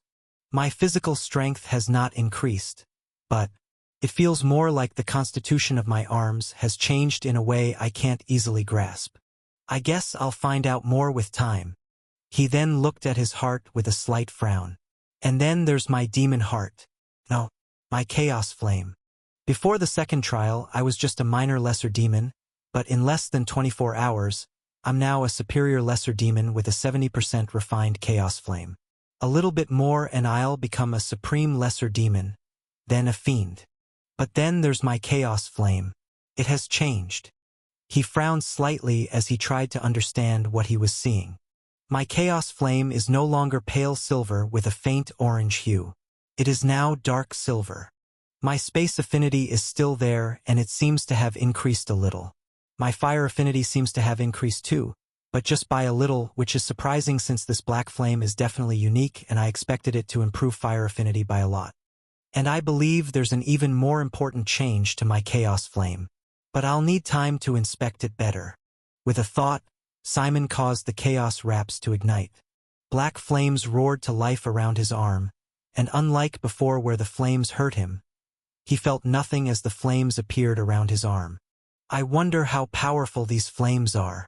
Simon moved his arm around. Then his expression changed and he quickly put off the chaos flames. He held his head, which had veins protruding out of it. I see. It uses my soul energy as fuel, and the main reason I can even summon the chaos flames for this long is because my soul is stronger than normal. I can only use the flames for a minute before my soul energy runs out and I become unconscious. If only I had the full power of my soul of my past life, then I can use the chaos flame for a longer period of time. Simon sighed while rubbing his brows. Then he took one last look at his arms, which were permanently covered in black wraps. My chaos flame has been refined to 70% and I'm now a superior lesser demon. My chaos flame has also experienced some changes. The constitution of my arms are unique now. My spatial affinity and fire affinity seems to have increased too. I have gotten a strange black flame called the chaos flame or the flames of chaos, which is actually strange since every demon has a chaos flame in their heart. And according to that damned sword demon, sword demon, who is imposing on me a fate I have no wish to bear, he said I should be wary of something seeing the flames, so I'll just have to be careful. Simon chose not to think too much about the words of the unknown sword demon because he had absolutely no idea what he was talking about in the vision. He had no idea who owned the spine the sword demon used to create the chaos wraps since his words were distorted in his ears. He also had no idea what the chaos plane was. He had no idea what a demon was. He had no idea what these chaos flames truly were. And he had no idea what the fate of the realm or what the realm was. Since he had very little information, he decided not to stress himself thinking about the words of Hell's sword demon. I don't want to think about the words of that sword demon, but I'm still pissed about him saying that I should carry the weight of the fate of the realm. I might not know what the realm is exactly, but it's definitely the demon realm or something related to demons. Me becoming the hero of Earth was not something I had a say in. I was given that title and duty, and though it had its positives, it was a very heavy title to carry. If I had the opportunity to become a hero, I would refuse to become one. And now, you want me to become something else? I refuse. I am going to do what I want and not what you guys want. And I am definitely, absolutely, not going to become the hero or savior of the demons, or whatever it's called. Simon's eyes burned with a flame of determination and anger as he recalled everything the demons had done to him on Earth. Everything they had taken away from him. You just handed the fate of the realm in the worst possible hands. Simon exhaled deeply. Then he looked at the Chaos Blade which was lying right in front of him. There was no change to the Chaos Blade, but Simon could feel a deep sense of connection to it which was not there before. He stretched out his hand, and the Chaos Blade floated gently into his right hand. Chaos flames ignited in a spiral around the dark blade. Then it dissipated. Still no change. But it does feel sharper and more deadly. I thought I'll receive a stream of knowledge on what the Chaos Blade can do, but it seems I'll have to figure it out myself or meet an appraiser or a blacksmith. Although Simon said this lightly, he knew that for him to be able to find a blacksmith or an appraiser that could figure out the abilities of the Chaos Blade would not be easy. The Chaos Blade was definitely not a normal blade, and its abilities would also not be normal in the slightest. Let's see. He sent his demonic energy, which was now dark silver, into the blade, and his eyes widened in surprise. It's accepting my demonic energy without wasting a single bit of it, unlike other artifacts. Even the sword I had back then was not this efficient. This reduces how much demonic energy I need to use with the blade by another 50%. Simon was more shocked by this because the miser's ring already reduced how much demonic energy he released from his body by half, and now the Chaos Blade also reduced the demonic energy he used with it by another half. Would I ever run out of demonic energy with these two artifacts? Simon mumbled in a daze. Then he waved his hand and sent the Chaos Blade flying in the air. He controlled the Chaos Blade with his mind, and he used it to perform certain sword moves he knew of. He smiled as he watched the Chaos Blade dance. Reduces cost of demonic energy, can use Chaos Flames, and it can also be controlled with the mind. Very useful blade. Simon stretched out his hand, and the Chaos Blade flew gently into his palm. And the cost of controlling it with my mind is very little. The Chaos Blade used mental energy which was different from soul energy and demonic energy. And because Simon's mind has all the decades of experience of his past life, his mental energy was robust. I guess I got a lot of good things in this place. My luck might not be so bad after all. After taking one last look at the Chaos Blade, he controlled the Chaos Wraps with his mind. Then he used the wraps to wrap itself around the Chaos Blade, becoming its sheath. Simon then made the Chaos Wraps to form a belt around his waist, and he attached the wrapped Chaos Blade to the belt. Now, I look like a swordsman. A light smile appeared on Simon's lips. Then he looked at the last 3 items left. He pondered on what to choose for a few seconds before he picked up the Crimson Book instead of the Sword Demon's Mask or the ominous-looking Black Book. He cautiously opened the book, and his eyes shone brightly when he saw the contents of the book. After 6 minutes, he closed the book with a smile. The Sword Demon's Sword Art. I don't like the guy, but I can't deny that he is more talented than me when it comes to the sword. Just like Simon said, the book contained the Sword Demon's sword art, and he was very pleased with what he saw. He had only skimmed through it, but what he saw was enough to make him realize just how terrifying Hell's Sword Demon must have been.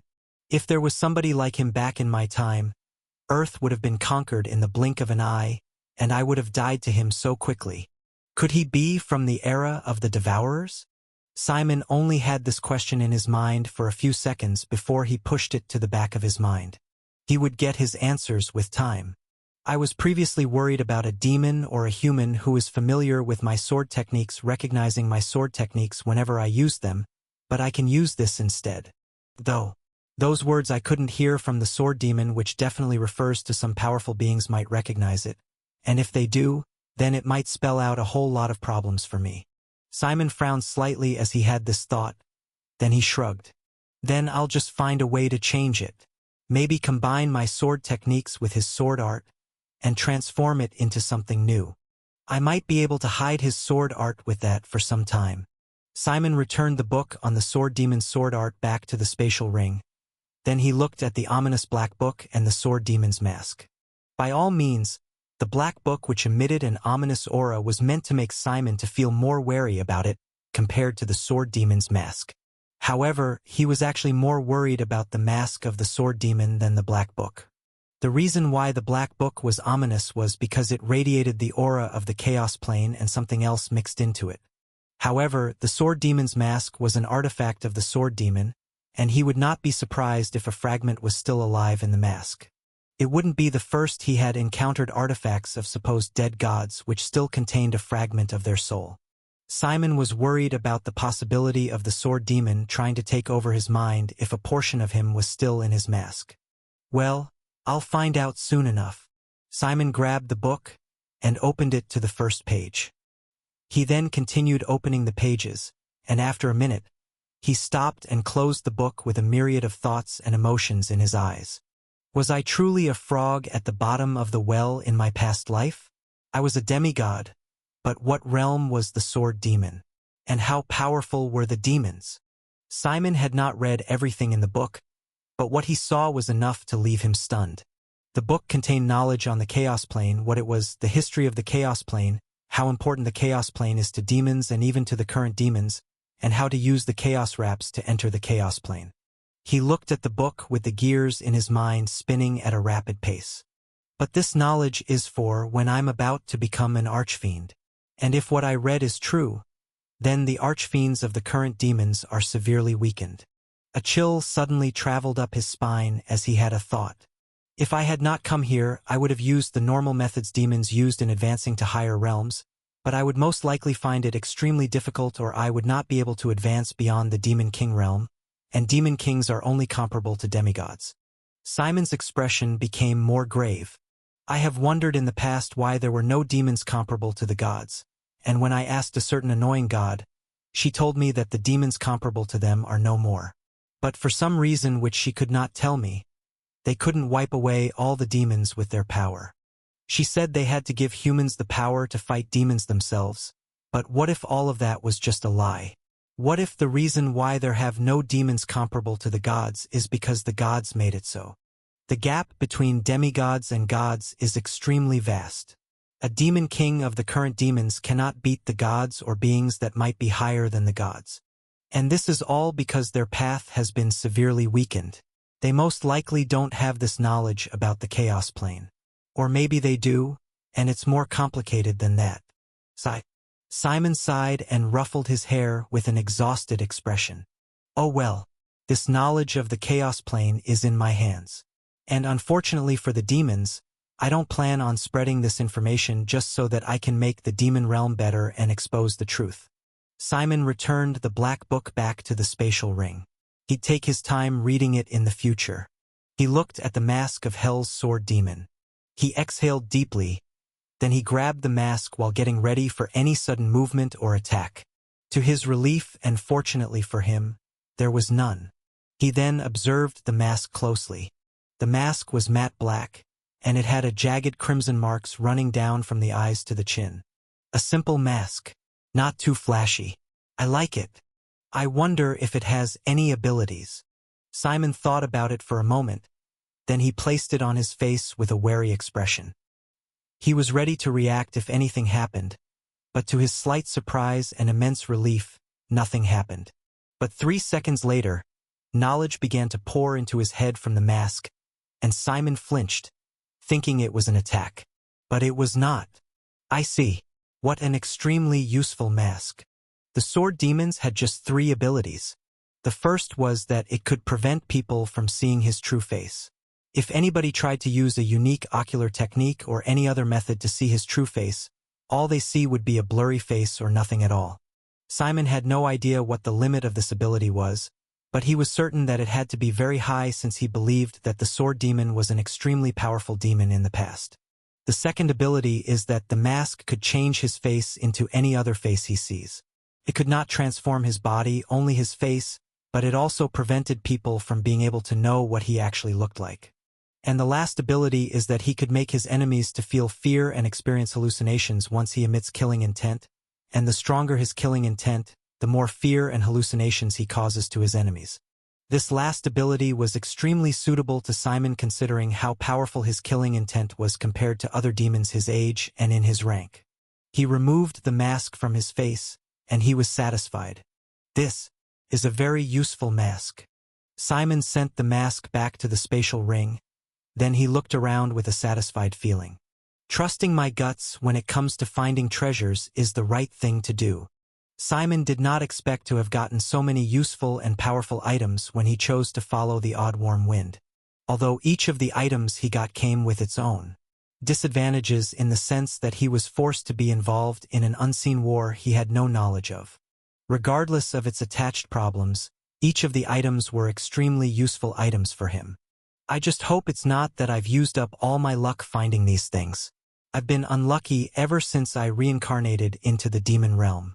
Let this be a sort of reward for surviving all those terrible experiences. Simon exhaled deeply. Then he walked out of the room after storing the bones of Hell's sword demon in his spatial ring. After knowing the identity of the owner of the pile of bones, how could he leave it behind for another person to find? He was not certain if the bones had any use since the sword demon must have been dead for a very long time, but whether it had a use or not, there was no way he was leaving it behind. After leaving the cave, Simon decided to explore the 2 other caves. He wasn't expecting much from the 2 caves since he was certain the sword demon's cave was the most important one amongst the 3. However, He also knew that he had to be careful because there was the possibility of him encountering a powerful beast or beasts in any of the caves. If that should happen, he wouldn't be so surprised considering how shitty his luck was. Unlike what some might think where they'd be wary of traps in the caves, Simon was not truly worried about that because he had a feel about the personality of the sword demon. Somebody like the sword demon would not stoop so low as to place traps in the caves he created. In the visions he saw, he could feel the arrogance and pride the sword demon had. And he could also feel the same thing after going through his sword art. Such a demon would not resort to traps. So he was not so worried about that. And just like he guessed, he encountered no trap when he entered the second cave. However, he saw nothing in the cave. He frowned and looked around, but he still didn't see or sense the presence of a living being or a hidden space like the sword demon's abode. His eyes flashed with a dark silver light, and his eyes glowed in the dark as he looked around for anything odd. Just as he was about to give up, he looked at the wall to his right. He approached it, crouched and touched the ground. He pulled out a dried and dead root and leaf, and Simon swiped his hand across the floor. He cleared a portion of the ground, and he saw more dead leaves and roots. Through his ocular eyes, he could see an extremely faint demonic energy around the dead roots.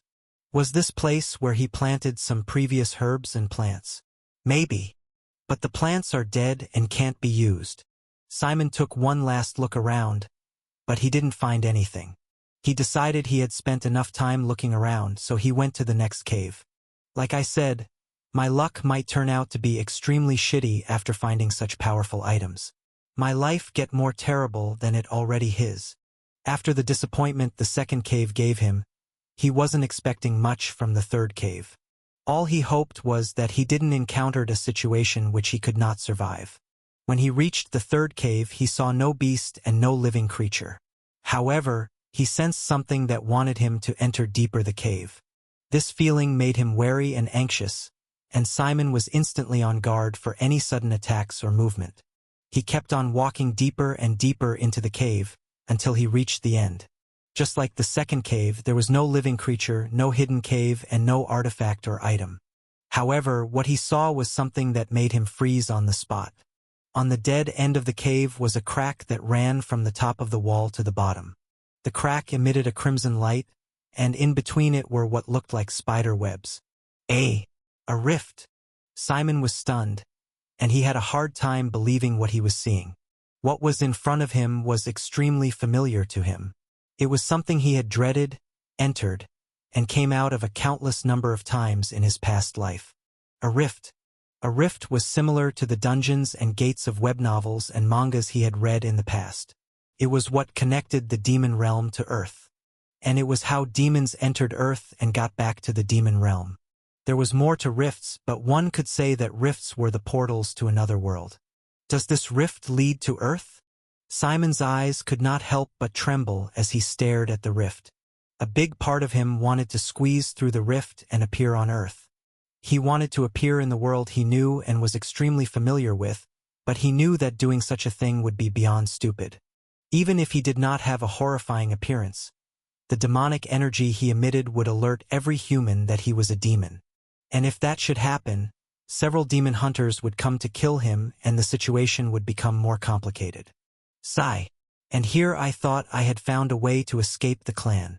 Simon scratched his head with a contemplating expression. Then he shook his head slightly. It's not even certain if this rift leads to Earth. But why is there a rift here? And if it doesn't lead to Earth, then where does it lead to? Simon stood in front of the rift for more than a minute with a multitude of thoughts running through his head. Later, he released a deep sigh and turned back. If this rift leads to Earth and not the Chaos Plane or any other place, then the rift has not been fully formed yet. On the other side, which is Earth, it'll just be like a thin crack that emitted a flashing crimson light, and if it's in a secluded location, the association and guilds on Earth would not be able to find it before it's too late. But for a rift of this size, this is a potential S-grade rift. Luckily for Earth, the rift is not getting wider and wider, and it seems that the Shadowgrave clan does not know about it. If they did, then they could launch a surprise assault on Earth with other demons, taking the humans by surprise. But if this rift leads to another place, then it might be dangerous. Simon narrowed his eyes as he took one last look at the long, narrow rift. He shook his head. Then he began to walk back to the wooden door that led out of the underground caves. "I'll be back here in the future," he mumbled softly. After a few minutes, the wooden door on the ground was pushed open with a rather loud thud, and Simon stepped out. The loud, harsh, and cold winds of the Black Wind Valley slammed into him, forcing him to cover his eyes with his arm and squint it. Nearly forgot about how loud and harsh the valley is after spending time underground. Simon looked around, and when he saw that nobody was nearby, he closed the door and used his legs to drag the soil across the door in order to hide it. Now that I think about it, this is really not a good place to hide something so valuable. How did nobody find it after so many years? He shrugged after having this question in his mind. Then he looked at the sky. The black moon is still up, but the crimson moon should be out soon, probably in an hour or less. He looked around, then he began to run. I need to find that Odrasil and kill him before the trial ends. That is, if he has not caused a bigger disaster to the trial than what I did. Just as Simon had this thought, he suddenly had another and he quickly stopped running. He looked at the chaos blade hanging by his waist, and he could not help but click his tongue in annoyance. I'd forgotten that artifacts are not allowed in the trial, only normal weapons. And since I started the trials with no weapon, questions would be asked about where I got the Chaos Blade, and the Veilmasters would take it from me to inspect. Once they do that, the chances of them returning the Chaos Blade back to me would be very low, even if they know what it actually was. Its fine craftsmanship makes it obvious that the Chaos Blade is definitely not a normal weapon or a normal artifact. I have to hide it till I'm done with the trials and it's safe for me to be using it. He removed the Chaos Blade from his waist and sent it into his spatial ring. I'll find another sword to use for now in the trial. Simon continued running while listening to the wind. He didn't know where to find the Odrasil, but he believed that if he listened to the wind, he should be able to get some clues. Some minutes later, he paused and sniffed the air. Blood. Nearby. His ears twitched as he heard a soft sound from his left. He narrowed his eyes. Then he approached the location of the sound he heard. He took calm and slow steps as he cautiously approached a tree. On the other side of the tree, he reached the tree, grabbed its trunk and looked at the ground, expecting to see somebody or something. But he saw nothing. He frowned. Then he looked around in hopes of finding the source of the voice, but he still saw nothing. Was I wrong? The moment he had this thought, his instincts warned him and his reflexes instantly activated. He placed his right arm behind him in a defensive position and, clang, a dagger hit his chaos-wrapped arm, and he quickly distanced himself from the attacker. Ha! A surprised voice drifted into his ears, and he saw his attacker. Another trial candidate with long black hair, eyes as dark as the black moon, and the symbol of a black crescent moon on his forehead stood before him with a surprised expression. The boy was looking at his dagger with a shocked and baffled expression. A supreme fiend. But what race is he? What's the grade of his bloodline? Simon shifted his gaze to the boy's dagger, and he saw that its edge was broken, and even Simon raised a brow when he saw it. He looked at his right arm. A dagger struck my arm, but the dagger nearly broke. And there's not a single injury to my arm? What the hell? What are those things wrapped around your arm? Is it not just black cloth? Is it an artifact? Artifacts are not allowed in the trial. The boy complained while pointing at the chaos wraps with narrowed eyes. Simon tilted his head and smiled. Then in the next second, he vanished from the boy's eyes. Bam! Simon landed a punch on the boy's stomach, then a punch on the right side of his face. The boy fell to his knees while coughing out blood mixed with spit, and Simon looked at him coldly. You sure have the nerves to be asking me such questions after attacking me from out of nowhere. The boy gasped for air, and to Simon's surprise and confusion, the boy fell to the ground unconscious. And that was when Simon saw the arrow lodged inside the boy's back. The arrow that was stuck in the back of the kid was familiar to Simon. It was the arrow of the archer in the Odrasil's group. Could it be the same Irkalla? Simon wondered as the image of the demon with a third eye in its forehead. Simon observed the unconscious kid once again. Then he noticed the dark green veins on his back where the arrow was lodged. Poison. He frowned, and after thinking about it for a moment, he crouched and pulled the arrow out of the demon's back. Unfortunately for the boy, he didn't have any healing skills, and he didn't recognize any useful plant nearby that could help the boy. He raised the boy and slapped him multiple times to wake him up. "Hey, wake up." The boy's fluttered open. Then he groggily looked at Simon. "Hey, was it an Irkalla that did this to you?" The boy groggily replied, and Simon clicked his tongue. "Is the poison getting to him? My knowledge on poisons and medicine is low because I didn't need it in my past life. My regeneration skill was more than enough to heal even a severed arm or the deadly necrotic poison of the Demon King of Death. If his bloodline is strong enough, he should be able to recover from the poison and naturally heal himself. Compared to humans, demons can naturally heal their injuries at a much faster rate. And the better the bloodline, the faster a demon is able to heal their injuries. I don't know what his bloodline is, but if it's a noble bloodline, then he might be able to naturally heal himself. But it'll just take time. And time is something I don't have. I can't wait for him to get better before I get what I need from him." "Pa!" Simon slapped the boy harder, and the boy instantly shook his head. "Huh? What? What?" The boy looked around with an utterly baffled expression. Then he noticed Simon standing in front of him. "What? Did I fall unconscious? Did you slap me awake?" The boy asked with an incredulous expression. But Simon's expression was one of indifference. "Who did that to you? Was it an Irkalla?" He gestured at the arrow on the ground, and the boy glanced at the arrow on the ground. The moment the boy saw the arrow, he suddenly recalled that he had been poisoned and injured, and his body reacted instantly. "Cough! Cough!" He coughed out a mouthful of black blood, and his expression became pale. However, his condition was a lot better. Simon raised a brow when he saw this. His bloodline must be of a high grade and rank if his body can remove the poison of an Irkalla so quickly. Arg! Damn it! So bitter. The boy wiped away the blood on his mouth with a disgusted expression. He then looked at Simon with slightly narrowed eyes. "Who the hell are you? How are you so strong as a superior lesser demon? And what are those things on your arm? They're definitely not clothes." Simon's expression became cold. "I'm the one asking questions here, not you." The boy's right eye twitched. "Damn it! How could I lose to a lesser demon even if I was injured? My family would kill me if they ever found out, especially brother." Simon was beginning to get annoyed. Then he gestured at the arrow on the ground once again. "For the last time, who did that to you?" The boy looked at the arrow, then he looked at Simon.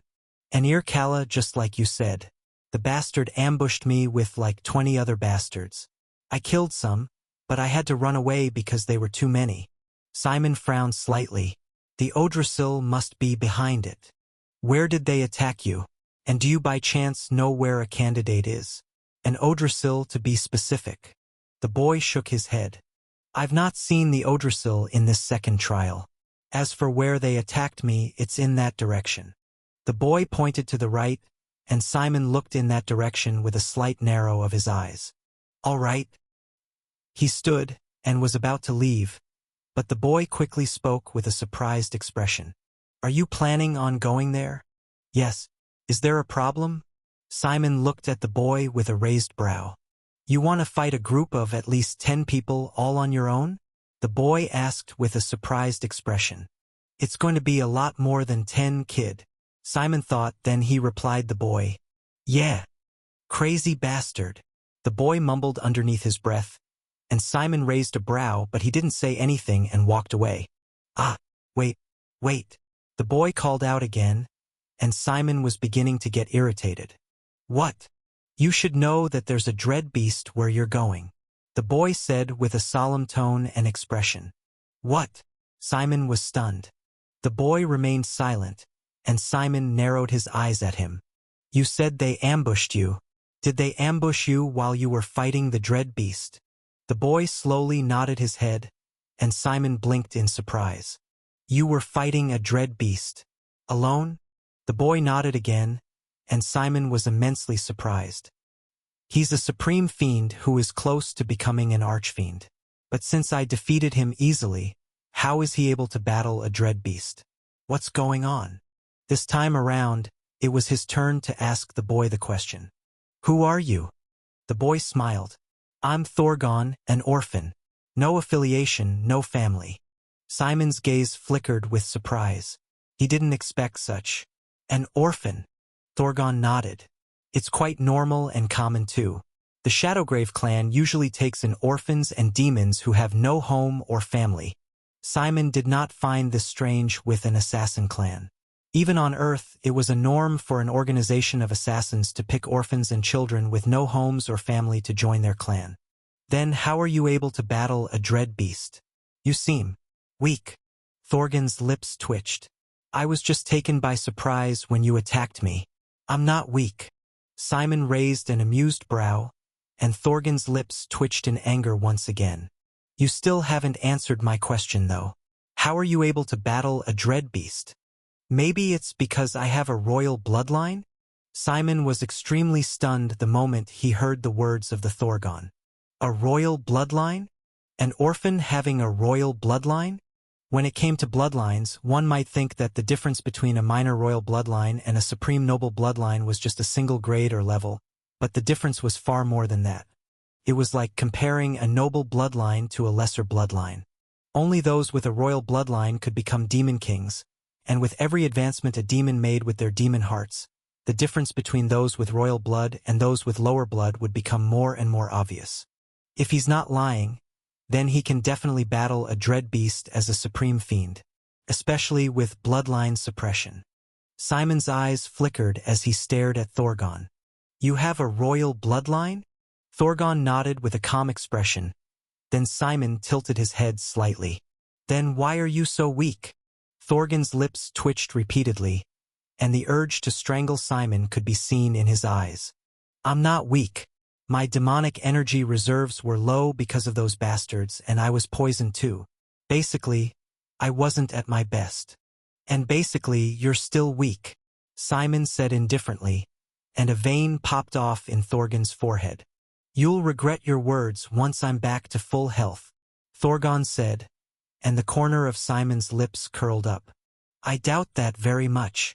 He looked in the direction Thorgon pointed. Then he began walking in the direction once again. You crazy bastard. Are you actually going to there where you might have over 10 enemies and a dread beast? Thorgon asked once with a baffled expression. As you can see, that's where I'm going. See you later.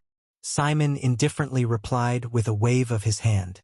Thorgon stared at Simon for a few seconds before he grunted and stood. Hold up. Wait for me. Simon paused and looked at Thorgon with a raised brow. What are you doing? What does it look like? I'm following you, Thorgon replied while walking toward Simon with a slight groan. Damn that Irkalla and his poison. He mumbled underneath his breath as he felt the sting of his injury on his back. Simon heard this, and he looked at Thorgon, who was shorter than him by half a foot. Why are you following me? And what do you think you can do in your current condition? Thorgon stood beside Simon. Then he looked straight into his eyes. You didn't believe me when I said I was strong. I can show you by the time we get there. Simon shook his head. No, you can't. I doubt you'd be able to recover enough of your strength by the time I get there. And if you can't protect yourself, I won't protect you.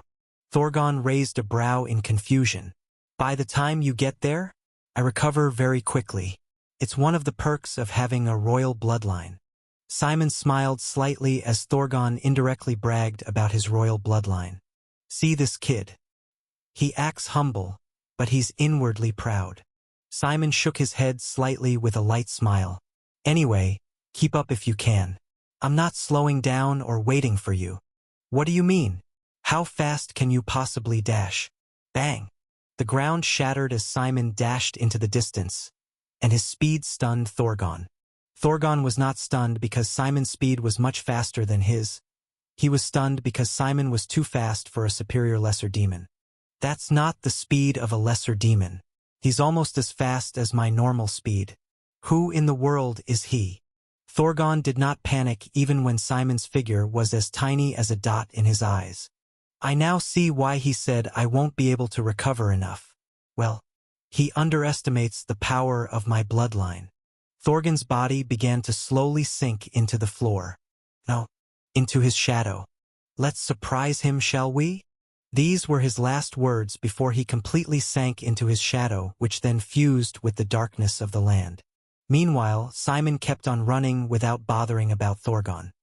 His gaze was constantly scanning his surroundings for signs of battle or signs of the Irkalla or any demon, not on Thorgon, who for some reason remained in one spot. A part of him was curious why Thorgon did not try to run, but when he thought about his injury, he was no longer so curious. Probably decided to let his injuries heal first. A wise choice considering how foolish it would be if you enter a battle injured and out of demonic energy. As Simon had this thought, he suddenly noticed something and he jumped to the branch of a nearby tree. The sound of battles and roars drifted into his ears, and his eyes glowed dark silver as he used his demonic energy to strengthen his vision. He saw a group of 20 candidates fighting a pack of wolves, and one in particular was thrice the size of the other wolves. The wolf had 3 tails and an extremely dark skin that made it nearly indistinguishable from the darkness of the valley. An alpha 3-tailed shadow wolf. Simon narrowed his eyes as he watched the battle unfold. Then he scanned the candidates for the Irkalla. Found you. His eyes glinted with sharpness and gaze of a predator.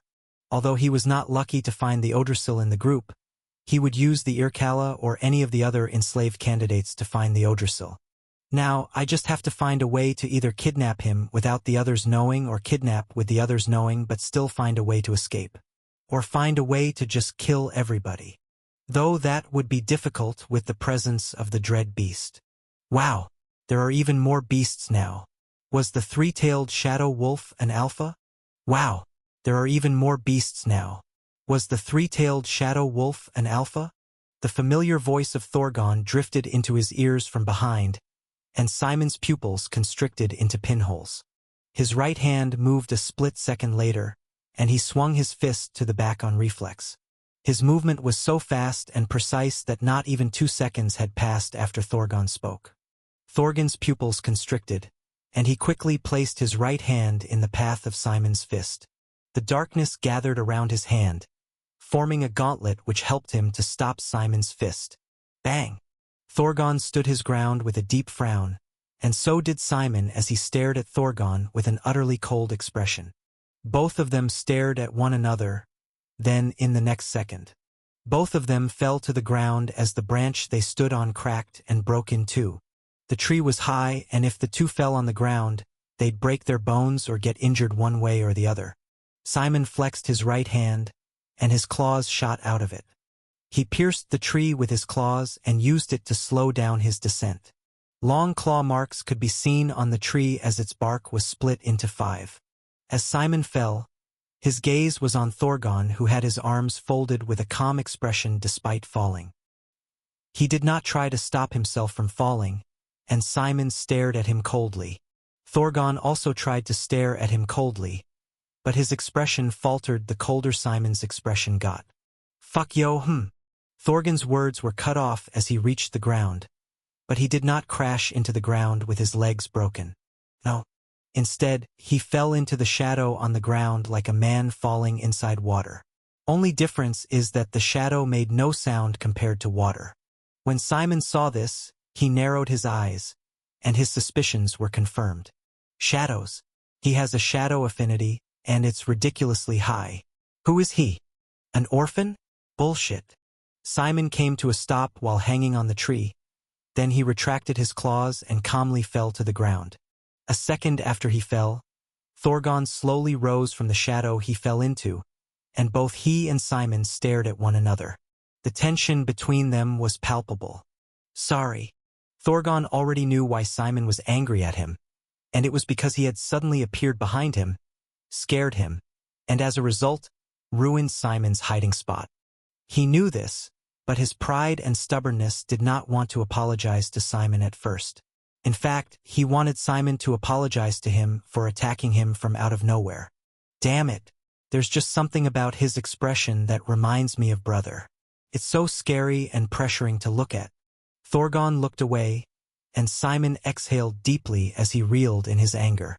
He looked around, and just as he expected, the pack of shadow wolves and the candidates were all looking at both of them. Things just got a lot more annoying thanks to him.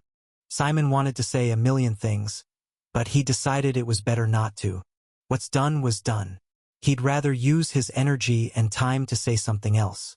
He looked at Thorgon. How are you able to use chaos as a fiend? That should only be possible for archfiends. There were multiple reasons why Simon had been so anxious about facing the dread beasts who were comparable to archfiends. It was not only because they were a lot physically or had a lot more demonic energy than him, it was because an archfiend could begin to use and control their chaos or magic like how humans love to call it. Every demon is born with an element they have an affinity, and this element reveals itself after the demon's chaos flame is birthed. However, a demon could not use or control the element they have an affinity for until they become archfiends. When a demon becomes an archfiend, the demon can no longer be treated as cannon fodder or trash.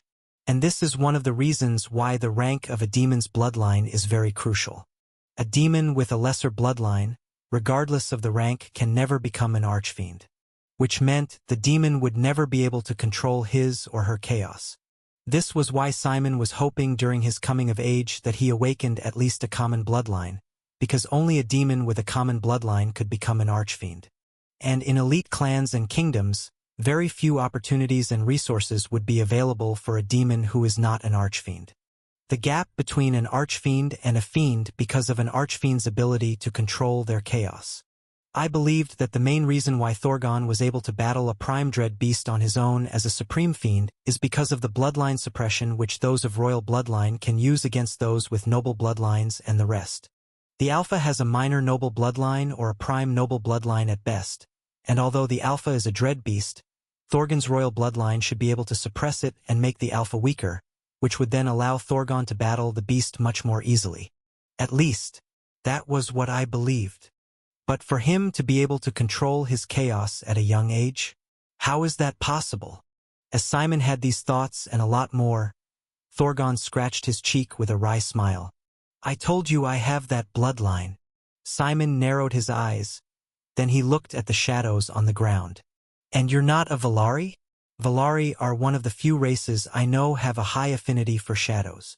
Thorgon chuckled with a light, cheeky smile. No, I'm not. And I most likely have a better shadow affinity than a Valari.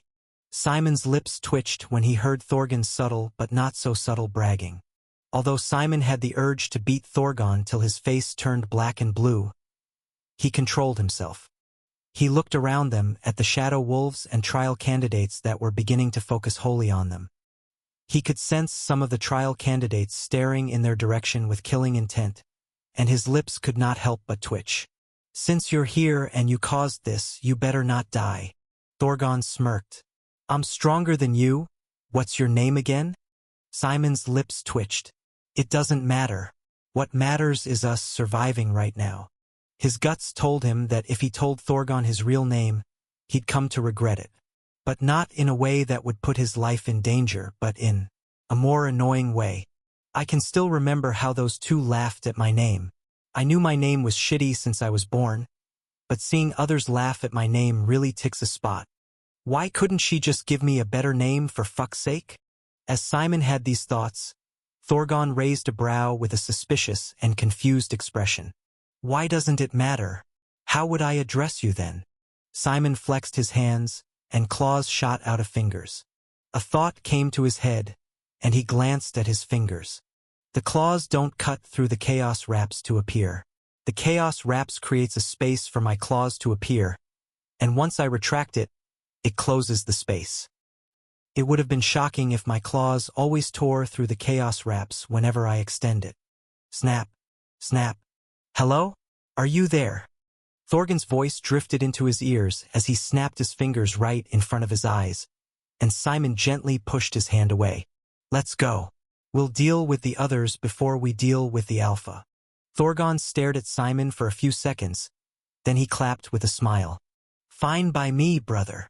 Simon was just about to take a step forward, but he froze on the spot and looked at Thorgon with an incredulous expression. Brother? Who is your brother? Thorgon smiled and pointed at him. You, of course. You'll be the third brother I have. What? Simon was confused. Didn't you say you didn't have any family? Thorgon nodded with the same smile. I don't have any biological family, but I do have some people I call my family. For real? Yeah, for real. Thorgon nodded with a bright smile. Then he pointed at Simon. Since you don't want to tell me your name, then I'll call you brother. I refuse. Do not call me that, I said with a deep frown, and Thorgon chuckled. That's what first brother said too. You're a lot like him in many ways. Simon's lips twitched, and he was about to speak, but his ears twitched and his instincts rang in his ears. Without hesitation, he jumped back and dodged the attack of a shadow wolf.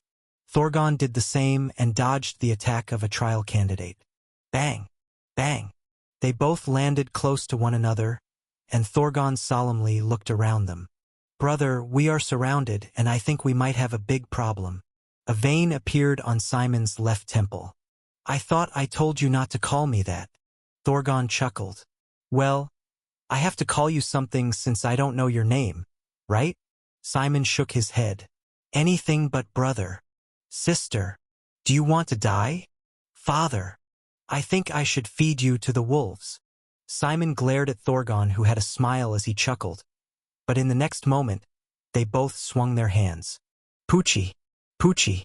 Simon swung his claws at Thorgon's back, slicing the head of a shadow wolf in 5. Thorgon threw a pair of daggers at Simon's back, and the daggers lodged themselves in a candidate's skull and neck. Both corpses fell to the ground, and Simon and Thorgon stared at one another and nodded. Not bad, Thorgon said with a nod of approval. Simon's lips twitched, and he seriously had the urge to teach Thorgon a serious lesson.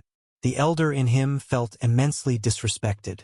However, as an elder, he knows that getting angry over a child's antics was not worth it. Instead, he looked around and observed the wolves and candidates that had surrounded them. The wolves were staring at Thorgon with killing intent and bloodlust in their eyes, especially the alpha. And the candidates also had the same expression as they stared at him. What did you do to make the wolves and the alpha especially to hate you so much? Thorgon scratched the side of his cheek with a wry smile. I might or might not have killed his partner while trying to find him. Simon turned and glanced at him dead in the eye. He wanted to say something, but once again, the elder in him knew better. And what about you? Why do these guys look like they want to tear you limb from limb? Simon stared at the candidates who had blood-red eyes with some of their body parts having turned to dried-up wood. His gaze went to the Irkalla who was staring at him with the most killing intent. I guess I insulted their leader. Thorgon's eyes shined brightly. He slapped Simon on the back. Good thing, third brother. You see, we're the same. We both did something to their leaders. No, we're not. You killed the Alpha's partner. I refused a gift from their leader. We're not the same at all. Thorgon laughed. Then he smiled brightly at Simon. I like you, third brother. Why don't we kill all of them? Don't worry. I'll protect you. Simon raised a brow and was about to speak, but it seemed the candidates and the wolves had enough. Both groups ran at Simon and Thorgon, and the duo were forced to defend themselves and fight back. You'll take the wolves. I'll take the candidates, Simon said as he clawed at the neck of a candidate, tearing the candidate's neck to pieces while indifferently kicking the knees of another candidate and slicing his head with his claws as the candidate fell. Meanwhile, Thorgon used a pair of daggers and sliced 2 shadow wolves into pieces as he moved at a speed the wolves could not keep up with. No problem, third brother, Thorgon shouted as he dashed toward the pack of wolves with a smile. And stop calling me brother, for crying out loud. I am not your brother. The battle between Simon, Thorgon, the candidates, and the shadow wolves was a battle of a one-sided slaughter. Thorgon was like a shadow who would be in one location in a moment, then in a further location at that exact moment. His speed was extraordinarily fast for the wolves to react to, and even when it was obvious he was not using the shadows to teleport, his normal speed was too fast for the wolves to react to. The wolves were regarded as one of the elite beasts in the Blackwind Valley who were terrifying in their usage of the shadows, but in front of Thorgon, they were like little lambs and Thorgon was the true wolf. The alpha growled and tried to attack Thorgon many times, but Thorgon always slipped away from its claws and jaws every time. He made sure to always keep his distance from the alpha while being in close proximity with some of the normal wolves. Doing this ensured that the alpha would not be able to launch wide-scale attacks on him unless the it did not mind killing members of its pack. Fortunately for Thorgon, the alpha did not do such a thing because of its pride as the leader of the pack, but its anger rose a lot more the longer Thorgon toyed with it and killed its pack. It really wanted to tear Thorgon limb from limb. Meanwhile, the trial candidates who were facing felt like they were facing a veteran soldier who had participated in numerous wars and battles. Their numbers far exceeded Simon's, but they could not even land a hit on him. Thorgon moved like a fluid shadow while Simon was like a mountain. Four candidates attacked Simon at once, but he dodged one, grabbed one and used him as a shield, broke his left leg from the back before slitting his throat with his claws, held the right arm of another who was swinging his sword at him, broke the candidate's arm, then swung the candidate like a baseball bat at the two other candidates. More and more candidates attacked him, but he calmly dodged while either punching or using his claws to kill the candidates. Screams of rage and fear erupted from the candidates in the darkness, but Simon remained silent and calm. Later on, some candidates who had been overcome by their anger toward Simon now became fearful. Some of them began taking steps back while staring at Simon, who was covered in blood from head to toe, and had blood dripping from his claws, looked more like a demon to them. His beautiful white hair, single horn, sky blue slit eyes, and handsome face painted a beautiful scene as he stood in the midst of corpses and blood. Monster! Run! Run away! The terrified trial candidates began to run away as Simon removed his claws from the heart of another trial candidate. However, two trial candidates screamed as their hearts were pierced by arrows, and the remaining trial candidates who were running stopped in shock and disbelief. In front of them was the Irkalla along with 4 other candidates with their weapons drawn.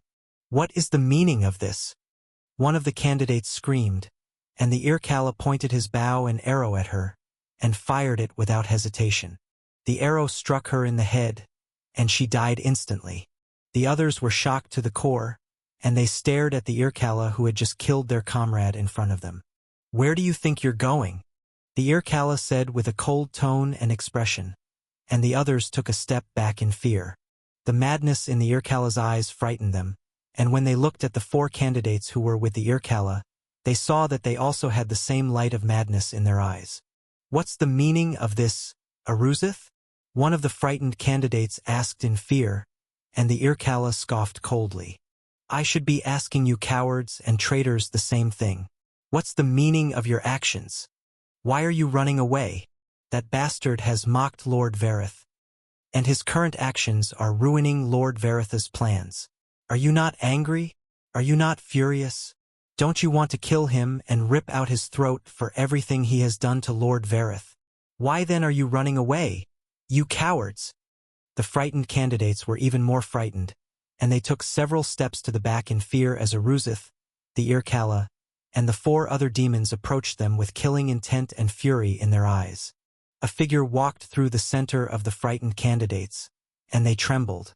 The figure wore a black robe, had beautiful midnight hair, sky blue eyes, and claws that glinted in the darkness. He was covered in blood, and the moment Arusith saw the figure, he scowled.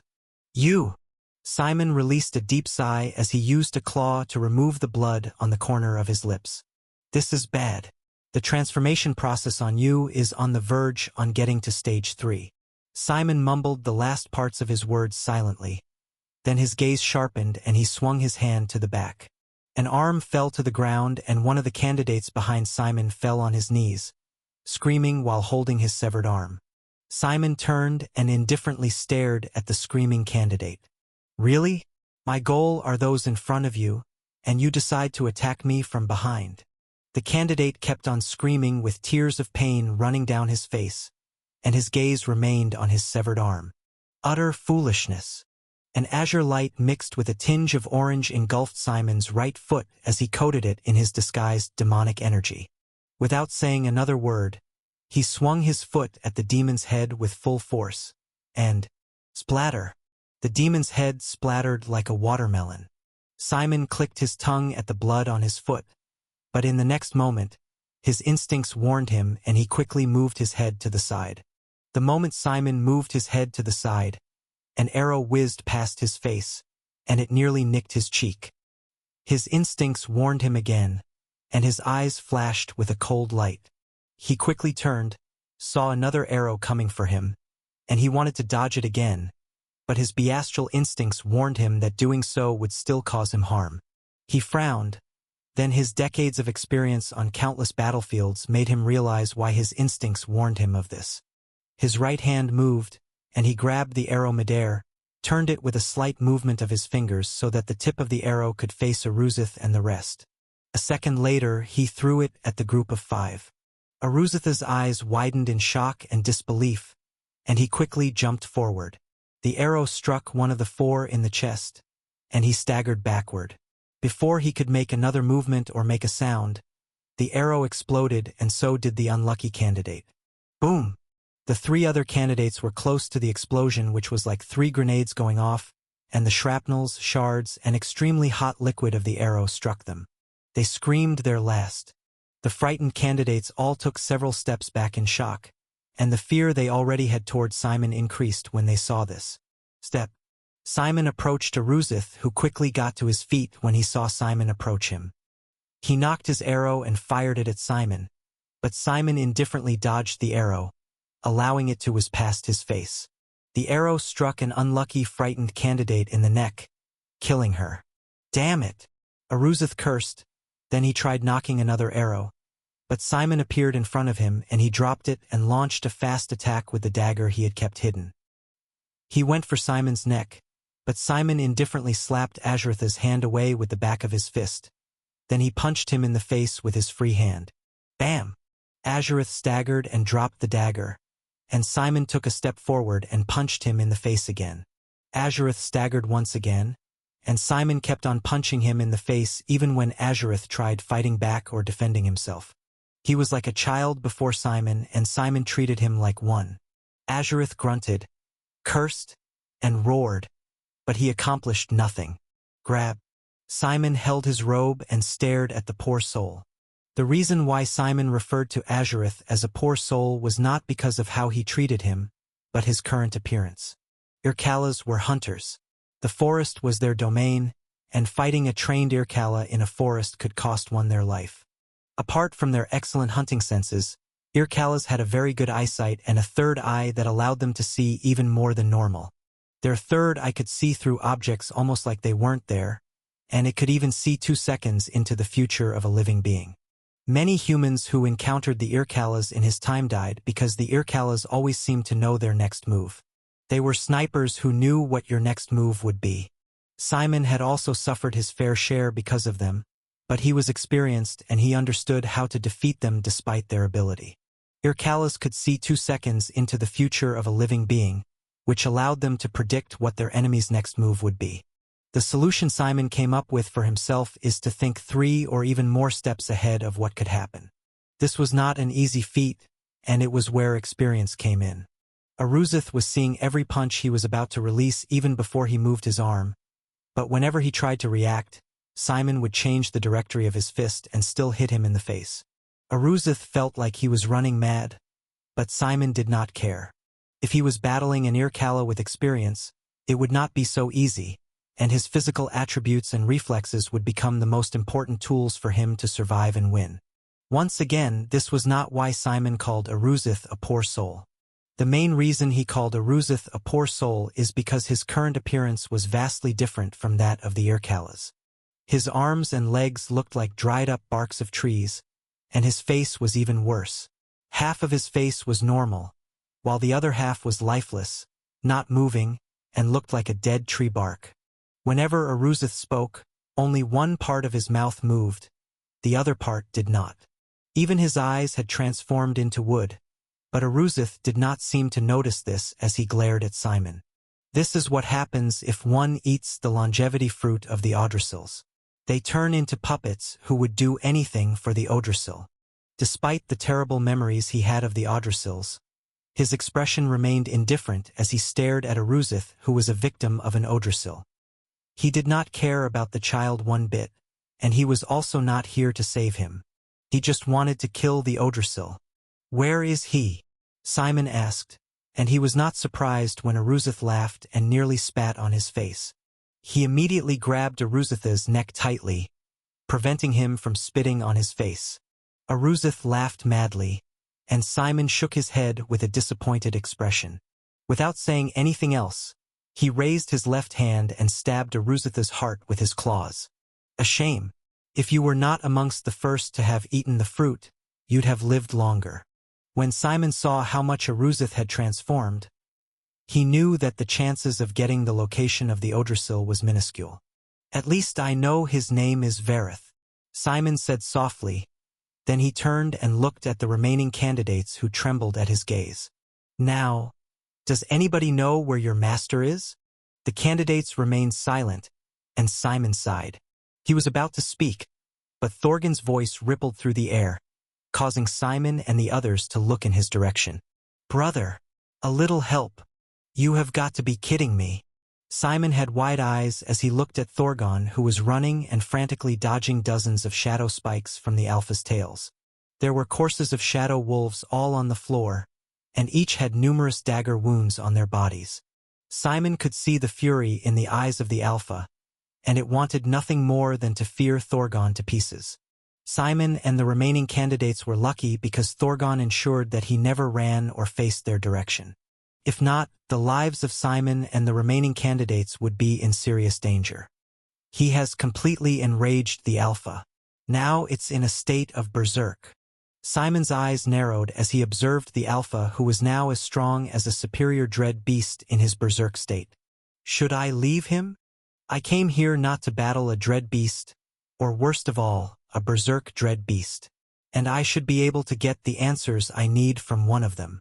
Just as Simon had this thought, he saw one of the frightened candidates run for their dear lives. Simon stretched out his right hand, and his chaos wraps shot out and curled itself around the running candidate. The candidate screamed, and with a thought, Simon used the chaos wraps to shut his mouth. He looked at the remaining candidates, then he shot out more of his chaos wraps, effectively binding them. The candidates were shocked and more terrified. They thought the chaos wraps were just normal clothes. Never did they think that they were artifacts. Many of them had the same thought Thorgon had when he guessed that the chaos wraps were not normal black wraps but were artifacts. They all had the same idea that Simon was cheating, and Simon already expected this. But he didn't care. Why? Because he planned on killing them. If it's only Thorgon that believes the chaos wraps are artifacts and not just normal clothes, it's still manageable. But if these ones start spreading the rumor around, especially to Vareth, who has most likely controlled a lot of candidates by now, it could become especially very annoying in the future. I might be interrogated and maybe tortured again. So, they have to die. Third brother.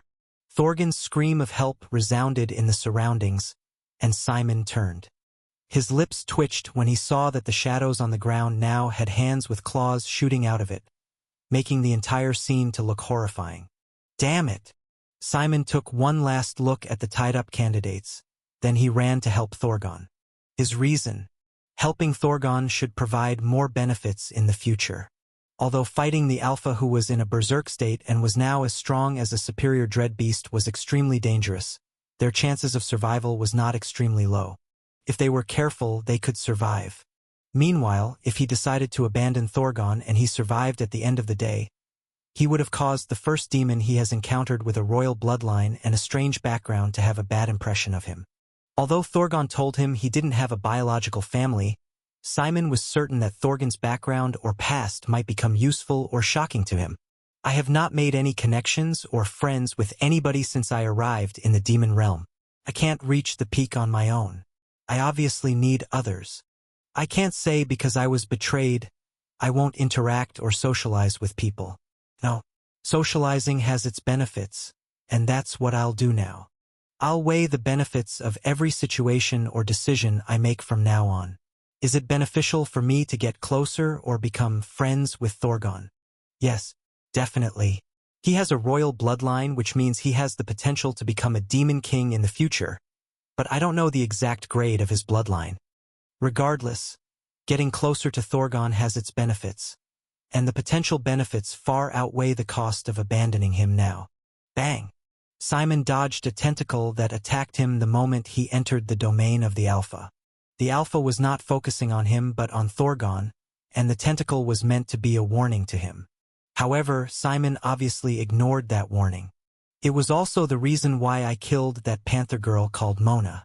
She had seen my true demonic energy. She was too fearful of death and too attached to life. She was a coward, and her talent could not outweigh these negatives. If I consider the pros and cons, then I made the right decision.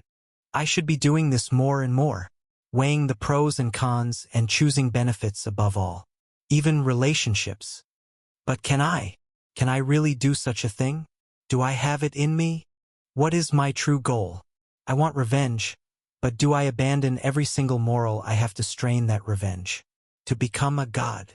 How badly do I want revenge? How badly do I want to reach the peak? I've been betrayed by people close to me, betrayed by the woman who brought me into this world, tortured in ways that could break even the most seasoned warriors of Earth and the demon realm. I have gone through so much, and the only reason why I keep on moving is to not allow everything I've gone through to win. What would be the point if I gave up, died, became a mindless monster who hated every single demon and human? No. Such a reaction to everything I've gone through is utter foolishness. Hate? Why should I hate? Why should I hate when it bears no fruit? What do I want? I know now. What I want is not revenge by killing my old comrades or my mother. No. What I want is to stand at the peak and let those who betrayed me to see how far I've gone. To see the utter foolishness of their decisions. To witness their greatness. To see the realization of their stupidity. What I want is to stand at the peak and let them witness it. Then I can kill them. Killing them like that won't soothe the ache in my heart. It won't soothe the pain and fury in my soul. So nothing, absolutely nothing would stop me from reaching that peak. And if I have to become a demon even to the demons of the demon realm, then so be it. Pros and cons benefits over all else. The peak. That is my desire and my revenge. Simon had no idea why he suddenly had these thoughts while he was dodging the dangerous attacks of the three-tailed alpha shadow wolf. I was just trying to think of the pros and cons of helping Thorgon, but I ended up thinking of so much more than that. A wry smile appeared on Simon's lips. Although it was strange to him having such thoughts, it sort of opened his eyes to what he wanted for himself. His goal. His path from now on. How he should act. And so many other things. Enough thinking. Time to kill an alpha. Simon dodged 3 shadow claws by performing a roll midair. And when he landed right beside a running Thorgon. What took you so long? Thorgon instantly shouted with a relieved but horrified expression, and Simon inwardly rolled his eyes. How was I to know that you'd be having issues so quickly? Clang. Damn it! Thorgon cursed as he blocked a shadow spike that came their way with his daggers coated in shadows. Just fucking help me. This beast hates me to the core. Simon was about to reply, but he had no choice but to jump backward and dodge a shadow claw that attacked him from the floor. Yeah, I noticed. Why does it hate you so much? Is it because you killed all its underlings? Thorgon blocked another shadow spike with sweat dripping from his chin. Well, that and... Simon frowned, and he calmly tilted his head to the side, dodging another shadow spike. And I dash. Howl. Thorgon's words were cut off, as the alpha howled to the moon and a black mist slowly came out of its body. Bang!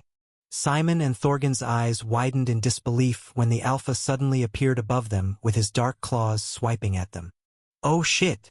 Simon's eyes sharpened, and he instantly used his demonic energy to strengthen his legs. Bang! He dashed forward, right toward the alpha, but he didn't attack the alpha. No. He went right underneath the alpha, where the alpha's claws could not reach. Meanwhile, Thorgon jumped to the side in fear. Inwardly, he was cursing the alpha. Fuck! Fuck! Fuck! I can't enter the shadow dimension because of this damned beast. Fuck my life! Bang! Boom! The claws shattered the ground and ripped the trees in the distance to pieces. 5 claw marks could be seen on the ground, and Thorgon was dangerously close to one. He saw it, and he felt like his heart was about to beat out of his chest as he stared at his foot, which was merely an inch from the claw mark on the ground. Fool! Simon's voice drifted into his ears, but before he could respond or react, he was lifted up, and the next sound he heard was snap, growl. The sound of jaws snapped echoed in the surroundings, and Thorgon watched with wide eyes as the alpha turned toward him and Simon with fury in its eyes. If not for Simon, who quickly carried him, half of his body would be in the jaws of the alpha. Why are you in a daze, for fuck's sake? Wake up! Thorgon's pupils trembled. Then his head went up, down, right, and left as Simon dodged numerous shadow claws that attempted to grab and tear both of them to pieces. Fuck! I'm dizzy. Thorgon felt like he was in a washing machine, and he held his head with a groan. A few seconds later, fuck! Simon dropped Thorgon to the ground, causing Thorgon to curse. Get up. I have a simple plan. Thorgon shook his head and looked at Simon. Then he looked at the alpha, who was growling at them with his 3 black tails moving calmly but dangerously behind him, and dozens of shadow claws around the alpha. It's getting stronger with every passing minute, Thorgon thought, and Simon's next words were the same as his thoughts. As you can see, it's getting stronger as time goes on. Its fury is causing its chaos flame to grow rapidly, and if we're not careful, it would no longer be a prime dread beast with the strength of a superior dread beast, but it would become a true superior dread beast that would potentially become as powerful as a supreme dread beast. We have to kill it now. This was also Thorgon's fear as he stared at the alpha, and he also knew that the situation had become a lot more dangerous. I understand. What's the plan? I'm all ears. Thorgon stood to his feet and dusted his body, but Simon's next words made him freeze. You'll be the bait. Huh? He looked at Simon with a stunned expression. It hates you to the core. You're the one it wants, and I made sure not to attack it so that its focus won't shift to me. Hold up. You want me to attract all its attention? I can't do that. Absolutely not. It'll kill me and tear me to pieces. Thorgon vehemently shook his head as he rejected becoming bait. Simon looked at him with a frown. Why not? You survived up until now, didn't you? What's the difference? Number 1, it's fucking stronger than before. Number 2, I can't enter shadows anymore or manipulate the shadows in the surroundings anymore cause of that damned beast. My assured means of escape is no longer usable. Simon shook his head. Well, I don't know how you'll do it, but you have to be the bait. I can't even be the bait if I want to, since its focus is entirely on you. While you're the bait, I'll sneak up on it and kill it. So, do whatever you can to attract its attention. Thorgon looked at Simon with wide eyes, and he could not but mumble to himself repeatedly. I'm going to die. I'm going to die. I'm so going to die. Simon released a frustrated sigh. See why I said you're weaker than me. See why I said you're weaker than me. Thorgon glared at Simon and was about to speak, but the alpha growled and started approaching like a predator approaching prey. Do what I asked of you, and make sure not to go in that direction. Simon gestured at the tied-up candidates. I don't want them to die. Thorgon glanced at the candidates. Then he shifted his gaze back to the alpha. Simon turned and ran to the west, leaving behind Thorgon to face the alpha. Wait, you're really leaving me? We're really using me as bait. Thorgon stared at Simon's back with wide eyes and an outstretched hand. Focus, Simon said coldly without looking at him, and Thorgon groaned. Growl. He heard the growl of the alpha, and he quickly looked at the beast. The alpha stared in Simon's direction, wondering what he was up to, and Thorgon cursed himself and Simon 1,000,000 times. "Damn you, third brother. Damn you!" He saw a spear close to his foot. The spear was one of the weapons of the candidates, but Thorgon was not relieved by the presence of the weapon. Instead, he was even more terrified. "Oh shit! Why is there a spear close to me? Can't it be a stone? This is definitely going to piss it the more." Despite the urge to look for a stone which would not cause the Alpha more harm and in return, not cause it to hate him the more, he knew that doing such a thing would be foolish.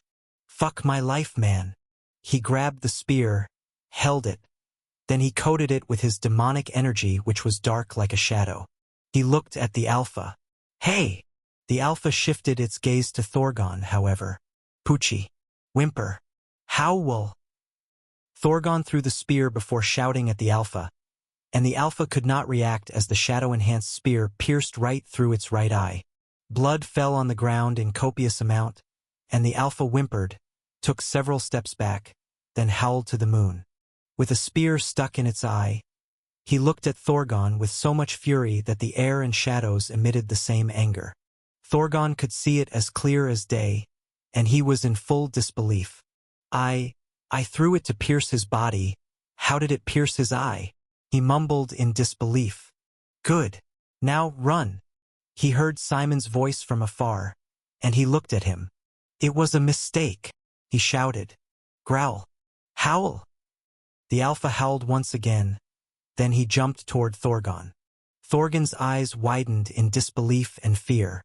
"Fuck." Thorgon instantly ran with everything he had, and the Alpha swiped its claw at him from above, sending a massive shadow claw at the running Thorgon.